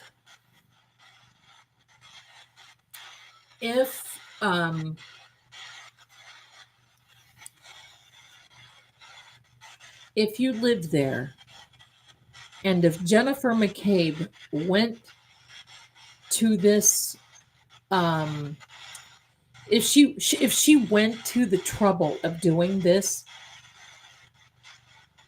supposedly, I'm just going to say allegedly, supposedly, but he's got the receipts.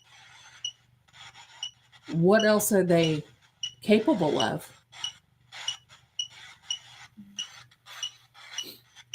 Margaret says, hustle on till Jen gets arrested. You know, how dare they is right. Absolutely. Throat. Yeah. Throat for sure.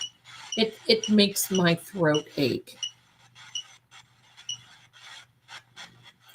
That's right. Amy says, no fear. All these people must come forward. There is power in numbers. There's absolutely right. And I'm going to tell you, I think bringing all of this attention has dethroned this group. Just a minute. Somebody's got her fingernail in my shirt, and it is my good Karen Reed shirt.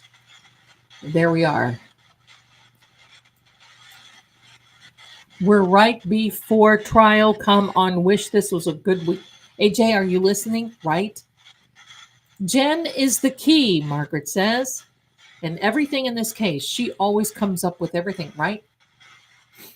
Right. Karen says consciousness of guilt, Jen. They ought to have me in there reading those texts. Amazing. I'm amazing. Full-throated Cheryl with an S. Just like AJ said. Full-throated. Absolutely. Full-throated. Amazing. You know the sad part? Why am I not surprised how low and disgusting that these people can get? She will get low and disgusting. I've got to remind you of something. A couple of things. All the adults got criminal attorneys. They never got anybody for their kids. They all got criminal attorneys. They never hired anyone for their kids. But I mean for Allie, for any of it, never hired anybody. No attorney representation for their kids. I also have to I don't have to remind you, but I want you all to remember of who, Brian Albert said that they drove all the way to New York to find this. what do I want to say? Drove all the way to New York to go to another police officer's funeral. I don't believe they went. But they can't go down the road to what they said their buddy John's funeral. That's the telltale. That right there. That is the telltale.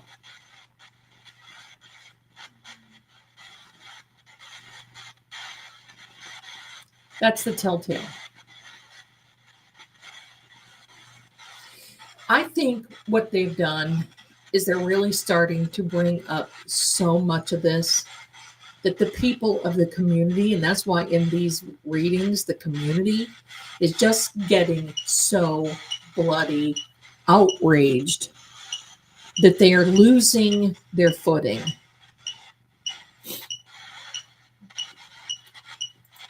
I kind of like what Clerk Jim's clown list is saying. If there is a generational corruption, in our opinion, then they will go lower than what we think they would. They will believe they will win. They have won every time during the reign of their... I believe the reign is coming to an end.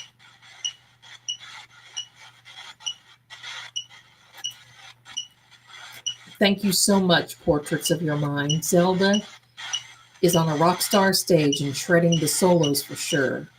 You are adorable. Thank you so much. Thank you. Thank you. Kim says, when what comes around goes around, the situation can be difficult to deal with or fix. It is dark. Thank you. Thank you. It is dark. It's just like Robin Williams said in the one movie that I just adored. And that was, here we are, the karma credit system. You buy for now and you pay forever. There you go. There you go. Well, Green-Eyed Southern, listen, you all feel like my family. I just wish I had some great big event barn so I could have like events and meals and everything. I know that, Loretta Lynn, before she passed away, she had a beautiful farm in Tennessee, and she would open it up maybe for 2 days to her, all of her fans. I ate at her restaurant one time. She had a buffet restaurant. It was really good. Southern food and peach cobbler. I loved it. Melissa Hendricks says exactly, Zelda, the downward spiral for this evil prosecution is begun. Yep. It is the beginning of the end. The veil is being pulled away, so everyone's eyes are opening. Look at this, dark. Yep. I don't think it's weird. Publisher. I do not think that it's weird. Probably Vanity Fair would be somebody to pick this up, wouldn't you think? I don't think it's weird at all to feel a closeness to people. I mean, we have a camaraderie here, and there's power when you feel this particular certain way. Pain. Yeah, pain will come soon. Pain will come soon. He's not talking about himself. He's talking about John. My question is, are you haunting? Are you haunting them? Are you haunting any of these people?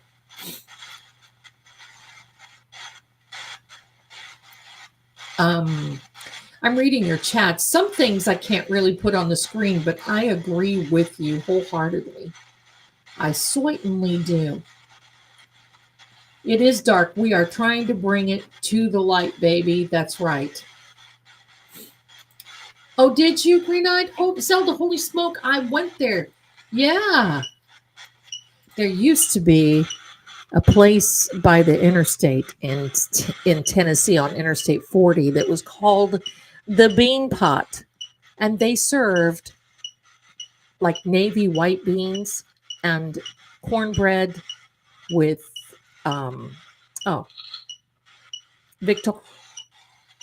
Victoria was a juror.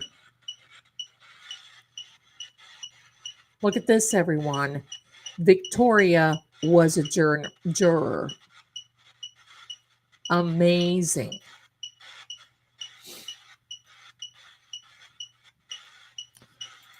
And I don't blame you. I'm going to be coming up one day when this is kind of done and everything calms and the dust settles, because I'm going to meet up with Richie Microdots. He's probably going to take me around to see a few places, and then we're going to go on a ghost hunt, or maybe 2 or 3. He mentioned that to me just the other day, and we're going. We're going, and he is going to film it, and we are going to have an absolute blast. There we go. I think that he's saying the pain is going to be, it will be very painful for these people to lose power. The mix. Victoria George, that's right. She was a juror. The new lawyer.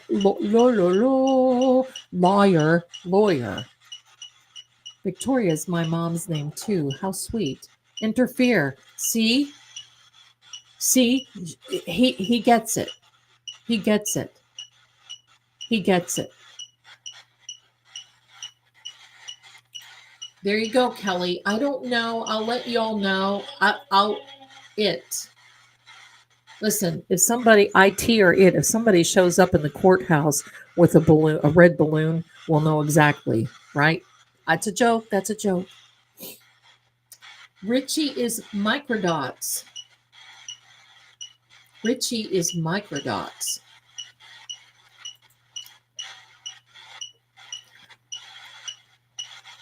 I can't wait to see you in Microdots. I can't wait. Coffee. Justice for John. I had coffee. Do you know I did a big grocery haul today? And do you know the 2 things that I forgot?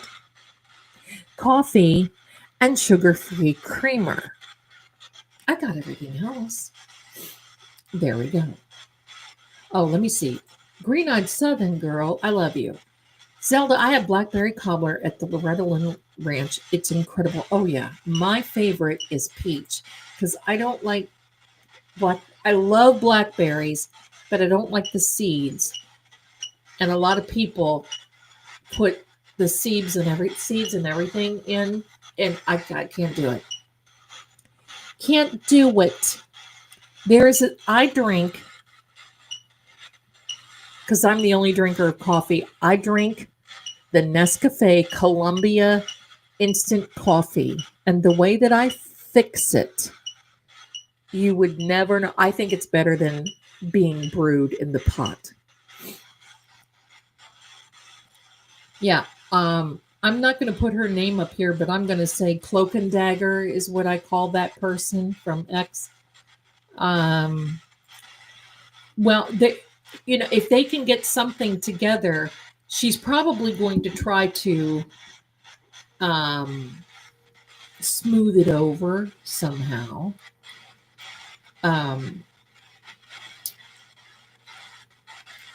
Roxy says, I can't do seeds either. And if Karen has gone into the house, Jen was there to distract her from Higgy. I don't think Karen would have survived. I don't think so.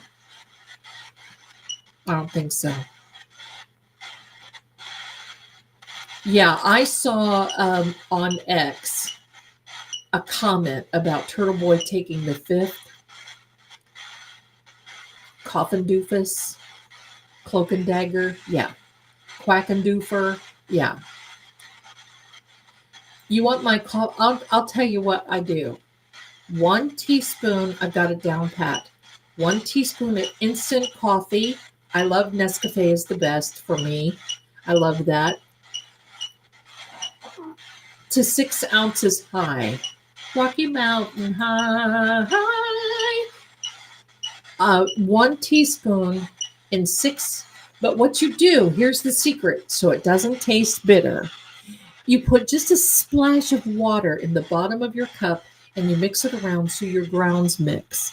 Then I put in my creamer, sugar-free creamer, and then I pour, and I do not boil the water so it's piping hot.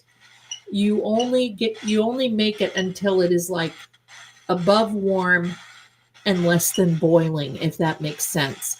You put that in, it's about 6 ounces. And that's why I have a small cup, because if I don't, it'll be like, hello.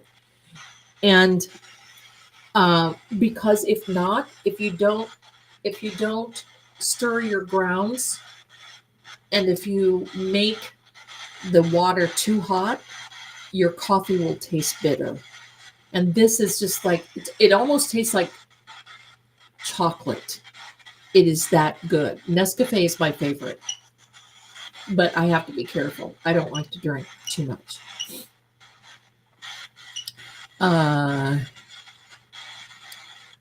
Coffee grounds hide smells and just cover up some incriminating. It does. I'll tell you what, coffee grounds sure hide it in your freezer, and they actually clean really well too. They're a good cleaner. Let me see. Checking all of you. Okay, my darling John, do you have a final word? Because I know everything is getting hard to, it's getting hot. So do you have a last word for Karen or for us? Because we're going to be back here Saturday night. All right, for fighting.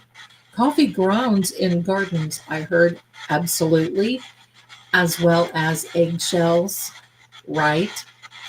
Absolutely.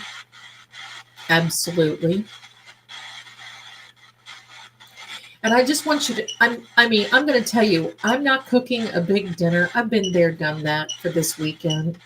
For our Resurrection Day, for tomorrow is Good Friday. I'm going to do some very delicious baked sandwiches with this special mustard that I make. And you've wrapped them in foil. I don't like I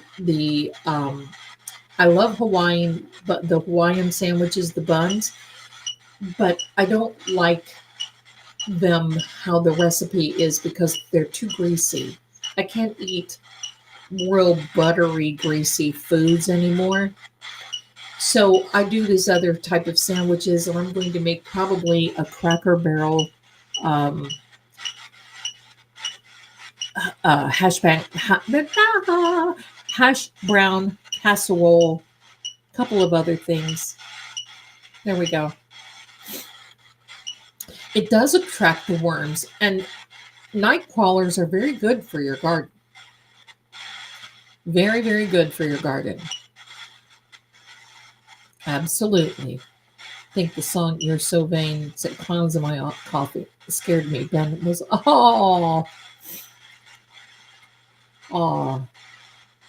Susie sounds very Scottish. I think she is. I love the Scottish. There's a Scottish lady that I watch. Her name is Cheryl. And I watch her. It's on YouTube, and it's called What's for Tea. I love it because I love baked beans, and this woman, she makes baked beans and meat pies. Lord, I could eat that. Oh my heck. I love it. Kim says Cracker Barrel squash casserole is superb, and I like their dumplings too. I sure do. Ann says, did anyone see Colin in making a police report? Yes. That a guy was staring at them and yes. God, no.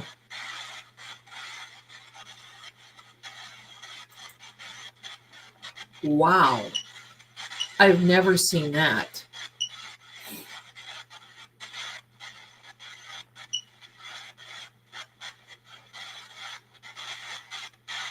Maybe he's talking about Colin.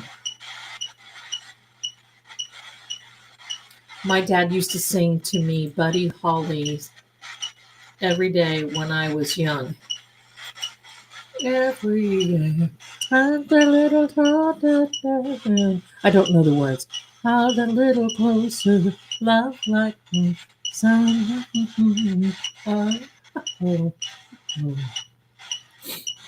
Okay, there used to be a show called Say What Karaoke. Oh wait, hold on.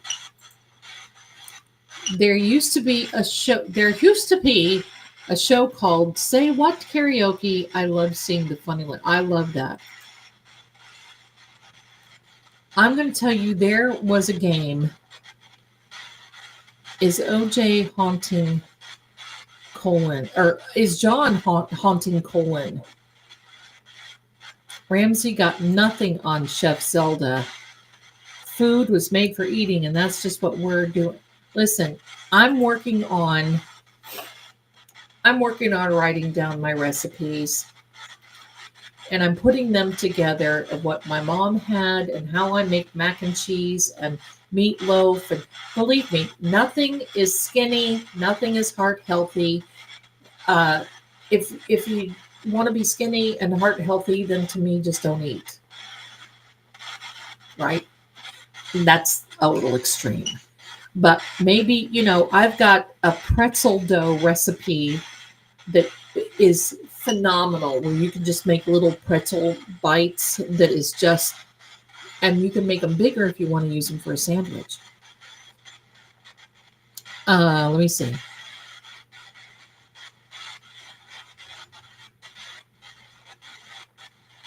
Good night, Kelly. Good night, my darling. Good night. Good night. Good night. Okay. Oh, I remember that commercial. This is your brain, right? I think I will. And you know what? When I get moved, we may preempt this a little bit where I'm making a few things. I watch cooking shows. The ones that I watch that I can't watch are the ones that are wonderful people, but they go on there and they say, I'm a low income mom and I make struggle meals. Rope. Now that is my favorite Alfred Hitchcock movie, Rope.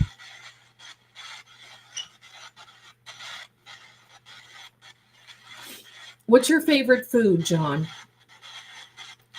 What can you tell us? What was your favorite food? Soul food. Oh my gosh, I love soul food. I love a lot of ethnic type foods too. But I grew up in a German Italian household. And it's like, hello, if somebody pass away, we eat. Somebody was born, we eat. So somebody did whatever, we would eat.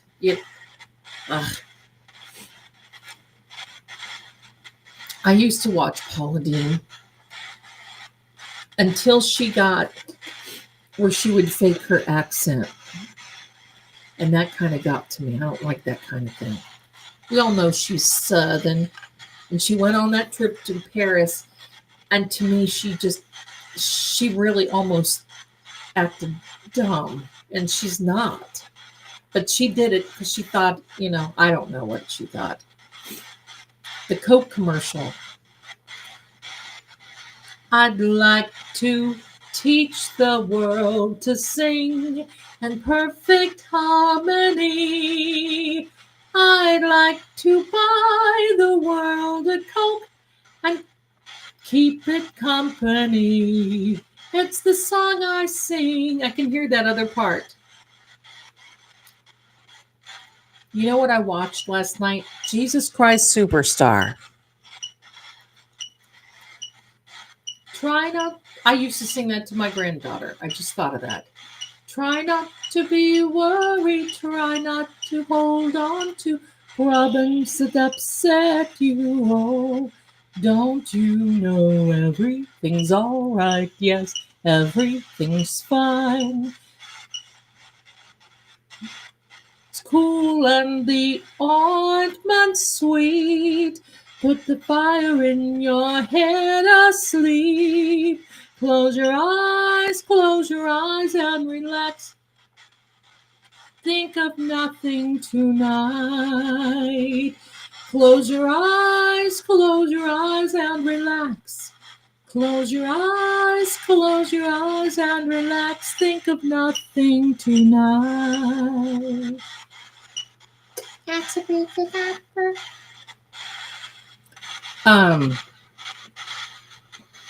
Yeah, they all love when mommy sings. It's like they all come. I don't know what it is, but they've all done that. I don't know who Tina is. Who's Tina? Now that's an idea. That is an idea. All right, Karen, I remember that too. Olivia Newton-John songs. Helen Reddy. Do you remember Helen Reddy? I am woman, hear me roar. And if one of us is gone. That song, I can't even hardly make it through that song. Even now, report. And if one of us is gone. Not to carry on. That is what I do. Oh, I love, yes, Branson Landing. I used to work at Guy Fieri's restaurant. Oh my heck. I love Guy. I love diners, drive-ins, and dives. Oh my heck. Unclear. What is unclear, John? I love Jesus Christ Superstar. I used to have conversations with Ted Neely. I love Ted Neely. The way, listen, Ted Neely, I think, is in his late 70s now. It's got to be. Maybe even in the early 80s. And he goes out and he still sings. Generation. Yeah, it's a good generation for sure. And that man sings the Garden of Gethsemane, and he still hits that real high, open, big, open tone. Holy moly, that guy is awesome. Attempt. Yeah, that was a feeble attempt of me doing that for him, I'm telling you. Yeah, we just kind of went an opposite way here, but I think it's good sometimes because we have to sing, we have to just remove all this from our minds because it can be overwhelming. That's what we have to do. Yep, see, look. Hippity hop. Hip, hip, hippity hop. Math. What was the hippity hop? I have never seen that before. That reminds me of The Wedding Singer when that older woman was with Adam Sandler and she would go hip, hip, hippity hop. Math, alternative math. Are we talking anything about ARCA? Physics? Yeah, Miss Jules from Florida. Miss Kim Robinson. I love me some Cantina Laredo. There you go. Wow, he's really going to town. The Easter Bunny's on its way. I don't do the Easter Bunny, guys. I'm sorry. But, to each his own. I love me some, let's see.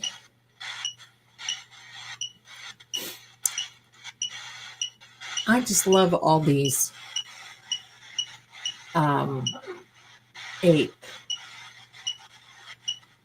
Ape. What's hippity hoppity Easters?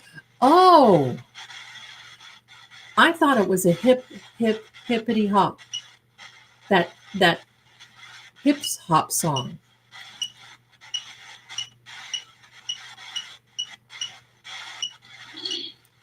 Person.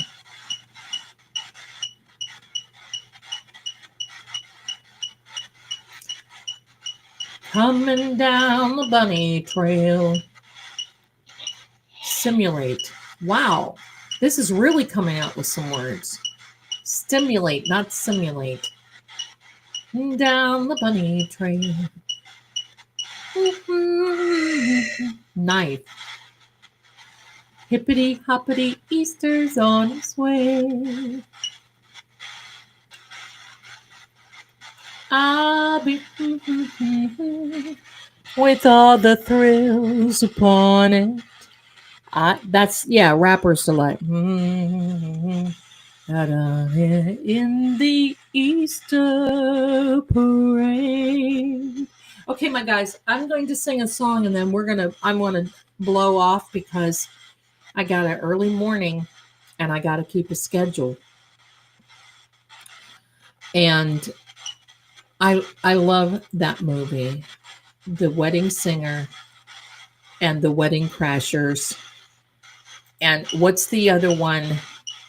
The Wedding Singer, The Wedding Crashers, and it was another wedding. Oh gosh, I can't even think. The one who she played in Will and Grace, and she played the beautiful hair. She played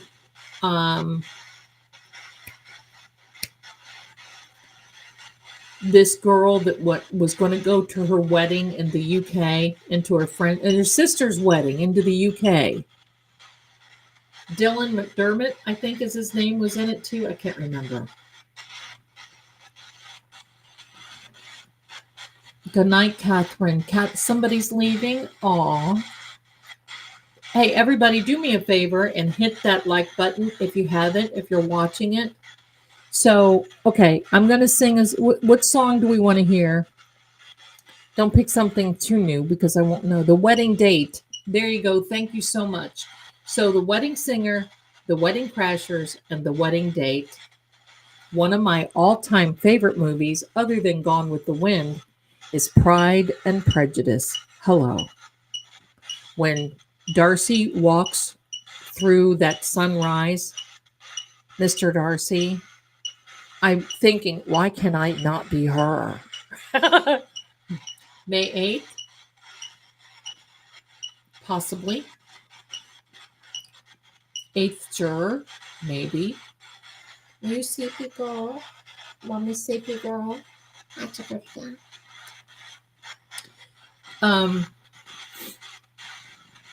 Okay, I'm singing a song. What do we want to hear? And then we'll blow off. Or maybe I just, maybe we'll just say, I'm so glad we had this time together.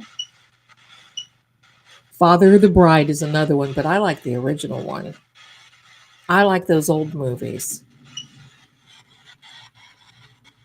Helen Reddy Glass. Oh, I know. I love Helen Reddy.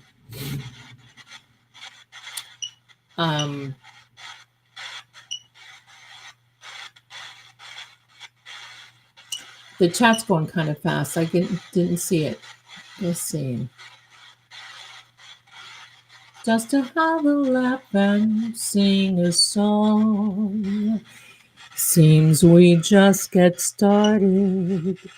And before you know it, comes the time we have to say so long. To dream the impossible dream. To fight the unbeatable foe. I forget the words. One of these days I should just put the words up and then I can sing it. Living. Da da da da da da. This is my quest to follow my heart, no matter how hopeless,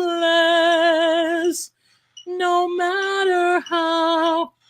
My phones are shutting down. To fight the unbeatable cause. Hotter than hell for a and I know I need to get that.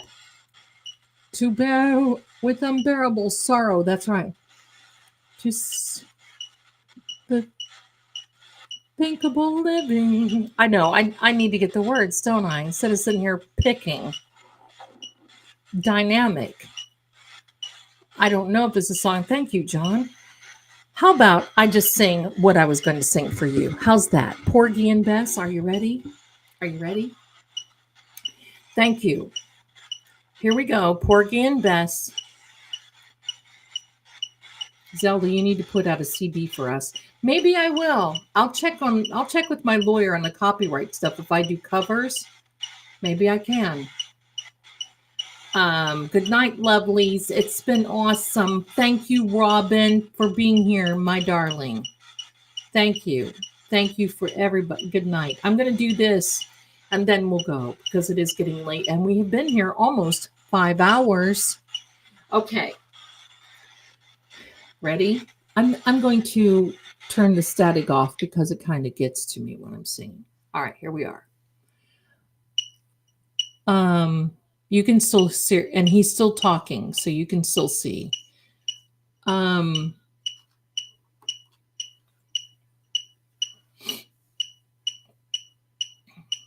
Thank you so much, Noli Beto. Thank you, thank you. Thank you, my darlings. All right, here we go. False narrative. What is false? Okay, here's one from Porgy and Bess. I loves you, Porgy. Don't let him take me. Don't let him handle me and drive me mad. If you can keep me, I want to stay here with you forever, and I'll be glad. I loves you, Porgy. Don't let him take me. Don't let him handle me with his hot hands. If you can keep me, I want to stay here with you forever. I've got my man. One day I know he's coming back to call me. He's gonna handle me and hold me so. It's gonna be like dying, Porgy, deep inside me. But when he calls, I know I has to go. Porgy, as your woman now. I is, and I ain't never going nowhere. Just to share the fun. There's no wrinkle on my brow, no how, 'cause I ain't going. You hear me saying, if you ain't going, with you I'm staying. Porgy, I's your woman now. I's yours forever. Summertime and heat evening time, and winter time, and morning time. Ooh, my Porgy, my man, Porgy.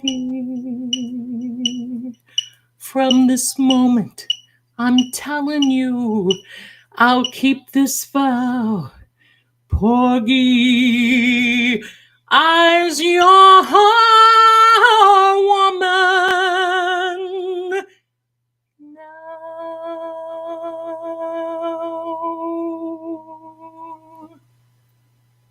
There you go, my darlings. There you go. There you go. I love all that from Oklahoma. I got to tell you. There's a bright golden... Why can't I remember the words? I think I'm tired. There's a bright golden haze on the meadow. There's a bright golden haze on the meadow. The corn is as high as an elephant's eye, and it looks like it's climbing clear up to the sky. Oh, what a beautiful morning. Oh, what a beautiful day. I've got a beautiful feeling. Everything's going my way. Oh, what a beautiful day. And go in Oklahoma, where the wind comes right behind the plain, and the waving wheat can sure smell sweet when the wind, I forget the words, comes right behind the plain. Rain, Oklahoma, where the that's honey salmon, the things and talk and watch cat. And watch the circle in the sky. The land I belong to is grand. I forget the words, my darlings. I don't want to do it injustice, but I love all those songs too. I love that. Don't throw bouquets at me. Don't please my folks too much. Don't laugh at my jokes too much. People will say we're in love.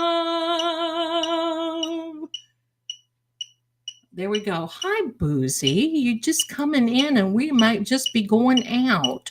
Hi, my darling. How are you? How's the night? How you doing? Robin, I love this chat. I do too. I love you guys. Listen, don't get me singing. I'll be singing all night. We'll see. I know, right, Kath? And there we go with the knife again.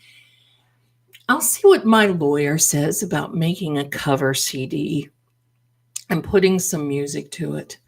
But, you know, some of these old show tunes, you just, oh my gosh, you just can't beat it. I grew up on it. There was one from Summer Stock with Judy Garland and Gene Kelly, where Judy Garland was driving. Y'all will have to look it through. Judy Garland is driving a tractor down the road. My mother always said, "Oh my God, Zelda, that is you."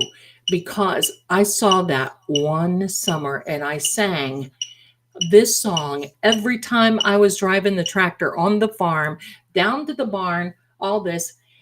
And it was, "Howdy neighbor, happy harvest." Y'all have to look that up. You guys are going to you'll love that so much. Anyway, my darlings, it is time to say goodnight.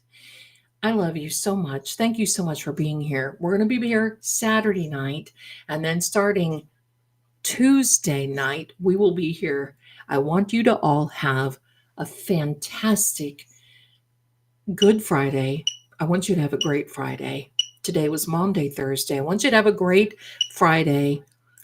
I will see you Saturday, and we will roll right into Resurrection Sunday. And I'll tell you what, I love it. Thank you so much.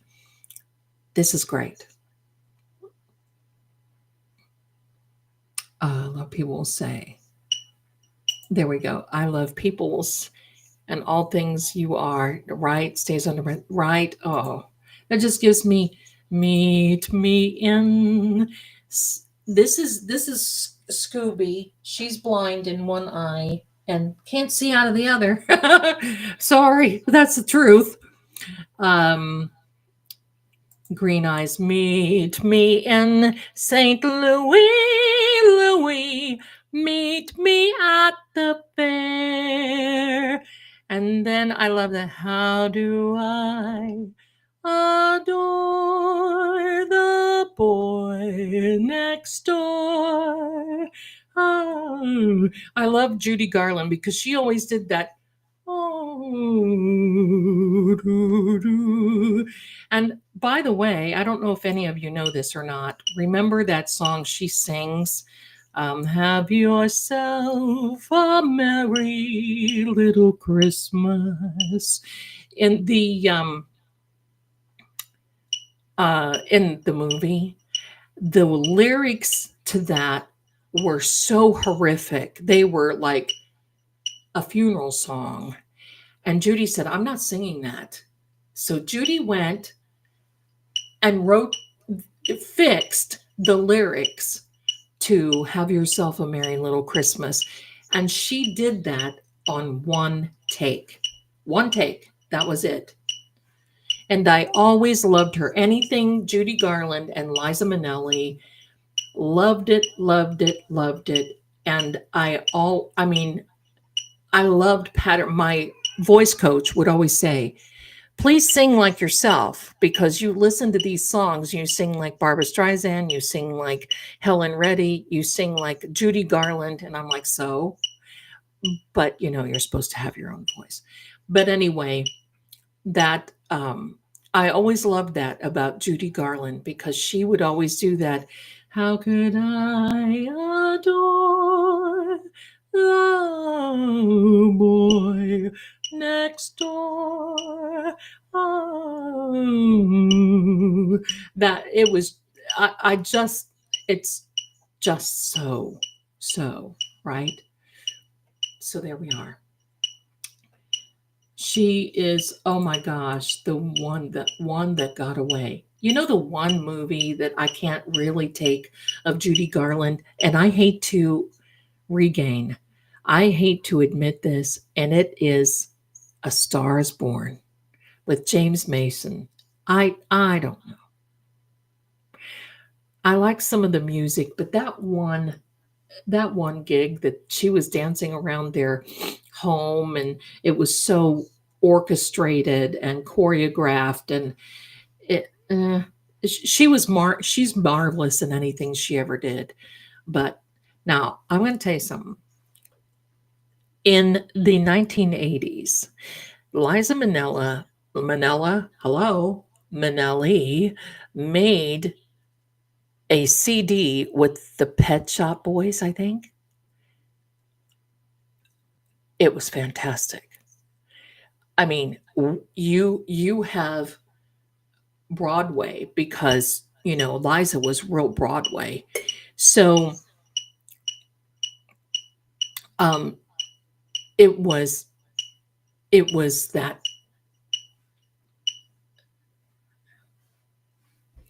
The sun comes up, I think about you.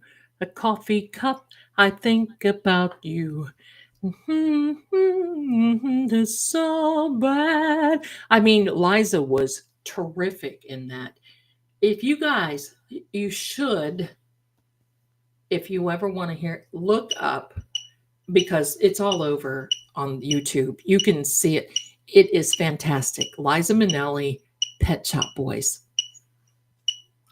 I wore that out, and I had it in a cassette. How do you like that? So I would just take it with me no matter where I went and play the fire out of that.